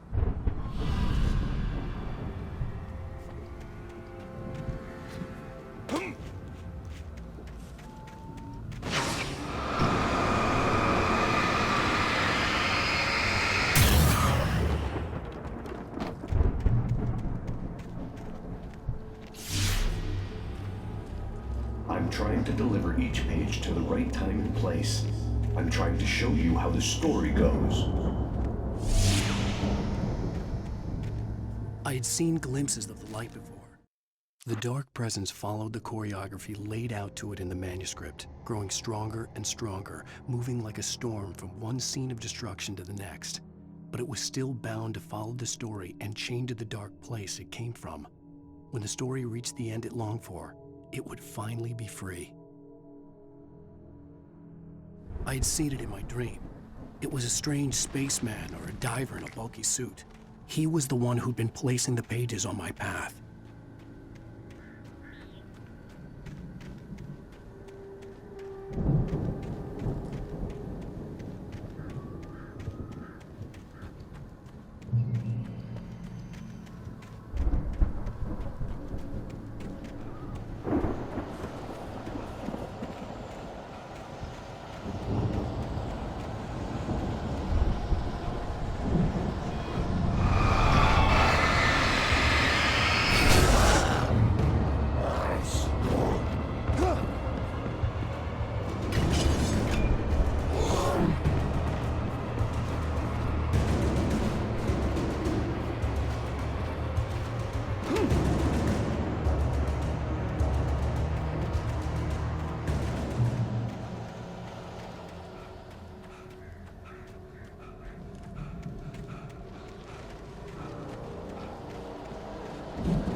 see the car, but there was no sight of the driver.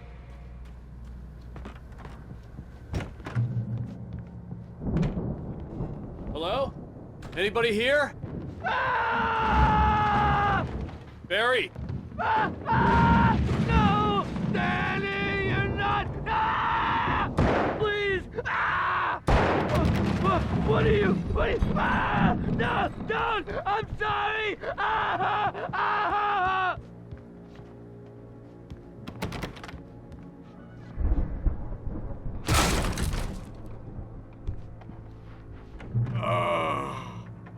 I know you. You were in jail the other day. I went to the farm again for the moonshine, you know? It makes you see. They're not gonna miss it. They're in the loony bin. But my buddy, Danny, I lost him. Something's gone wrong with him. It's not him. Like a real bad follow-up to a real good movie. The best friend's suddenly the bad guy. Who wrote this crap anyway?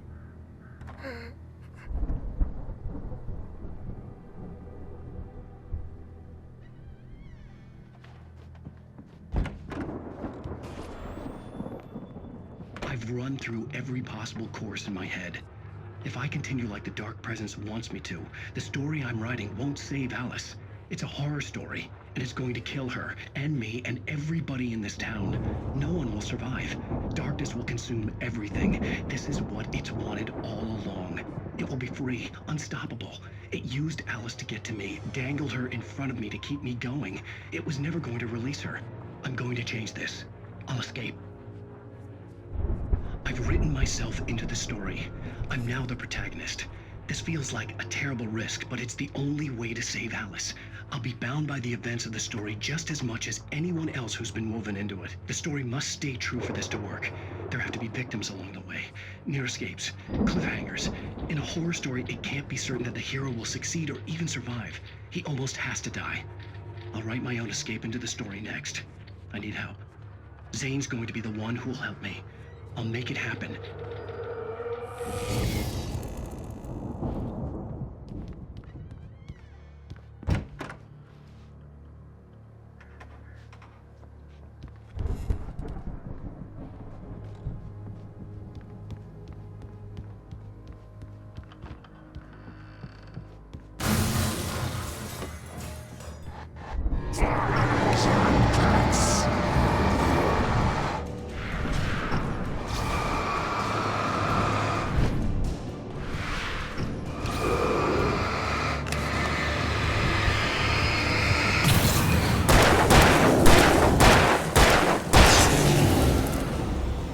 Let me guess. Danny, huh?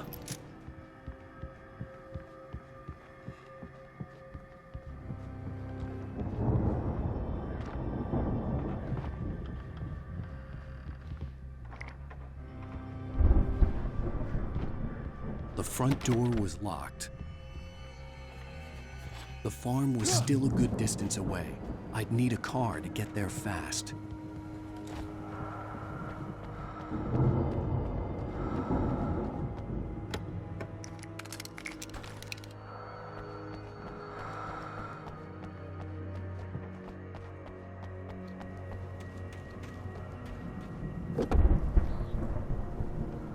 If Barry wasn't up here, he was probably in trouble down at the farm. For a moment, I felt bad for doubting him. After all, I'd made it this far myself. But Barry was Barry.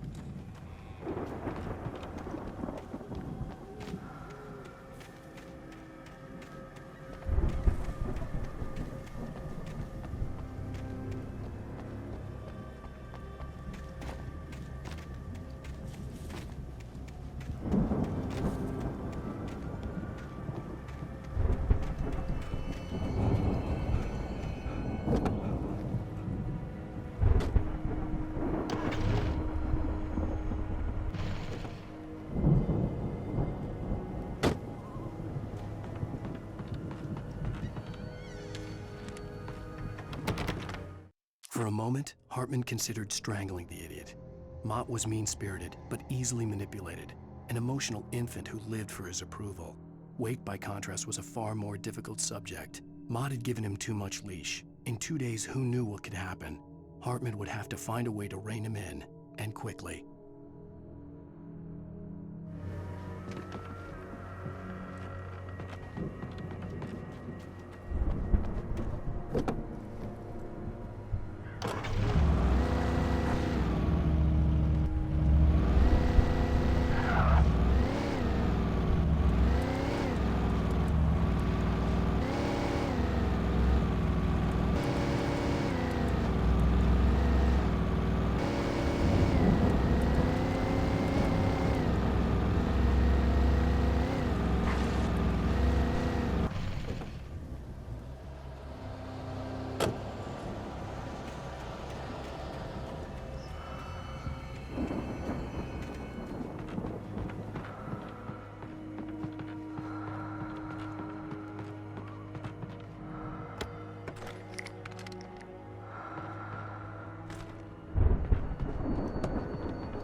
I'd known the brothers used to be some kind of rock stars, but it hadn't really sunk in until I saw the stage.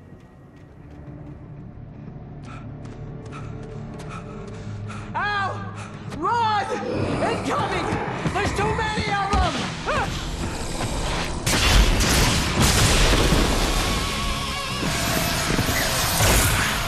God damn!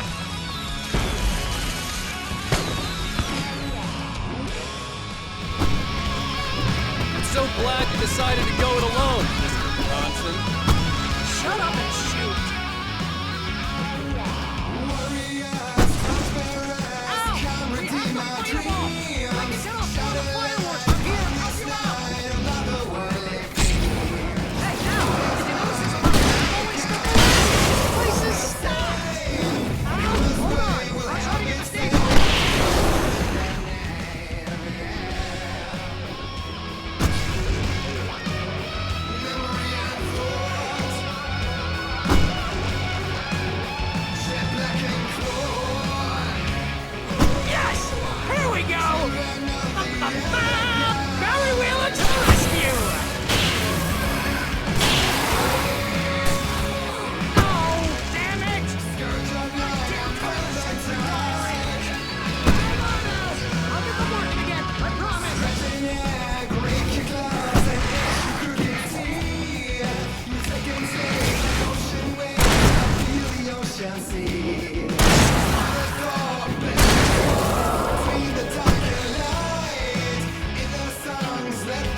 please, please, please!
Bright Falls, rock and roll capital of America.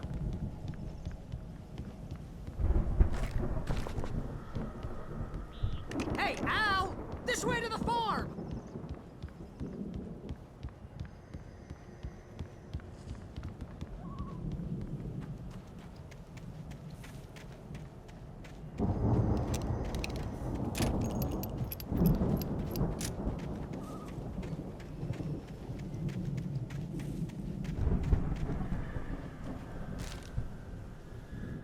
Deputy Mulligan tuned Thornton's chatter out.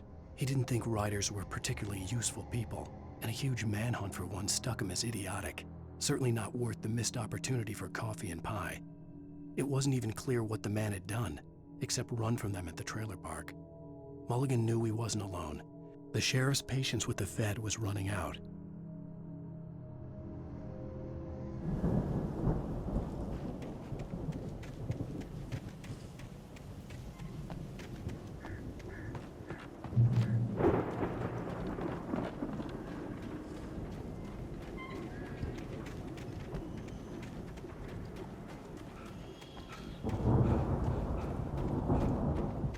See, bestseller? No reason to worry. Your cutout's good as new, right where I left it.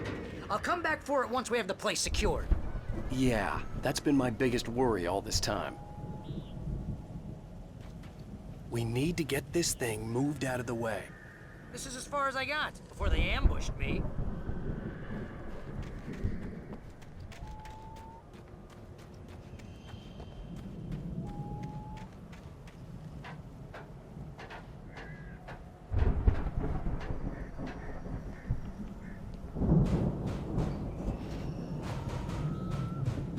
Hey, I think Alan Wake here has something to say. What's that, Al? Ooh, I'm Alan Wake. I'm always right about everything. And if I don't get my way, I'll sulk all day long. I'm always intense and moody. It makes me very attractive and mysterious. Right now, I'm just standing here because I need my best friend Barry to carry me. But that's okay. I can just take him for granted. I think I see what you did there. Yeah, it was pretty good. You want me to do my imitation of Barry Wheeler? No? Thought so.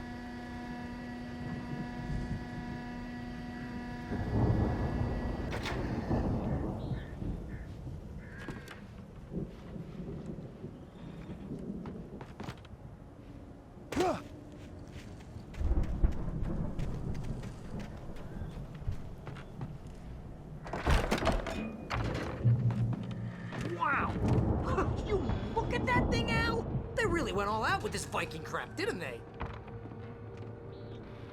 Look at all this stuff. They must have done okay for themselves, so how come I... Sleep. We all spend a third of our Night dreams in its Springs. soft embrace, Man, somewhere brings back between memories. fantasy and Hey, oblivion. remember when I got you that gig? But Your dreams first have a real way of writing forcing job. themselves Got you into started. life, Was this one of your or vice episodes? versa. In Night Springs. Tonight's episode, The Dream of Dreams. That's by someone else. We join Mr. Jones as he explores the endless dreamscape, only to be brought to a sudden stop by a decidedly mundane situation. A long line of people. Hey, Jones, right? Listen, we're gonna have to wait until His Highness over there is good and ready. Oh, wow. Who's that? You don't know him? What are you, new? He's the guy dreaming us. Well, not just us. He dreams everything. All of this. But wait, no. I'm the one who's dreaming. I'm asleep. Isn't this my dream? Oh, yeah. Sure. Get real, pal. You're just another dream. I'm a dream. You're a dream. The weirdo in the diving suit is a dream. And the girl made of smiles and sunshine is definitely a dream. But I'm pretty sure I'm dreaming this. Well, maybe you're a really confused dream. What am I, a shrink? All I know is I'm going with the smart guys, and they say that's the guy doing the dreaming. Right there. I don't know what that means. It means we keep him happy. No sudden falls. We make sure he has his clothes on when he goes out in public. No chases where the monster is nipping at his heels and he runs like crazy, but his legs don't seem to get him anywhere. None of that. Because if he wakes up in a cold sweat... Oh... Yeah, precisely. So we wait till he wants to move on. Keep things nice and calm. Hey, something's happening here. Yeah? What's that? What? Can't you hear that? Oh, God help us, it's an alarm clock. Oh, it's you, isn't it? Please, man, I got a wife and kids. Please don't wait.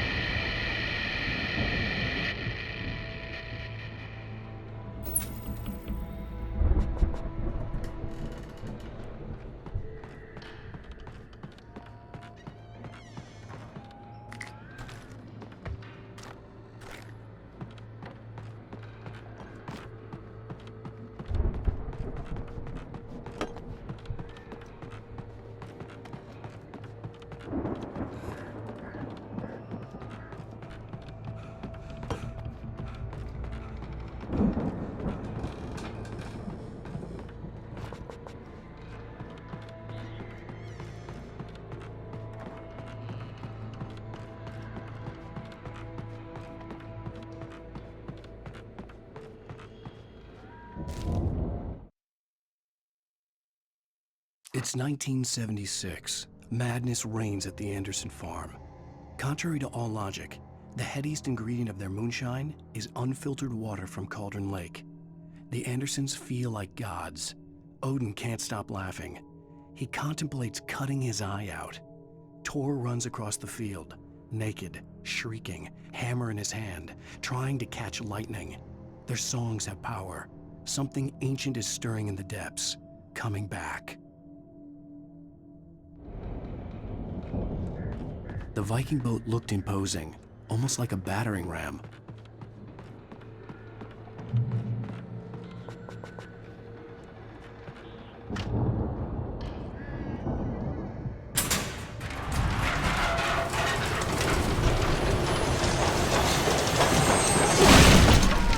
Good going, Al!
work.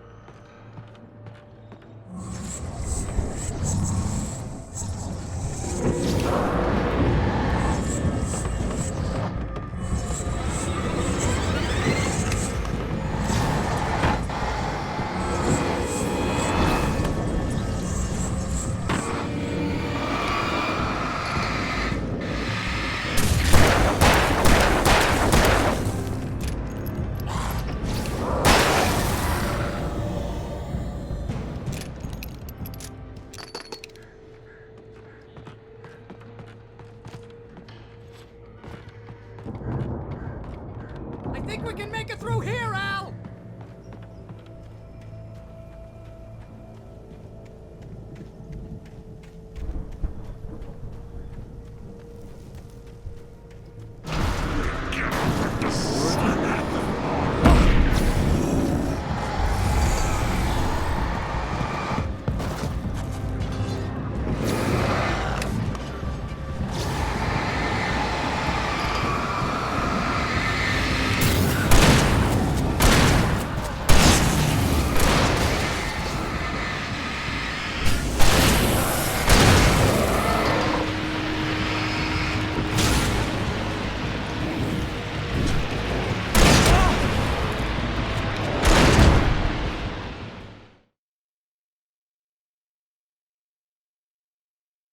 Through here, Al!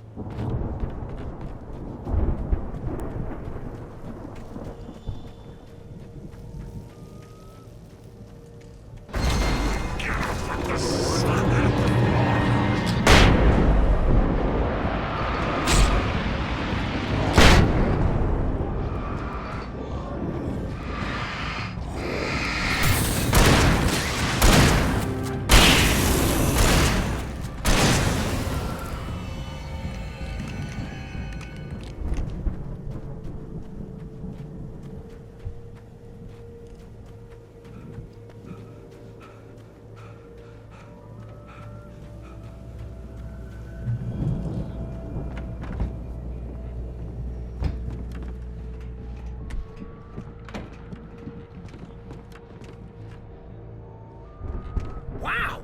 Those geezers had quite a production going on. Ooh, you know what, Al? If we make it through this alive, I'm gonna start representing them. Yep, sell this stuff online, maybe get a reality show going, release a new single. Good luck with that, pal. Hey, you find us a way out of here, okay? I'm gonna take a closer look at this stuff.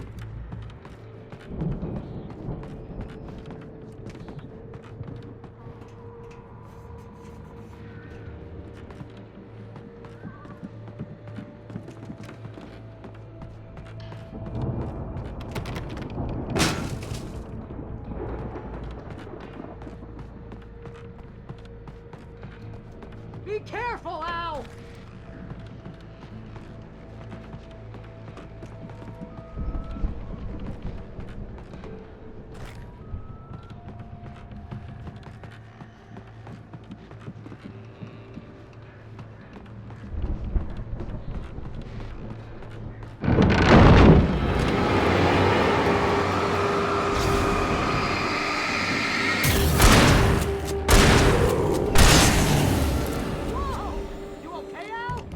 I'm good. Keep your eyes open, okay?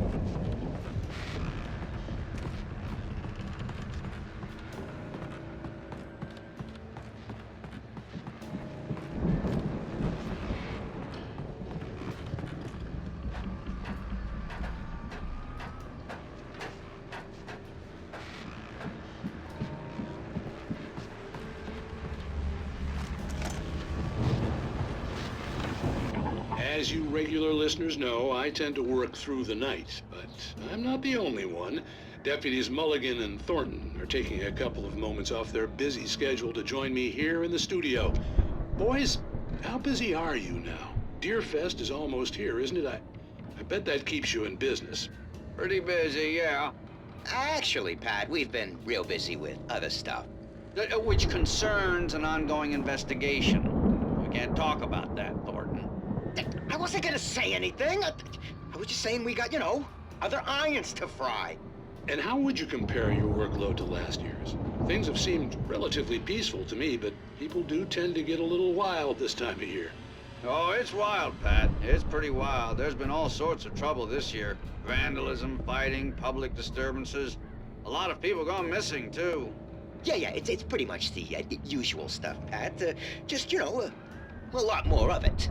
Now, is it just me, or does Deerfest get wilder every year? People seem to be more drunk, at least, or they start earlier and younger. Oh, it's definitely not just you, Pat, but... Definitely, Pat. Hey, I'm talking here, Thornton. Oh, shoot, I lost my train of thought. Not just me. Oh, yeah, it's wilder, Pat, but actually most of the trouble seems to be coming from grown men. People who ought to know better, you know? Kids are doing fine this year. Well, that's nice to hear at least. Boys, I want to thank you for stopping by. I'll let you get back to your patrol. Sure thing, Pat. Yeah, sure thing, Pat.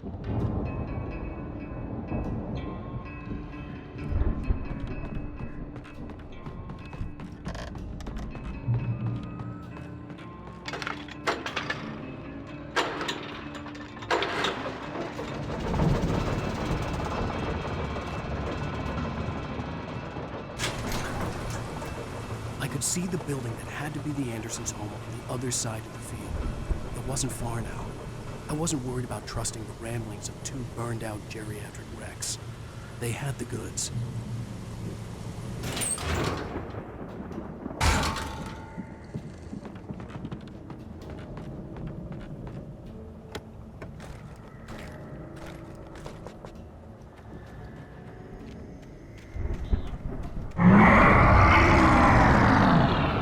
You've got to be kidding me.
Al?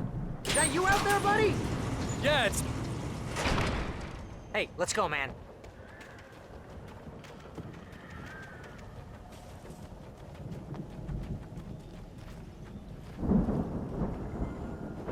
I think we're gonna have to work together to open this gate, Al. Looks pretty heavy. Hey, I think that's the farm on the other side of the field. We're almost there. This farm is a crazy place for crazy people. We should feel right at home then.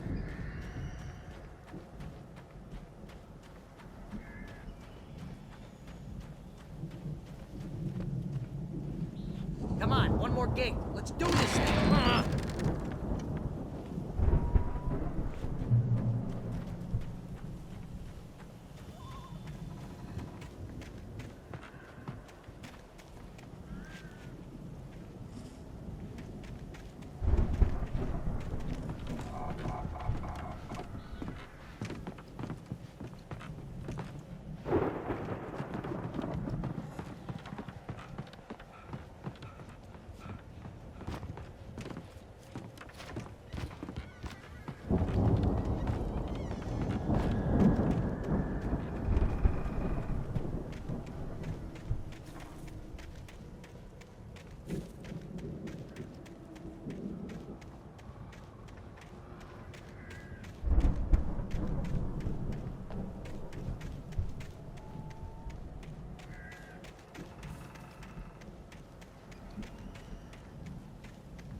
lights are out.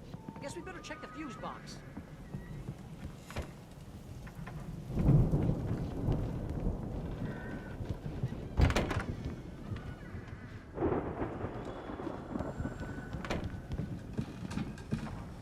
You know, this place looks kind of lived in.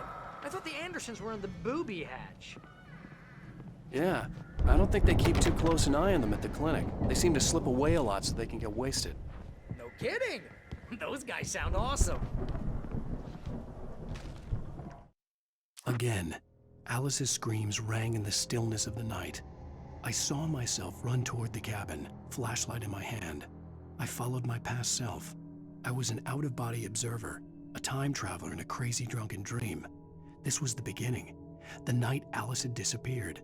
The mystery of what had happened during the missing week was about to reveal itself.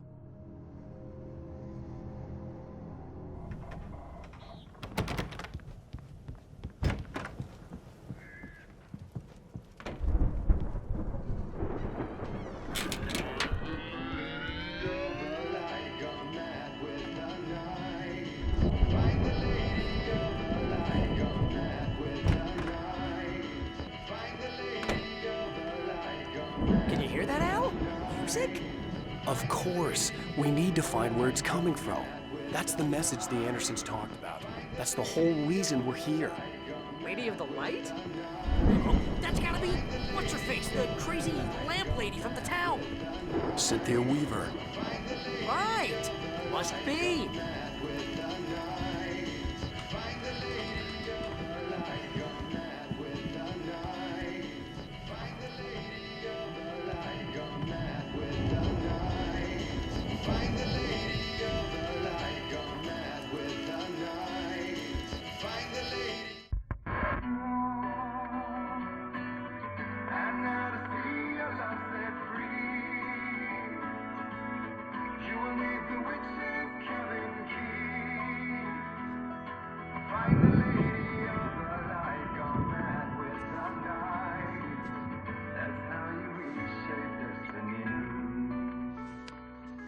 Okay. We need to find Cynthia Weaver. We'll stay here for the night and head back to town as soon as it gets light.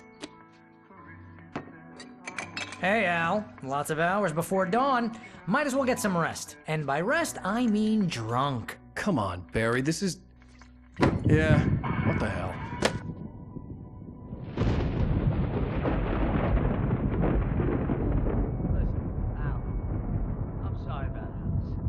Seriously, because I know we don't get along, but we're gonna find her, right? And even though you're a crazy bastard, I'm gonna stick by you, no matter what, ever, Al. Sure, like a brother. I'm a writer, goddammit. Correct. If I just wanted to, I could write 10 books a year. And they'd be the best books that year. No, you couldn't. That's right, I couldn't. But I could, because I'm a writer. What? What do they put in this stuff? I feel like my brain is coming out of my nose. I'm gonna get the recipe off those coots and be a booze millionaire. I just miss her, Barry. I just want her here with me. I know, Al. I know. It's gonna be okay. We're gonna make it okay.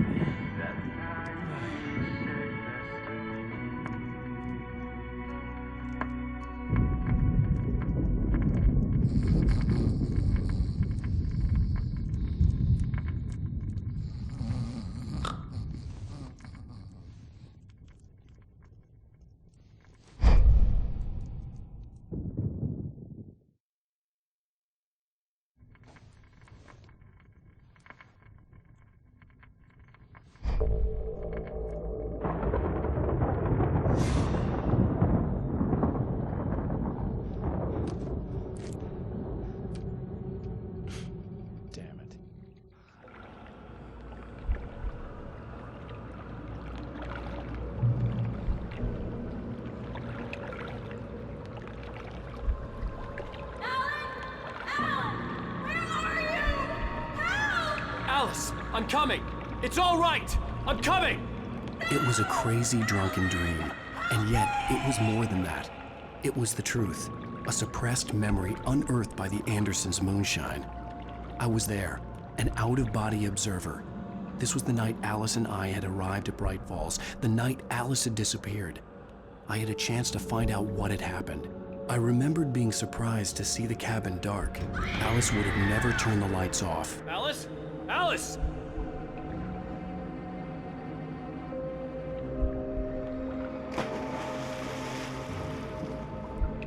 I remembered thinking I caught a glimpse of her form underwater, sinking into the darkness.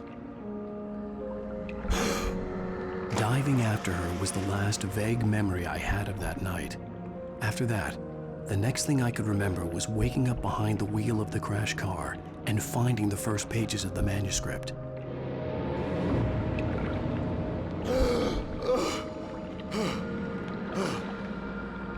I couldn't find her in all that blackness. I must have thought she drowned.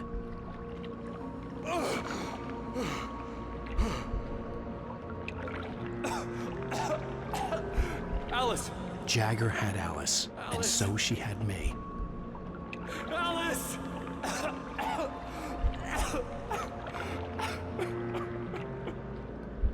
I'd been easy prey. Look at the cabin. Is there someone in the window? Alice? Maybe she didn't drown after all. Maybe she's inside. Alice! Yes. The dark presence had touched me.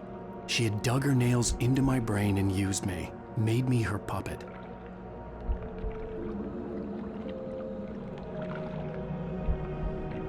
She must be here somewhere. Maybe upstairs in the study. Alice! Yes, that's where she is. You can apologize. Alice! You'll laugh at the whole thing together and put it behind you. Alice? She's not here. You were foolish to think so. No, she's dead. She drowned. No, no, no! It's your fault your wife is dead. You are guilty. All she wanted was to help you right. You killed her. Oh, hush. There's still hope. Cauldron Lake is a special place. Here, you have the power to change things. She wanted you to write. I will tell you what to do.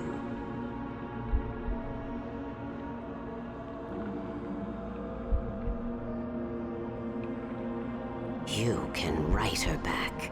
The story will come true, and all will be well again. She had Alice, and the manuscript was the ransom for her.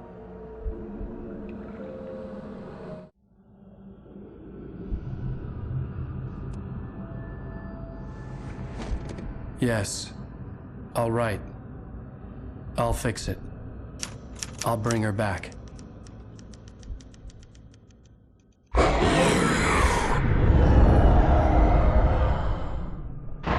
No. I wrote it. I remembered it all now. In the dark, I'd written for days, a week, almost a complete manuscript of a novel entitled Departure. Jagger had been my editor, whispering in my ear, making sure that the unfolding story would make her more and more powerful. I thought I was saving Alice. Even with the cobwebs she put in my head, some part of me had been aware enough to write my escape into the story, to bring a light into the cabin to release me before I could finish, to interrupt the horror story before the ending, where darkness consumed everything and everyone. Zane was weak and far away, but I had written him into the story, and his light had been enough to set me free. It isn't here now. I'm here because it was written. I brought the light to set you free. You must hurry. It will know I'm here. It will be back soon. It stole the skin of my Barbara a long time ago. She looks so old.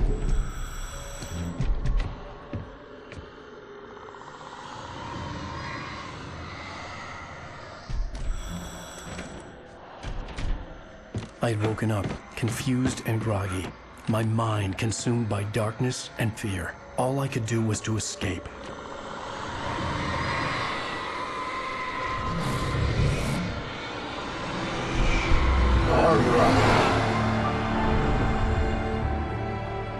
The week week spent in the cabin had taken its toll. I was barely conscious, and fading fast.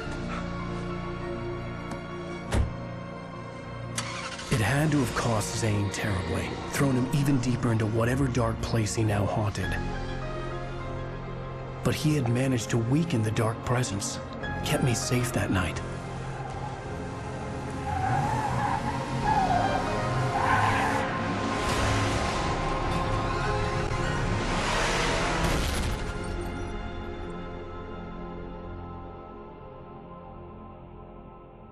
I wrote it.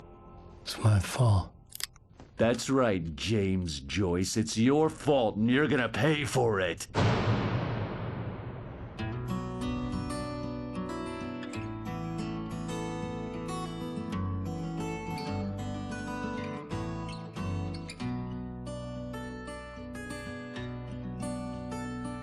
There's an old town road with mystery of Tom the poet and his muse, and a magic lake which gave a light to the words the poet used. Now the muse she was his happiness, and he rhymed about her grace, and told the stories of treasures deep beneath the blackened waves.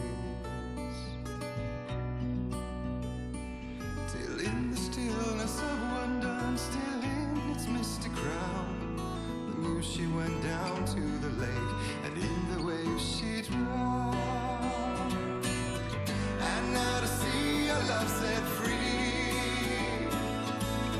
you will need the witch's cabin key. Find the lady of the light, gone mad with the night. That's how you reshape destiny. The poet came. Previously on Alan Wake. Under the influence of the dark presence, I wrote a horror story that is coming true. Jagger had been my editor, making sure that the unfolding story would make her more and more powerful. Some part of me had been aware enough to write my escape into the story. Together we can create something absolutely wonderful. The lake, it does something to the works of art created here. It makes them come true. My mom gave me this old light switch. The clicker. Alice is being kept in a dark prison. I need to find Cynthia Weaver to fix this. It's your fault, and you're gonna pay for it. Well, we're expecting a record crowd from the neighboring counties. Naturally, we hope to break the record set by last year's Moose Fest in our neighboring town, Watery. Ladies and gentlemen, some people have asked me, what's the big deal about Deer Fest? And I think that this sums it up. It's about friendship and community. We've got a great party coming up, but let's try to hold it in until tomorrow and get through the night in one piece, all right?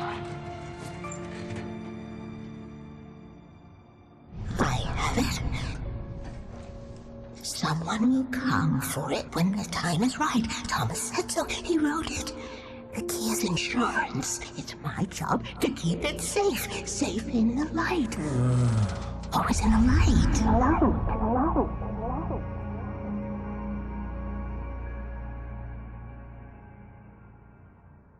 All the manuscript pages were gone. The FBI agent had taken them. I think my tongue just took a crap in my mouth. Ugh. Oh, wait, we're in jail now? Al. Al, this is not good. That about sums it up.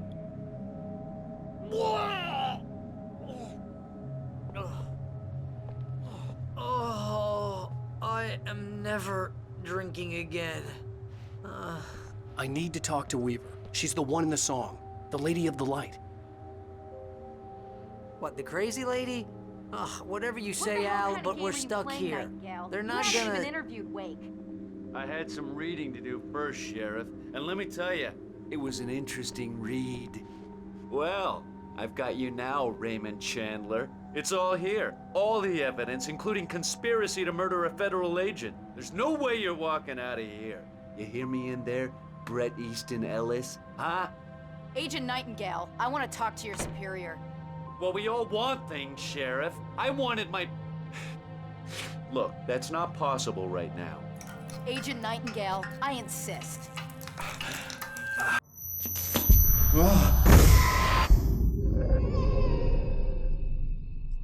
Wake, what's wrong? Lady, are you stupid? It's a trick. It's an obvious trick. Okay, I've had enough of this crap. Wake, I'm gonna trust you with this. You're joking. Agent Nightingale, your opinion would matter more if you were sober and if I actually believed you were here on official business.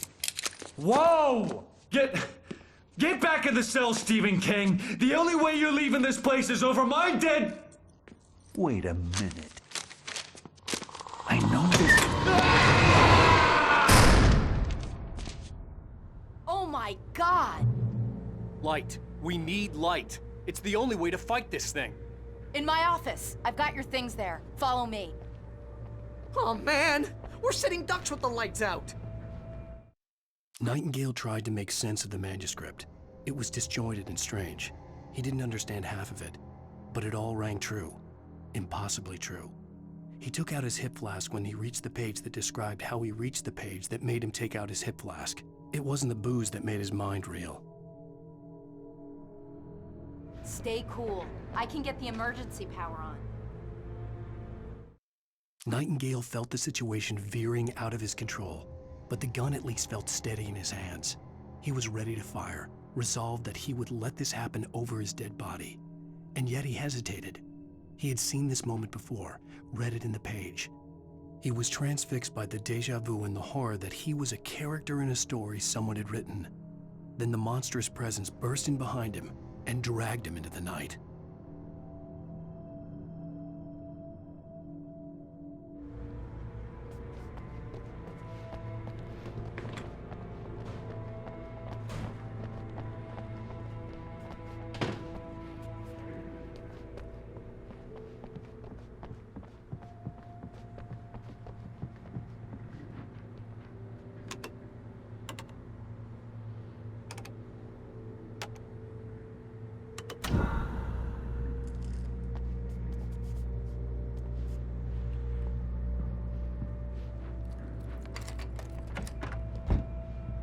Here are your things. Wake, what do I need to know? What do you need from me?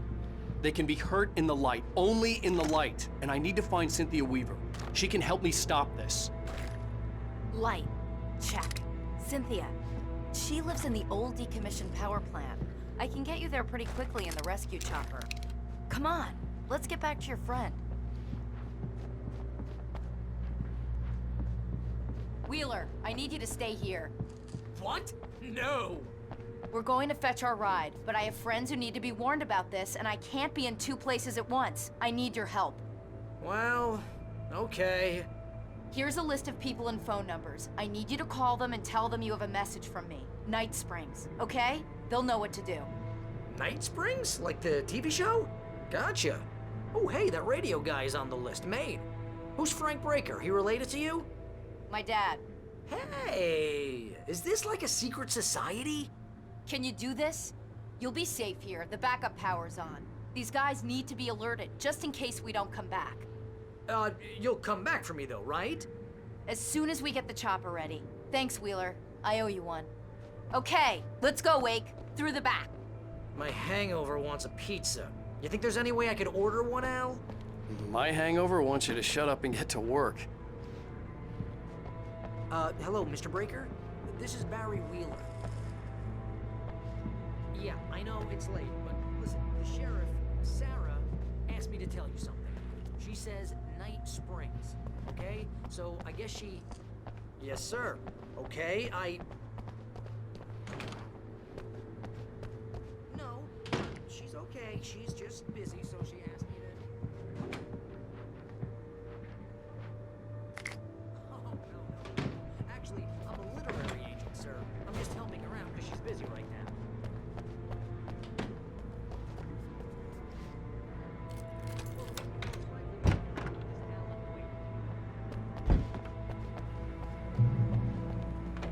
Oh, hell. Whatever took Nightingale must have broken the gate controls.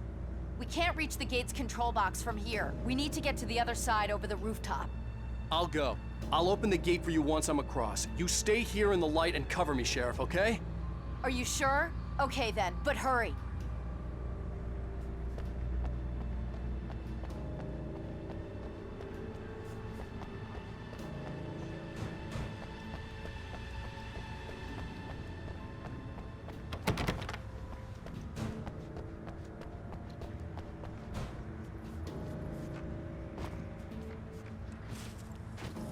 I needed to reach the rooftop to get to the other side of the broken gate.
Hey, Sheriff! Your password. Night Springs? What's that all about? It's a stupid joke we have. That Bright Falls is the original inspiration for the TV show. This town can get weird at times. Never this weird, though. You need to bypass the damaged control box. What am I, an electrician? Hold on!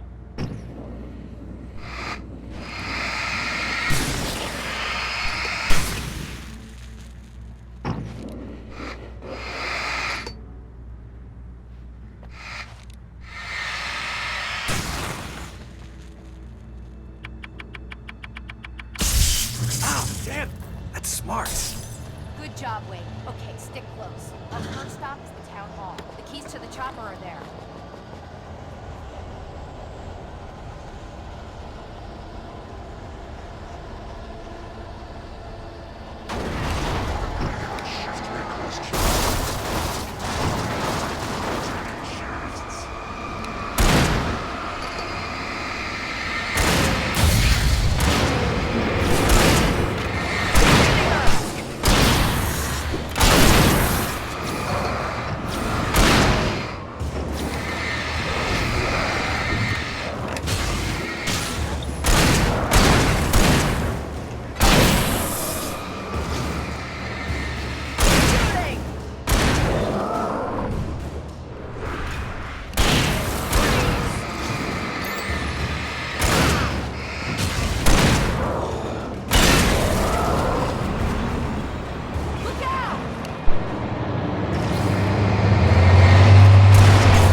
I'm gonna want explanations, you know. For example, what the hell happened to Rose? She's seriously messed up now. The same thing I think happened to me after I arrived. During this week, you can't remember? Oh, I remember now.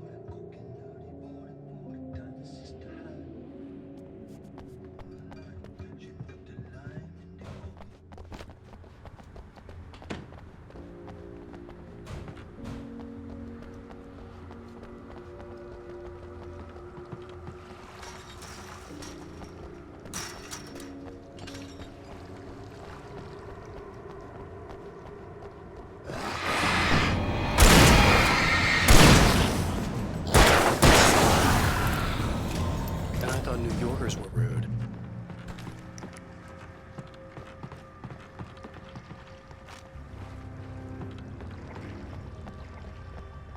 You have the right to understand these rights.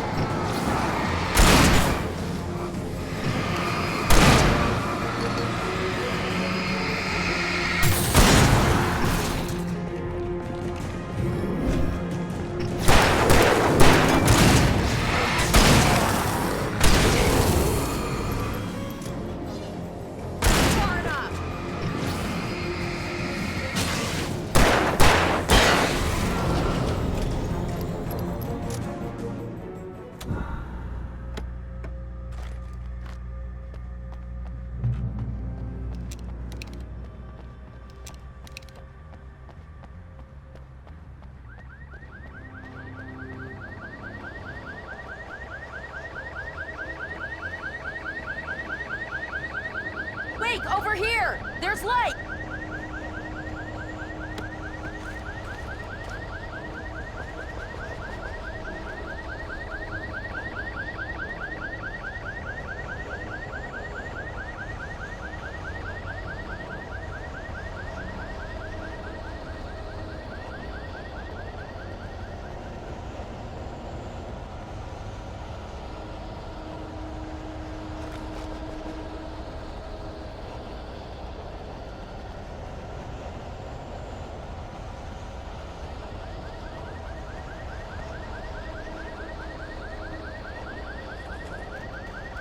Key. Watch my back, Wade.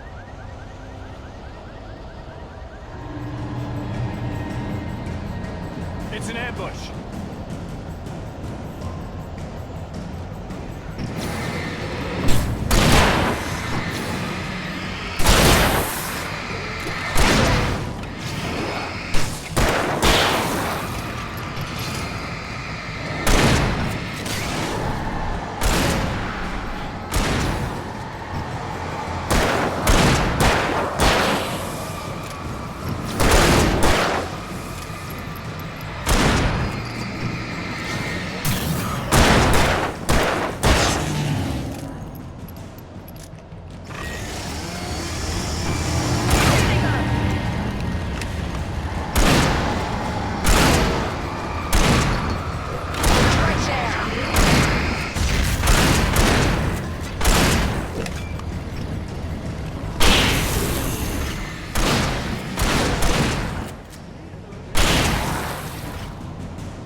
Let's go, Wake.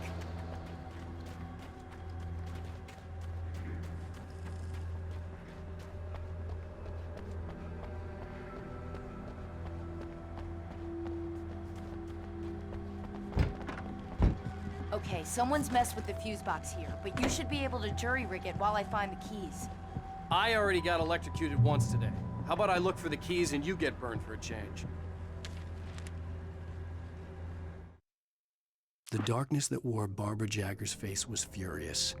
The story in the manuscript had been making it stronger all the time, but now the light had set the writer free and hurt it, weakened it. It was only a matter of days before the dark presence would be strong again, but meanwhile, it would be difficult to recapture the writer.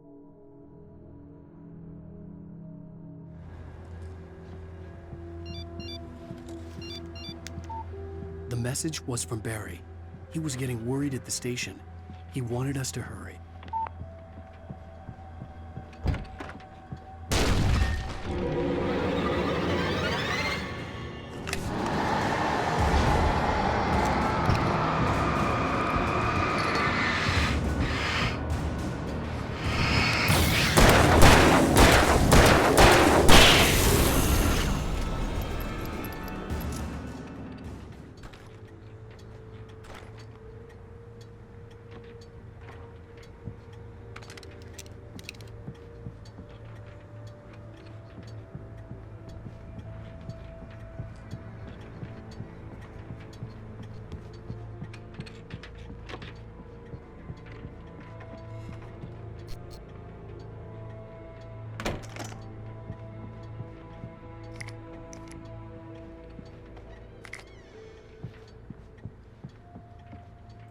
Okay, Sheriff, I got the keys.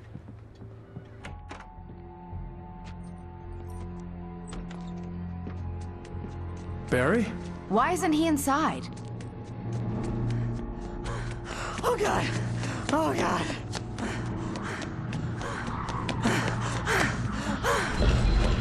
Barry! Look out! Barry, move!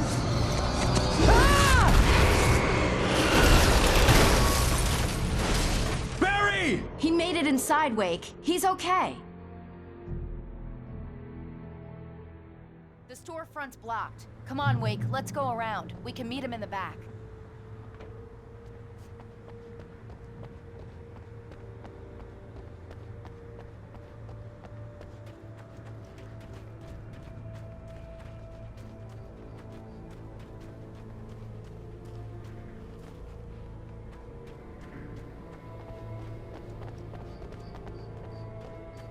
Look out! Over there!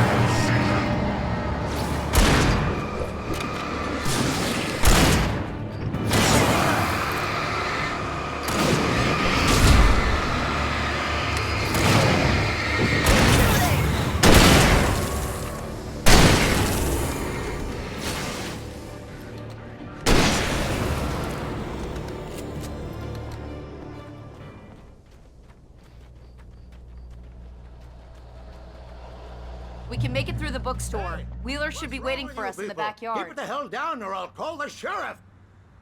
Oh, hi, Doc. I've got it. Don't worry about it. Sarah, about time somebody showed up. All this shooting in the air is idiotic. One of these days they'll kill somebody. And over Deerfest.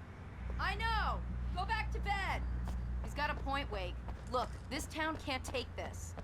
It's me they want. The sooner I get out of here, the sooner you can all get back to life as usual. I hope you're right. Come on, let me get this door open. Wait, you got the keys to the bookstore? Perks of being the sheriff. A girl needs to get around.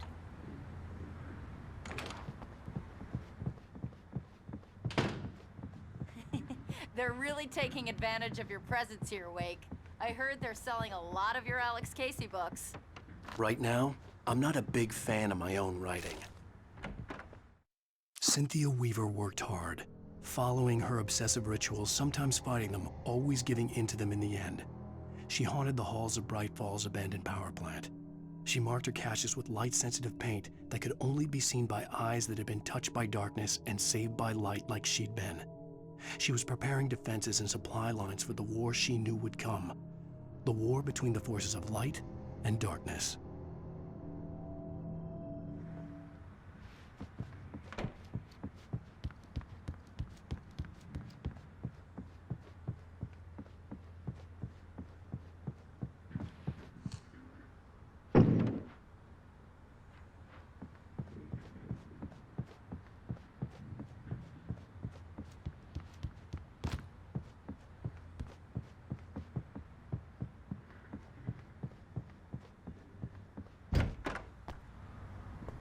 I don't see Barry. Look! That's him. That's the way to the chopper.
I'm gonna give Pastor Howard a piece of my mind about this lock. Ugh, I told him to get it fixed.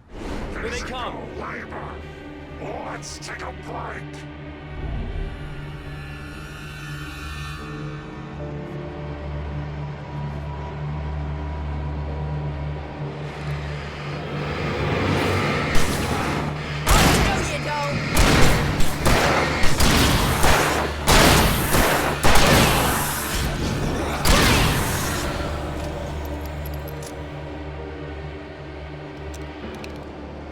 Omega-3 fatty acids are good for your heart.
Okay, it's open. Let's go, Wake.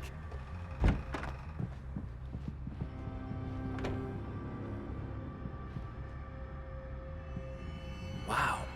We keep them lit all night long on the night before Deerfest. Why? Well, it's tradition.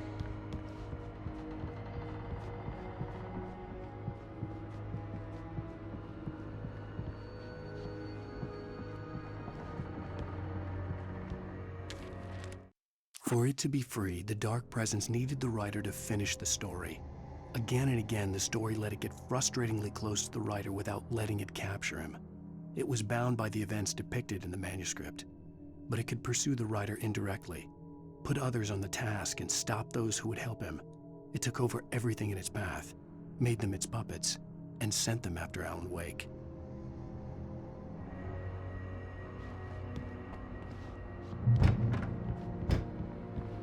We're almost there. We'll have to go through the basement to get to the parking lot. Yeah, there's no way going through the crypt will turn out to be a bad idea.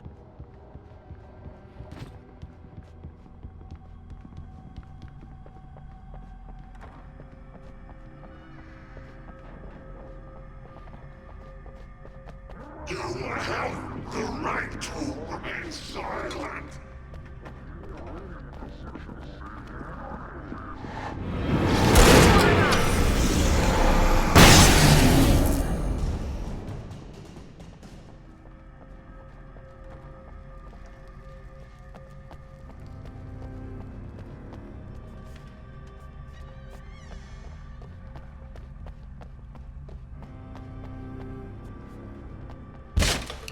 Did you call 911?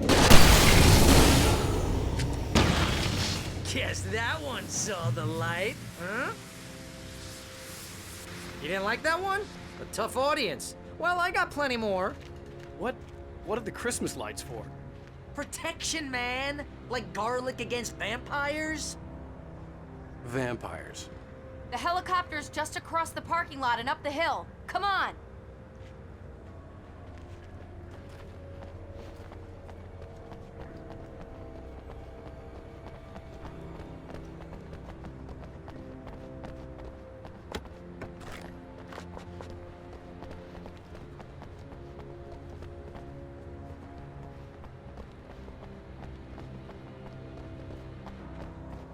The Bright Falls General Store is now my favorite place in the entire world.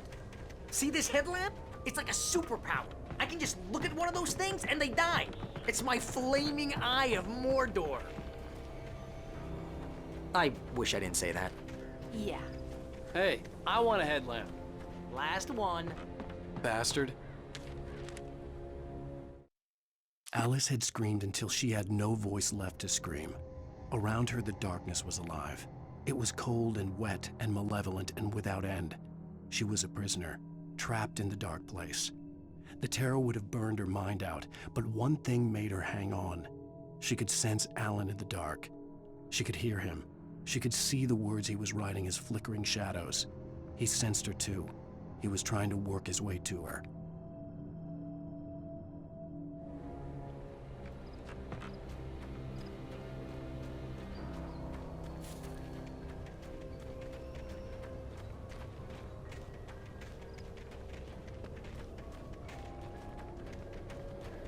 When someone throws a damn school bus at your head and you're about to take a helicopter ride with someone who may or may not have a pilot's license, you're cleared for departure to Night Springs.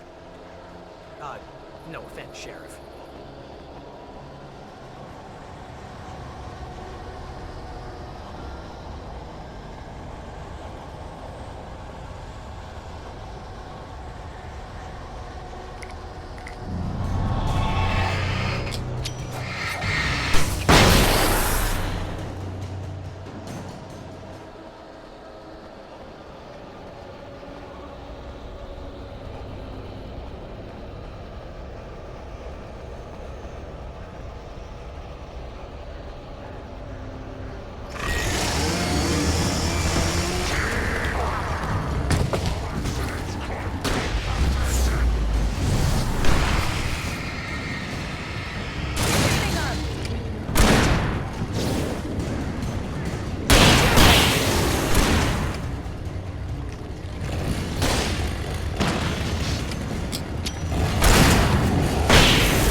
Gonna get used to this.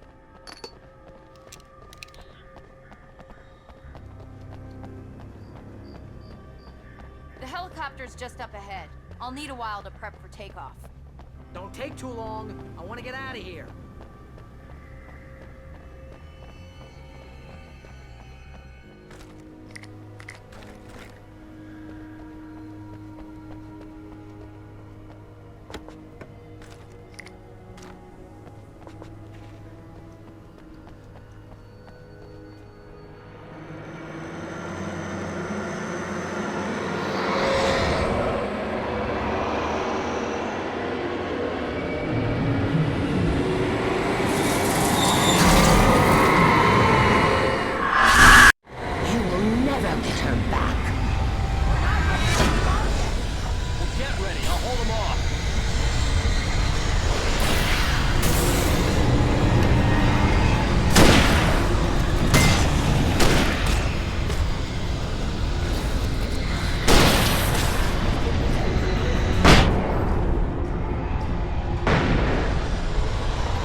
You better put an end to this. Just get me to Weaver, Sheriff. You're taking a big chance on a local crazy lady, Al. I hope you're right about her, or we can kiss this town goodbye.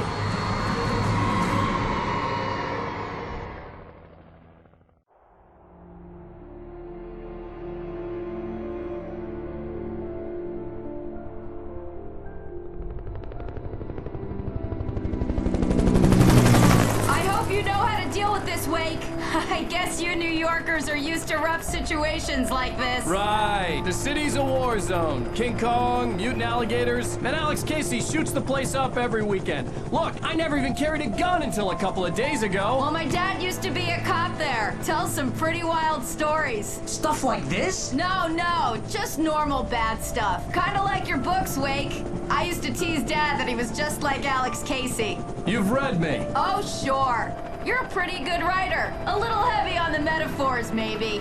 Nobody's ever said that before. We're coming up on the power plant. See the lit building over there? And that's the dam further up the river. I can't land here. I'll take her down the road across the river. Just get me there, Sheriff.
I had to do something about the chain for the door to open.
And here's a new song from a band that they always remind me of our local rock legends, the Old Gods.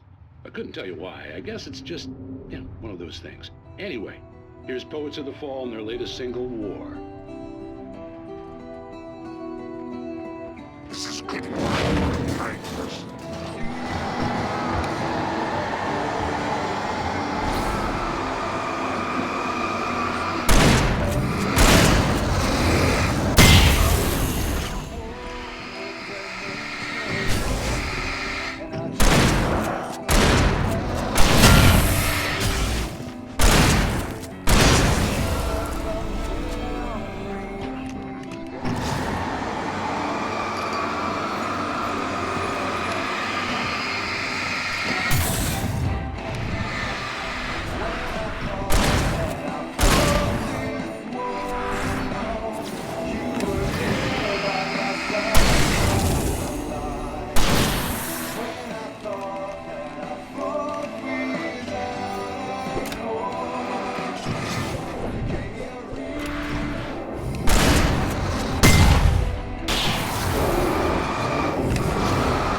that glowed in the night. It was close, but I had to find a way across.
Making her way through the water pipe alone, Cynthia was angry at the writer.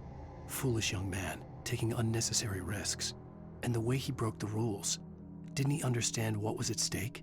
Since the terrible days in the 70s, she hadn't wavered once, as hard as it had been.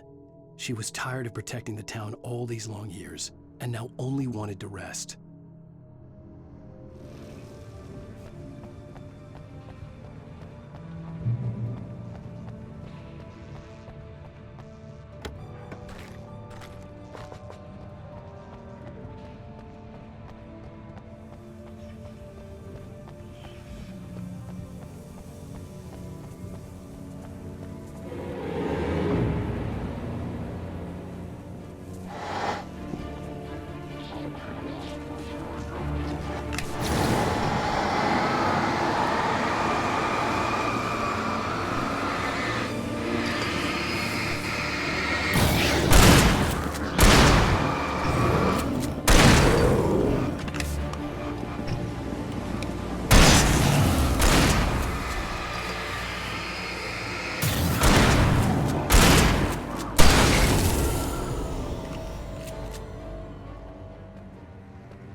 The story I had written in the cabin had come true.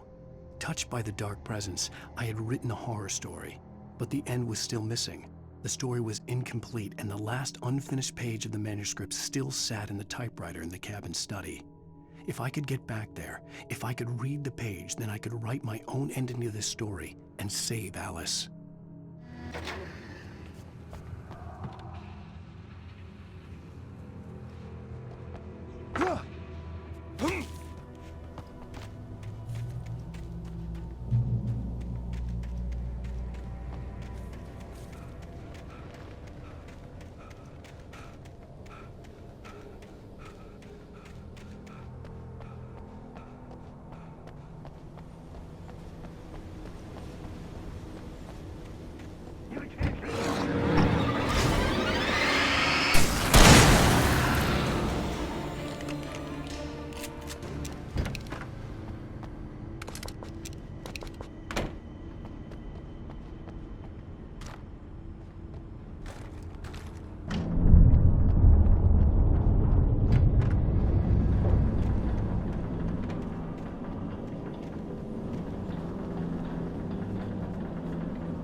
dreaming of being butterflies or butterflies that dream of being men.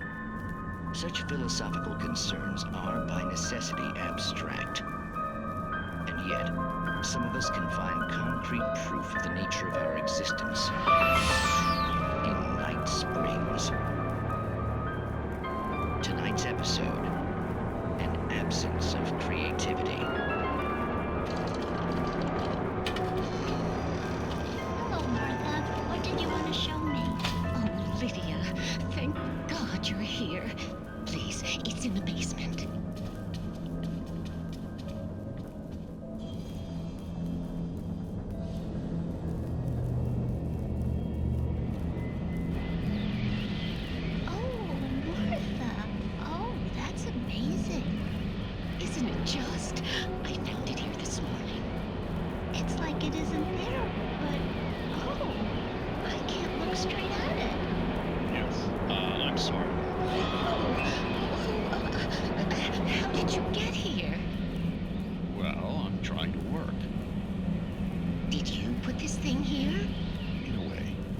Precise, I put everything here but that. Really?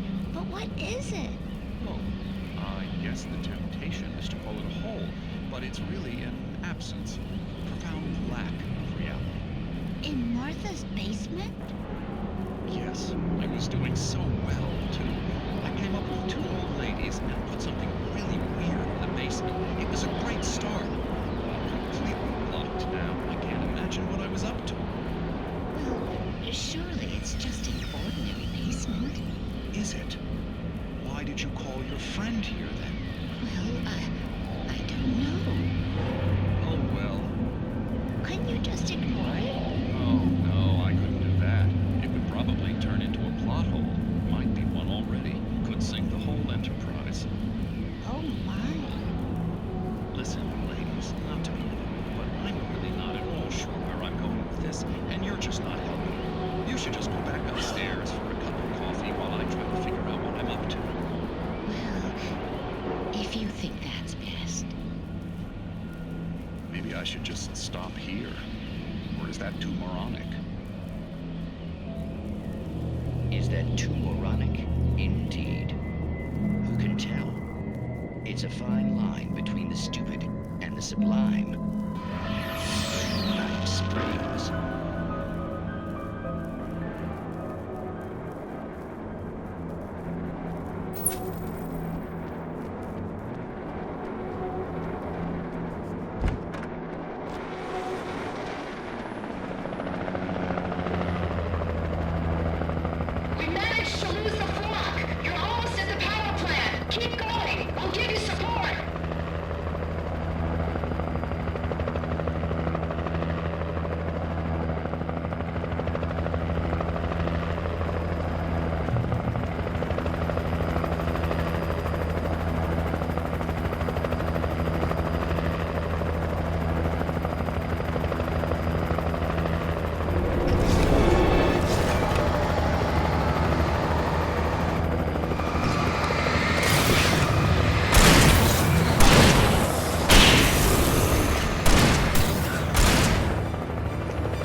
I recognized the logo on the power plant sign.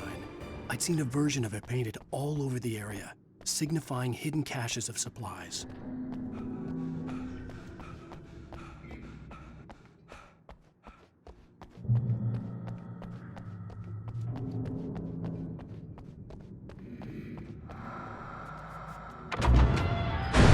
Hold it right there! Miss Weaver! Cynthia! I'm a friend! Prove it! You knew Zane! Thomas Zane! You're the Lady of the Light in the song! You can help me! About time! Young man, I've been waiting a very long time for you.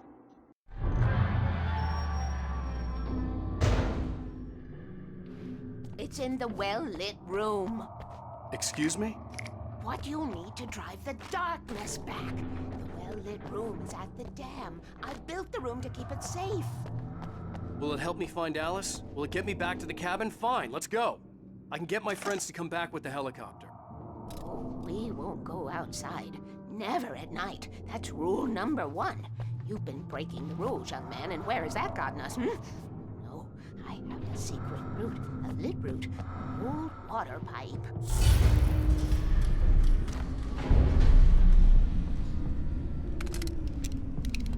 Something was damaged at the transformer yard. It's draining all the reserve power. Without it, the pipe will go dark. The power to the yard must be cut. Let me guess. You want me to do it? Young man, you're the one who likes to break the rules. I can't be outside in the dark. The kill switch is outside.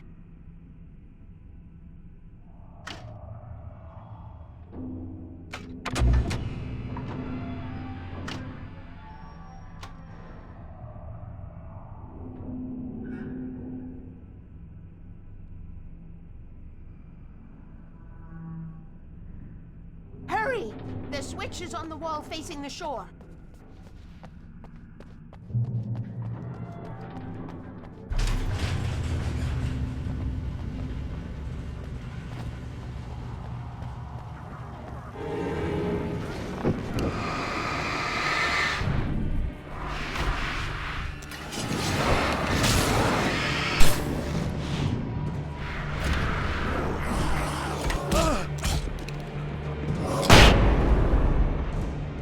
Weaver had sent me to cut the power to the transformer yard. I was willing to do grunt work for her to get her to help me. I hoped Weaver was dependable. I'd stumbled into this crazy world a little over a week ago. She had been living this insanity for decades. I could see the kill switch that would cut the power to the transformer yard. Now I had to find a way to reach it.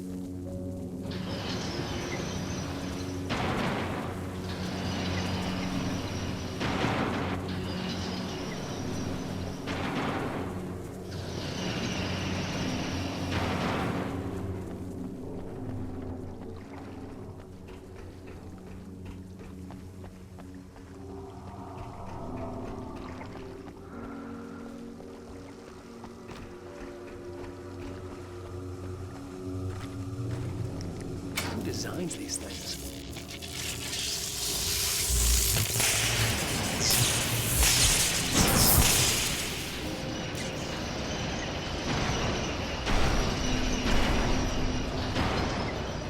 The transformer yard went dark and dead. Weaver's water pipe passage should now be good to go.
This way, young man. Follow me.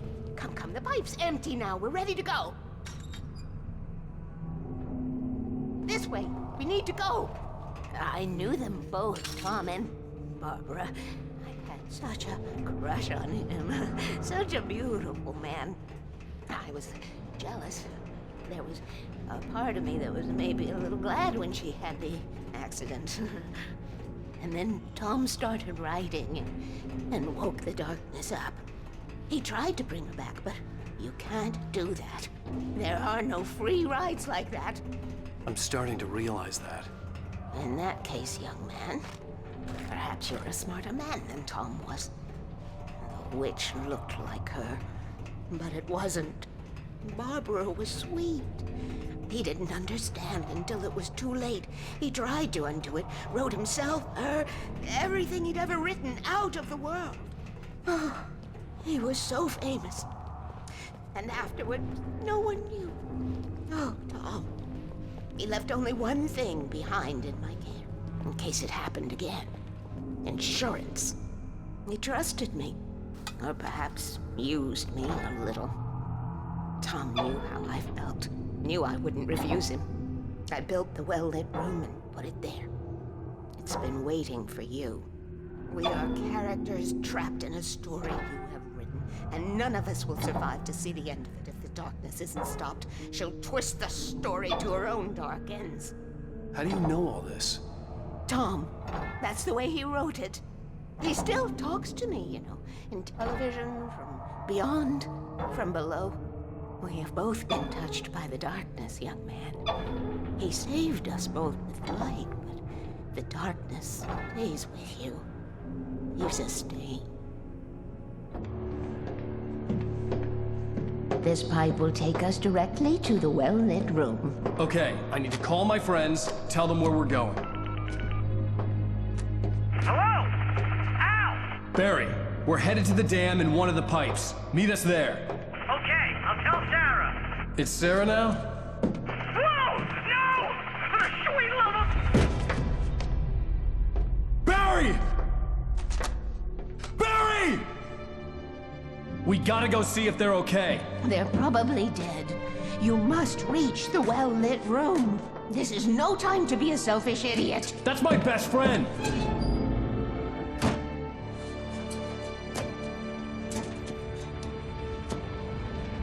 Well, be a fool. I'll use the pipe. I'll meet you at the dam if you make it.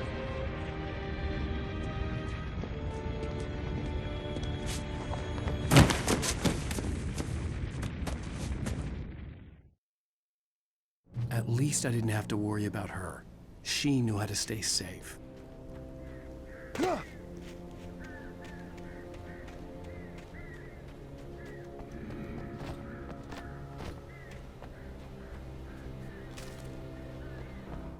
Sarah was almost starting to relax. Maybe they could turn this into a win yet. Suddenly, there was a piercing sound, like a table saw gone wild, as 100 birds made out of shadows swarmed into the rotor. The chopper bucked wildly and the board lit up, telling her what she already knew. They were going down. Barry Wheeler screamed next to her.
crash site looked bad, but as far as I could tell, the wreck was empty.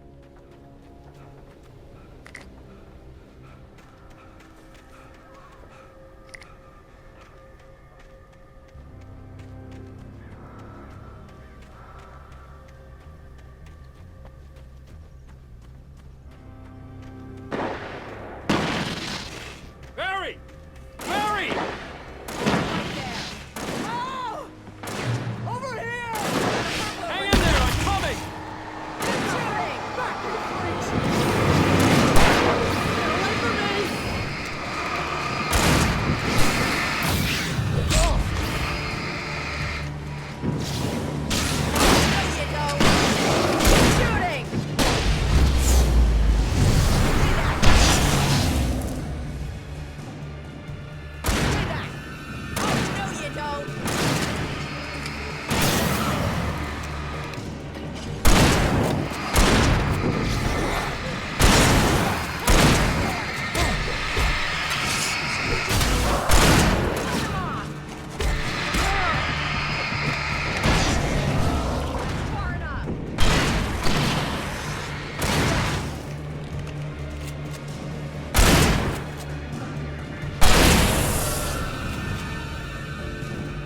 You know when to make an entrance, Wake.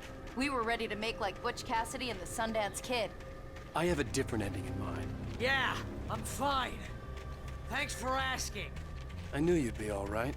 How's that? The flaming eye of Mordor? Laugh it up, funny man. Didn't we have somewhere to go? Weaver will meet us at the dam.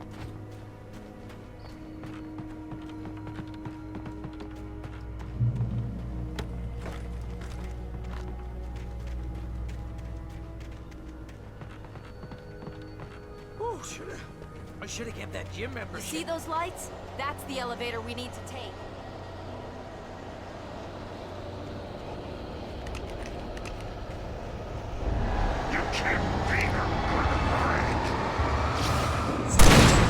What the hell is that thing? It's everywhere! Oh crap, there's more than one of them! Nothing moves like that. It's impossible. Al! Do something! He's too fast. I can't get a shot. There! No, there! Al, they're all over the place! How many of them are there? Where'd that one go? Ah, this can't be happening!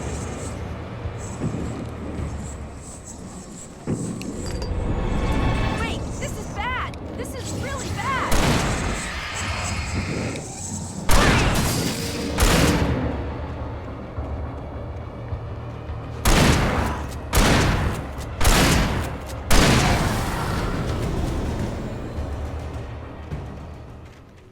Was that it?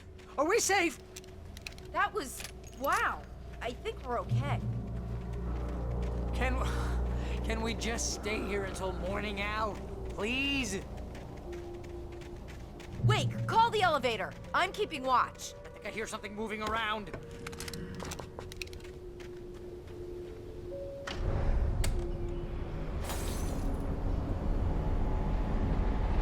Heads up! Here they come! Oh no! Oh no!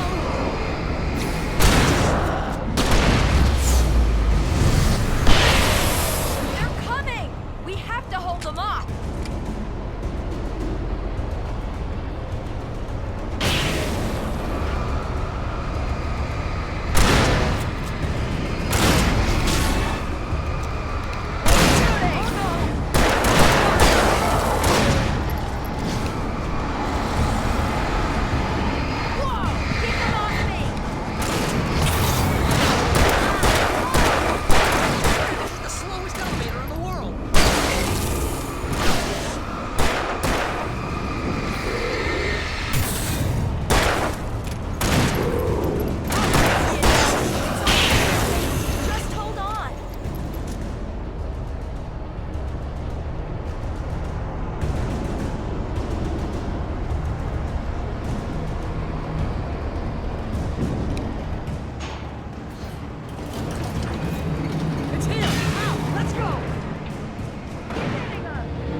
elevator going, will ya?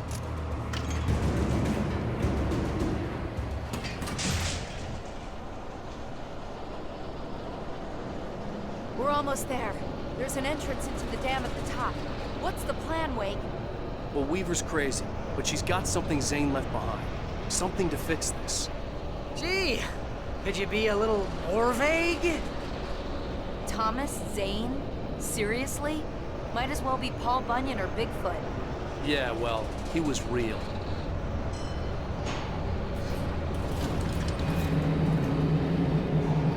Let's be careful, okay? Jeez, I hate this.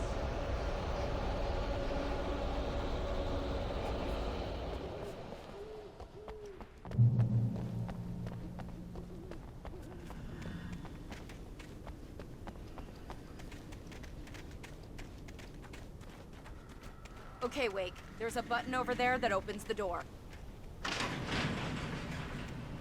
I think something's broken. Hold the button down so we can get in.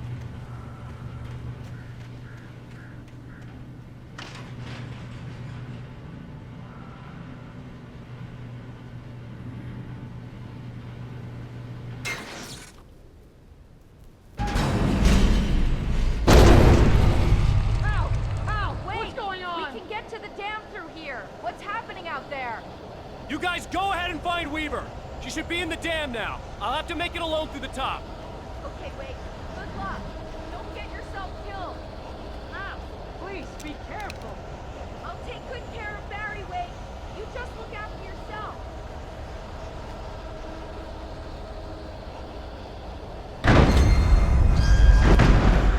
You gotta be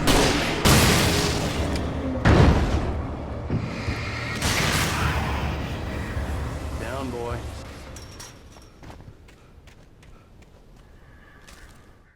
Thomas Zane knew he had to remove all that had made this horror possible, including himself. That was the only way to banish the dark presence he had unleashed and now looked at him through the eyes of his dead love. But he also knew that despite his best efforts, it might someday return. So even as he wrote himself and his work out of existence, he added a loophole as insurance, an exception to the rule. Anything of his stored in a shoebox would remain.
I was ridiculously outnumbered. The searchlight could even the odds.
you will go no further.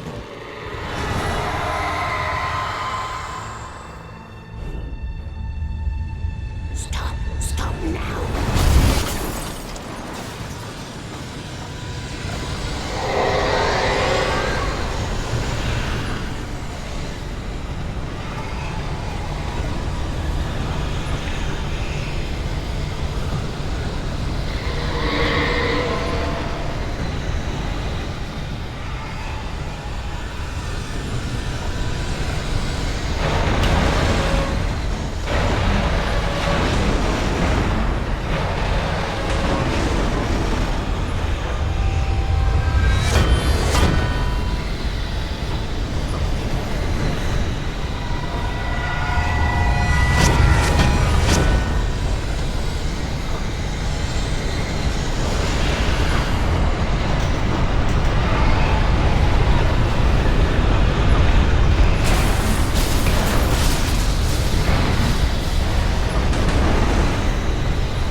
We're safe here.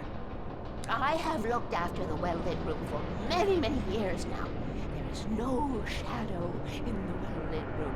The power is fail-safe, and all the bulbs are numbered and changed regularly based on their make and model. Right.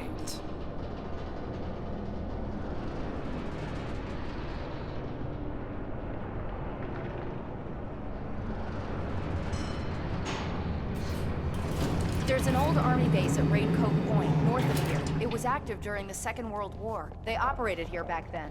They must have built this. Yes, they did. It's my place now.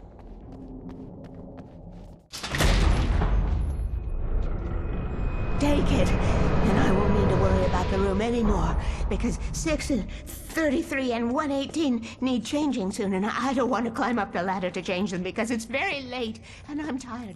And if you take it, I won't have to do that anymore. The page was autobiographical, a memory from my childhood. But I didn't write this. It was a page written by Thomas Zane. None of them were supposed to exist anymore. Alan, 7 years old, would fight sleep to the bitter end. When he did sleep, he soon woke up, screaming, the nightmares fresh in his mind. One evening, his mother, sitting by his bed, offered him an old light switch. She called it the clicker, and flicking the switch would turn on a magical light that would drive the beast away. To imbue the talisman with all possible power, she added that it had been given to her by Alan's father. Alan never knew him, and anything of his took on mythical proportions in his mind. With the clicker firmly in his hand, Alan finally slept like a baby. Now, almost 30 years later, Alan thought of this as he stood on the rim of Cauldron Lake, the clicker in his hand. He took a deep breath and jumped. My mind swirled. I'd given the clicker to Alice, yet it was here. Zane had written it into existence, in a story I had written. I can get to her now. I can finish this.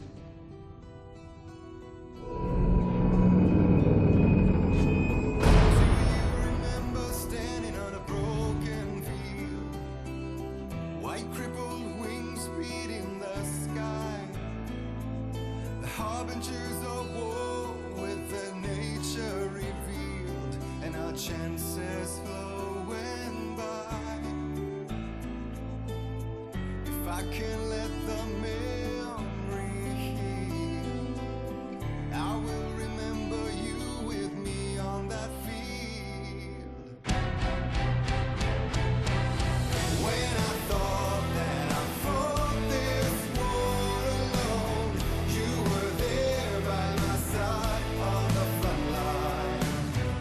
Previously on Alan Wake, I wrote a horror story that has come true. Thomas Zane did the same in the 70s. You will go no further. If I continue like the Dark Presence wants me to, the story I'm writing won't save Alice.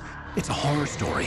No one will survive. You knew Zane! Thomas Zane! You're the Lady of the Light in the song! He left something behind to help me. The clicker. Alan thought of this as he stood on the rim of Cauldron Lake, the clicker in his hand. He took a deep breath and jumped. I can get to her now. I can finish this.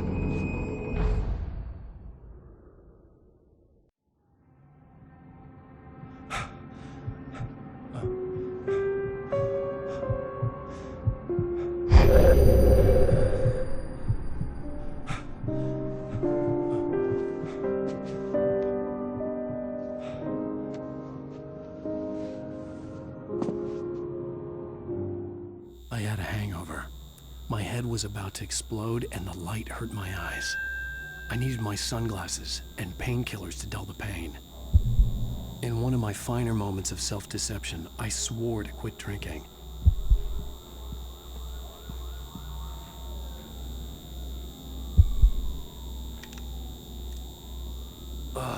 The sunglasses made the world look bearable. Now I could keep my eyes open without feeling like a vampire in the sun.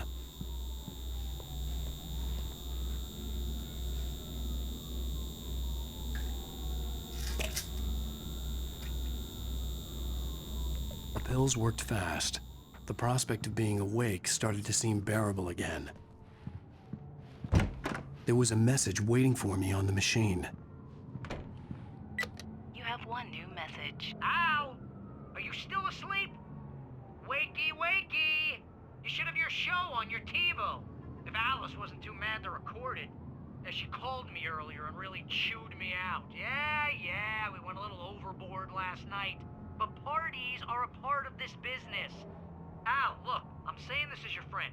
She's not doing your career any favors by trying to run your life like that, okay? I'll talk to you later, Al. Watch the show.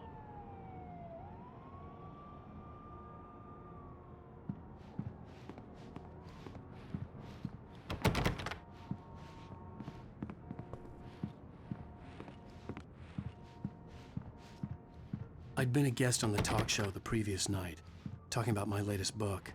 The show was supposed to be waiting for me on our TiVo.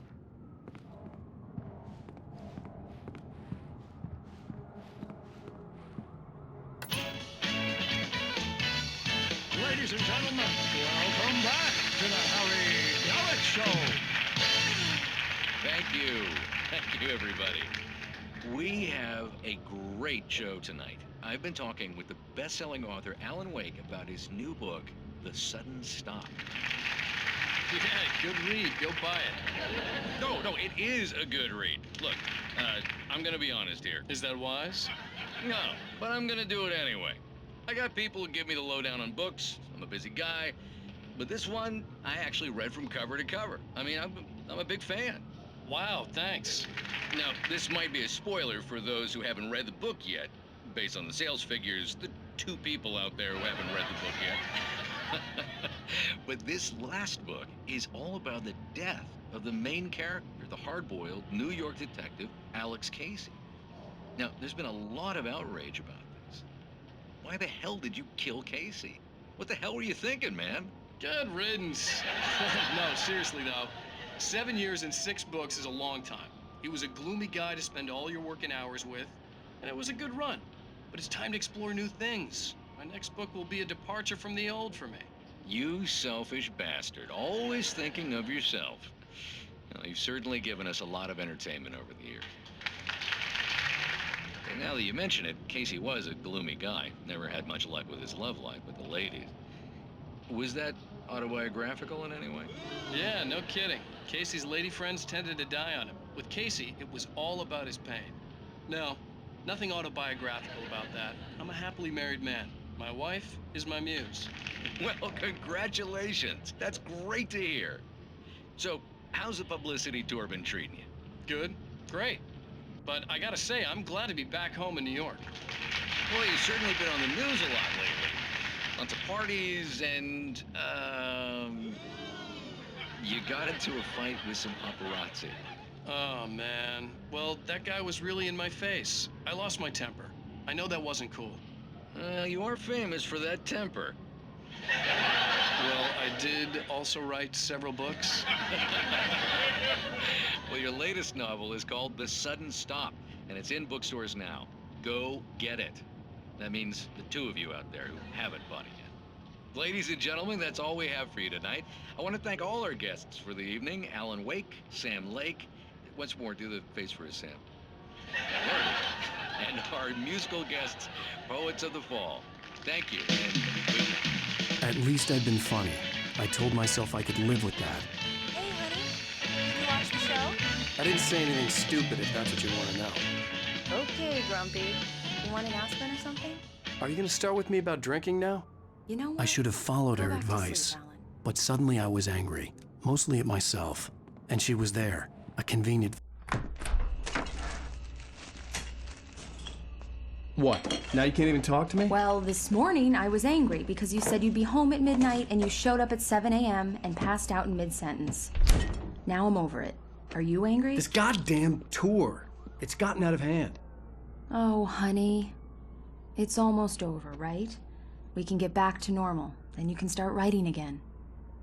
I'm sorry, honey. Alan, you're not thinking straight. Just take a shower and go back to bed, huh? Yeah, you're right, honey. I'm sorry. Once this is over, let's go away together. A vacation. Just you and me. Some peace and quiet.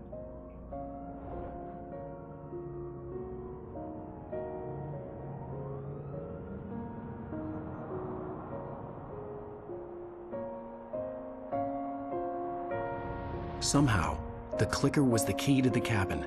I had to return to Cauldron Lake to save Alice.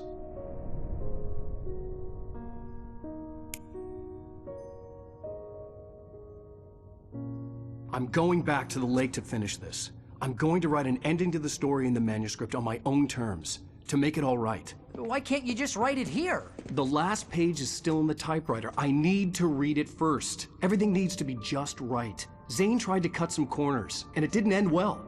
Okay, ready when you are. I'm sorry, Sarah, but I need to do this alone. Barry, take her gun.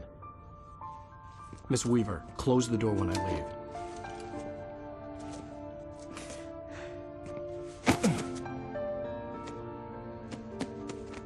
Good luck, Al. See you later.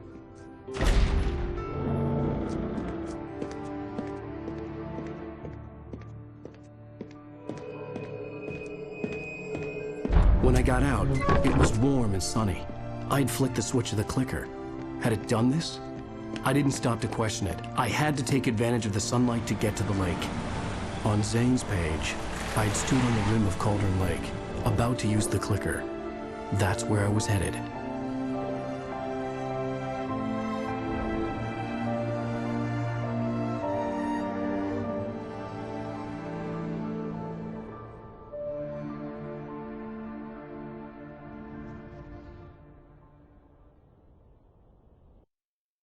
Alone, in daylight, surrounded by the beauty of the Pacific Northwest landscape. It was hard not to let doubt creep in one last time. I could still chalk everything up to a dream, a delusion. I had enough imagination to make up something like this, having been in the cabin all this time, trapped in a story inside my head, gone mad from grief over Alice's death like Hartman had claimed. There would be no way of knowing. I told myself it didn't really matter. My course was set.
was a link between us, always would be.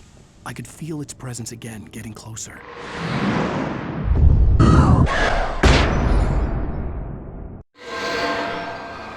I will kill your wife.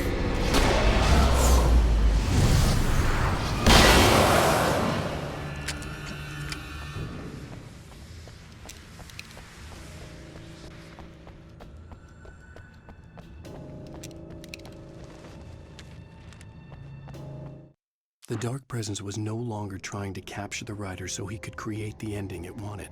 The Rider knew too much. He was too strong. And he carried a weapon left behind by Thomas Zane, something that could hurt it.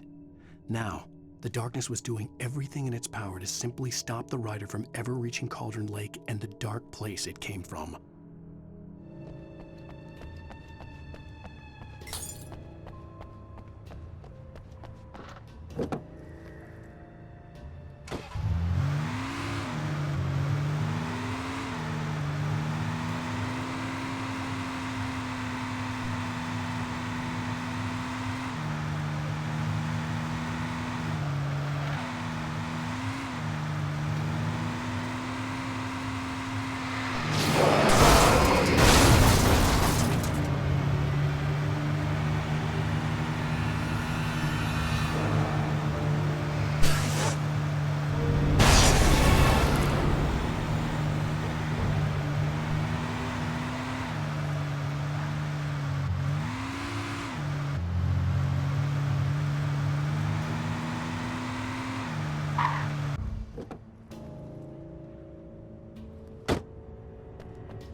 Based on the signature in the motel register, Agent Nightingale had stayed here, in room number 2.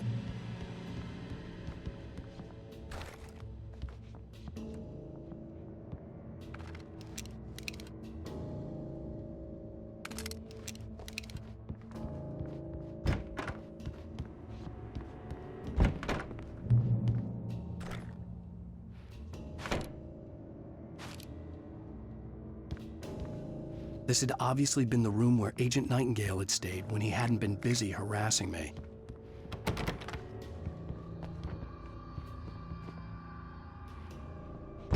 Look after yourself and your co-workers! Could have fooled me, pal.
camping equipment is lightweight.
The bottom of Cauldron Lake was a graveyard of things the lake had claimed in one way or another over the decades.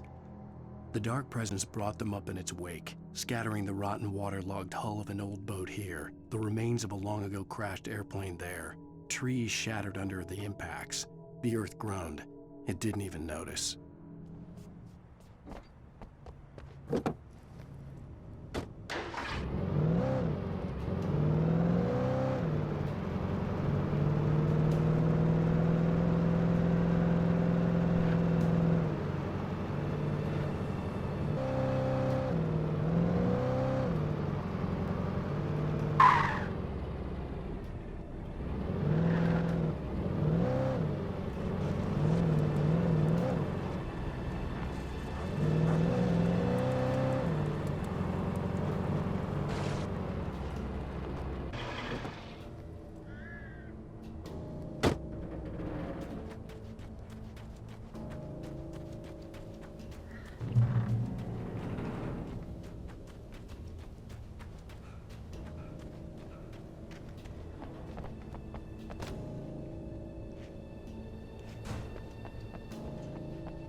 had to get the container out of my way. There had to be a way to power up the container lift.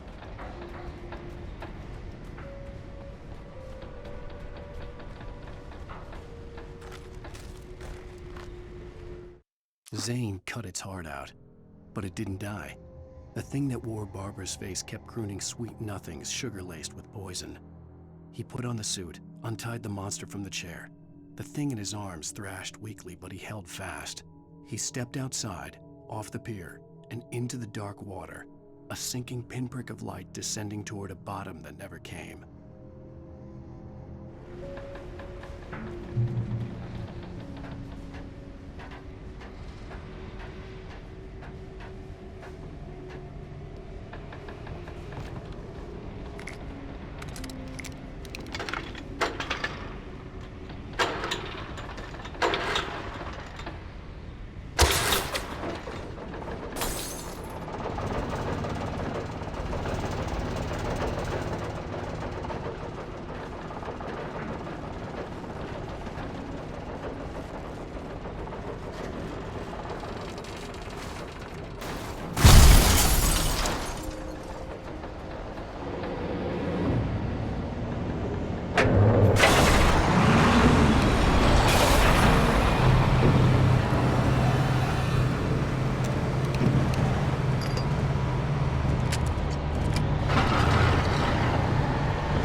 When I told Barry my plan back in the well-lit room, I'd acted as if I knew what I was doing.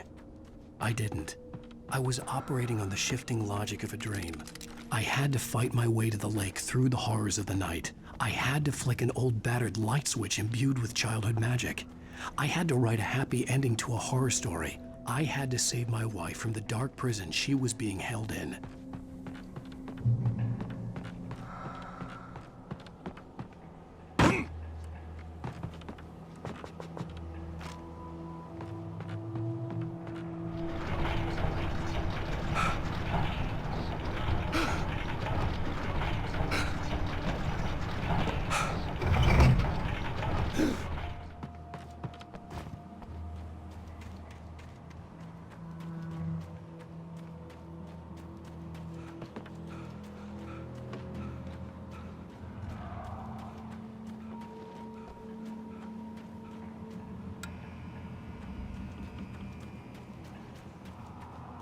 I will never give her to you.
The dark place I found myself in was unlike anything I could ever have imagined. It wasn't solid. It flowed. It was conceptual and subjective. For someone else, an artist in another field, it would have been very different. I could sense the story of the manuscript all around me, the words and ideas floating in the air, poised to become real.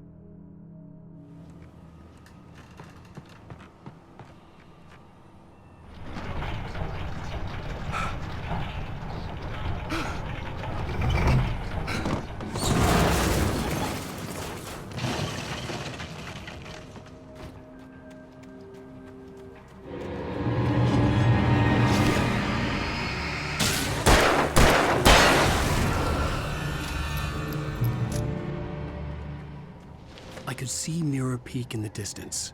That's where Cauldron Lake was.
I needed to get the generator running.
After Zane had gone, I stood alone in the shifting dream that was the dark place. I had to find a way to the cabin. I'd written myself a way through this place in the manuscript. I followed the idea of a path. I'd written myself across the ocean that blocked my way, and with that, there was a bridge to the island beyond. The idea of the cabin flickered in the underwater darkness. I willed the cabin to be real, and it was.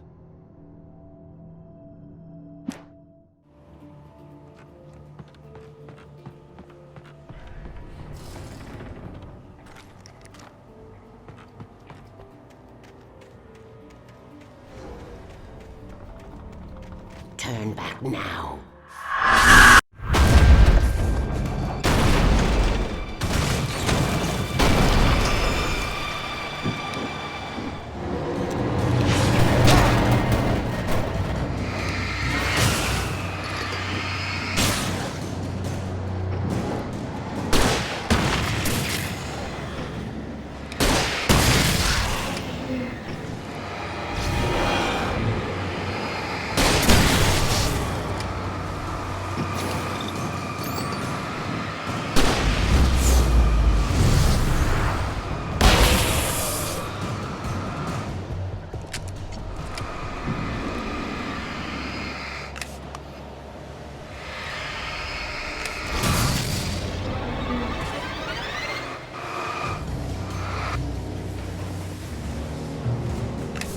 Do as you're told.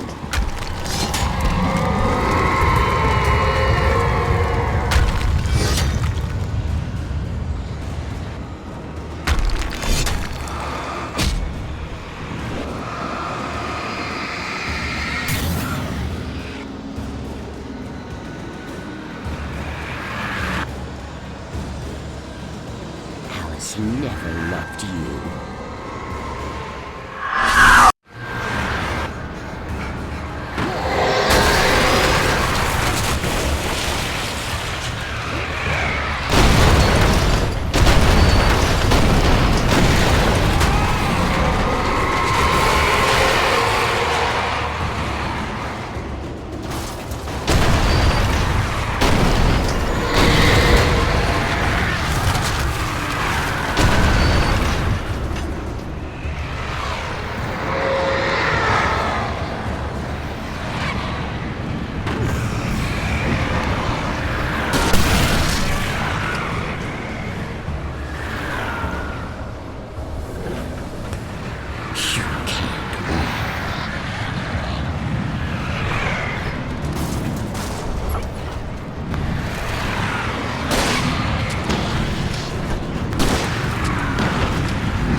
Hell!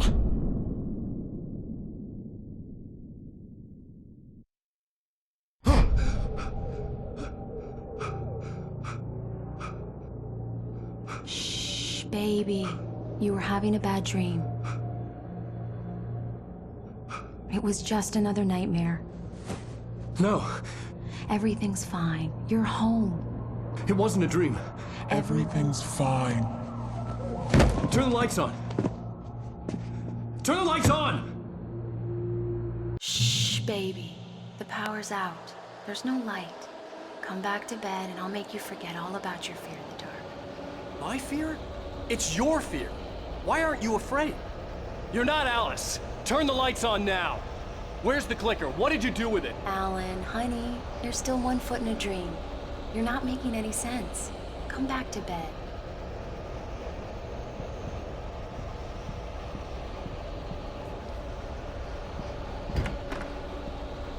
Alan, you're scaring me now. Come back to bed. Have you taken your pills? Do you want me to call Dr. Hartman? I read your manuscript. It's brilliant. Departure is your best work yet. You're a genius. I'm so proud of you. Come back to bed. We'll talk more about it in the morning. Come back to bed, Alan. Come back to bed, Tom.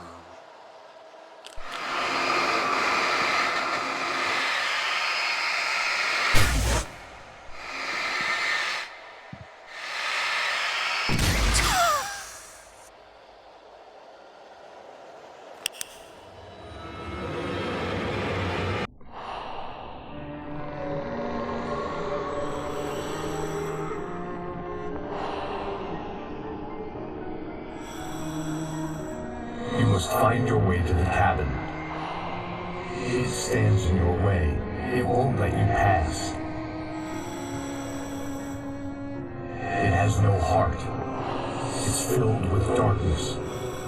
You must fill its heart with light.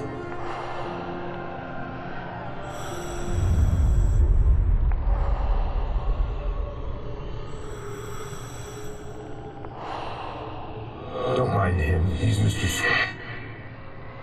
Your friends will meet him when you're gone.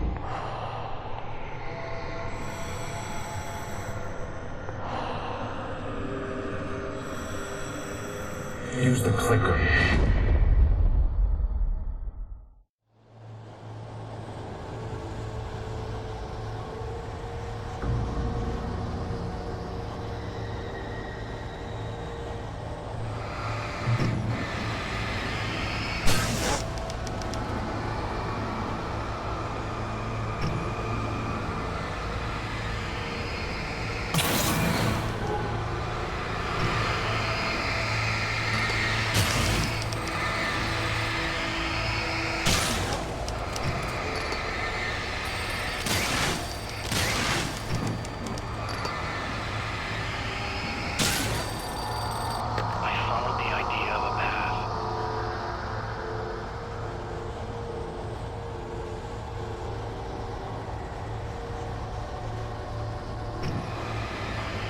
I'm leaving you. What? I'm leaving you, Alan. I met someone. I'm in love with someone else. Alice? No, what do you say? You can't... You don't love me. How could you? You don't even love yourself. All you do is torture yourself with work you can't do anymore. No, I love you more than anything in the world. You're my muse. I'm not. Who are you? What have you done with my Alice? Alan? What are you doing? Put the light back on. What are you doing, Alan? Stop! Put the light back on! It wasn't true. Nothing like that had ever happened. Across the ocean.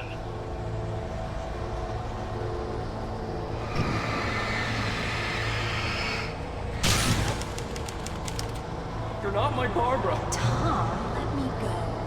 I promise to be good. Please, untie me, you naughty boy. I will help you write your masterpiece. I will love you forever. No, you're not Barbara Jagger. I made a terrible mistake. I should have never written you back. You came back wrong. Your heart is filled with darkness. Put that knife away, Thomas.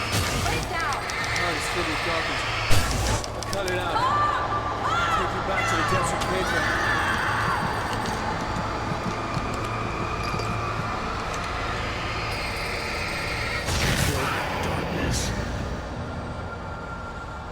I willed the cabin to be real.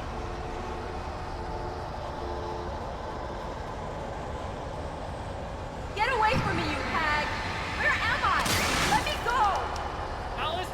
Alice! I'm coming! Your husband refused to do as he was told. All he had to do...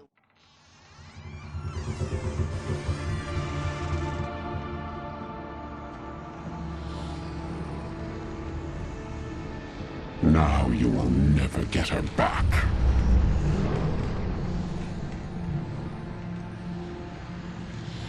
I am much older than you.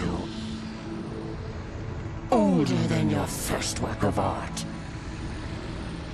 I will find a new face to wear. Someone else to dream me free.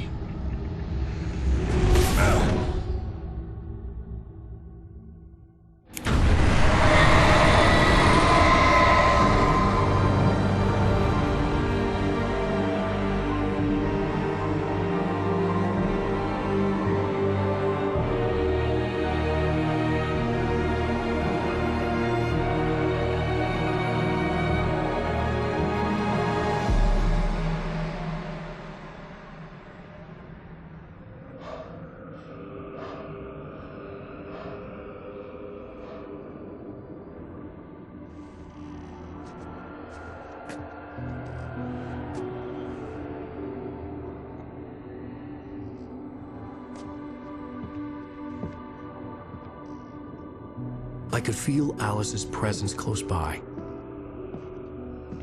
I understood what I had to do now. I knew how to write the ending to Departure. There's light and there's darkness. Cause and effect. There's guilt and there's atonement.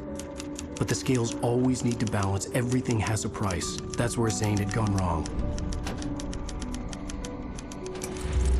There's a long journey through the night back into the light. Alice?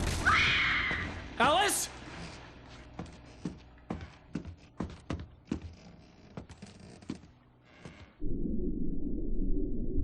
Oh no!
It's not a lake. It's an ocean.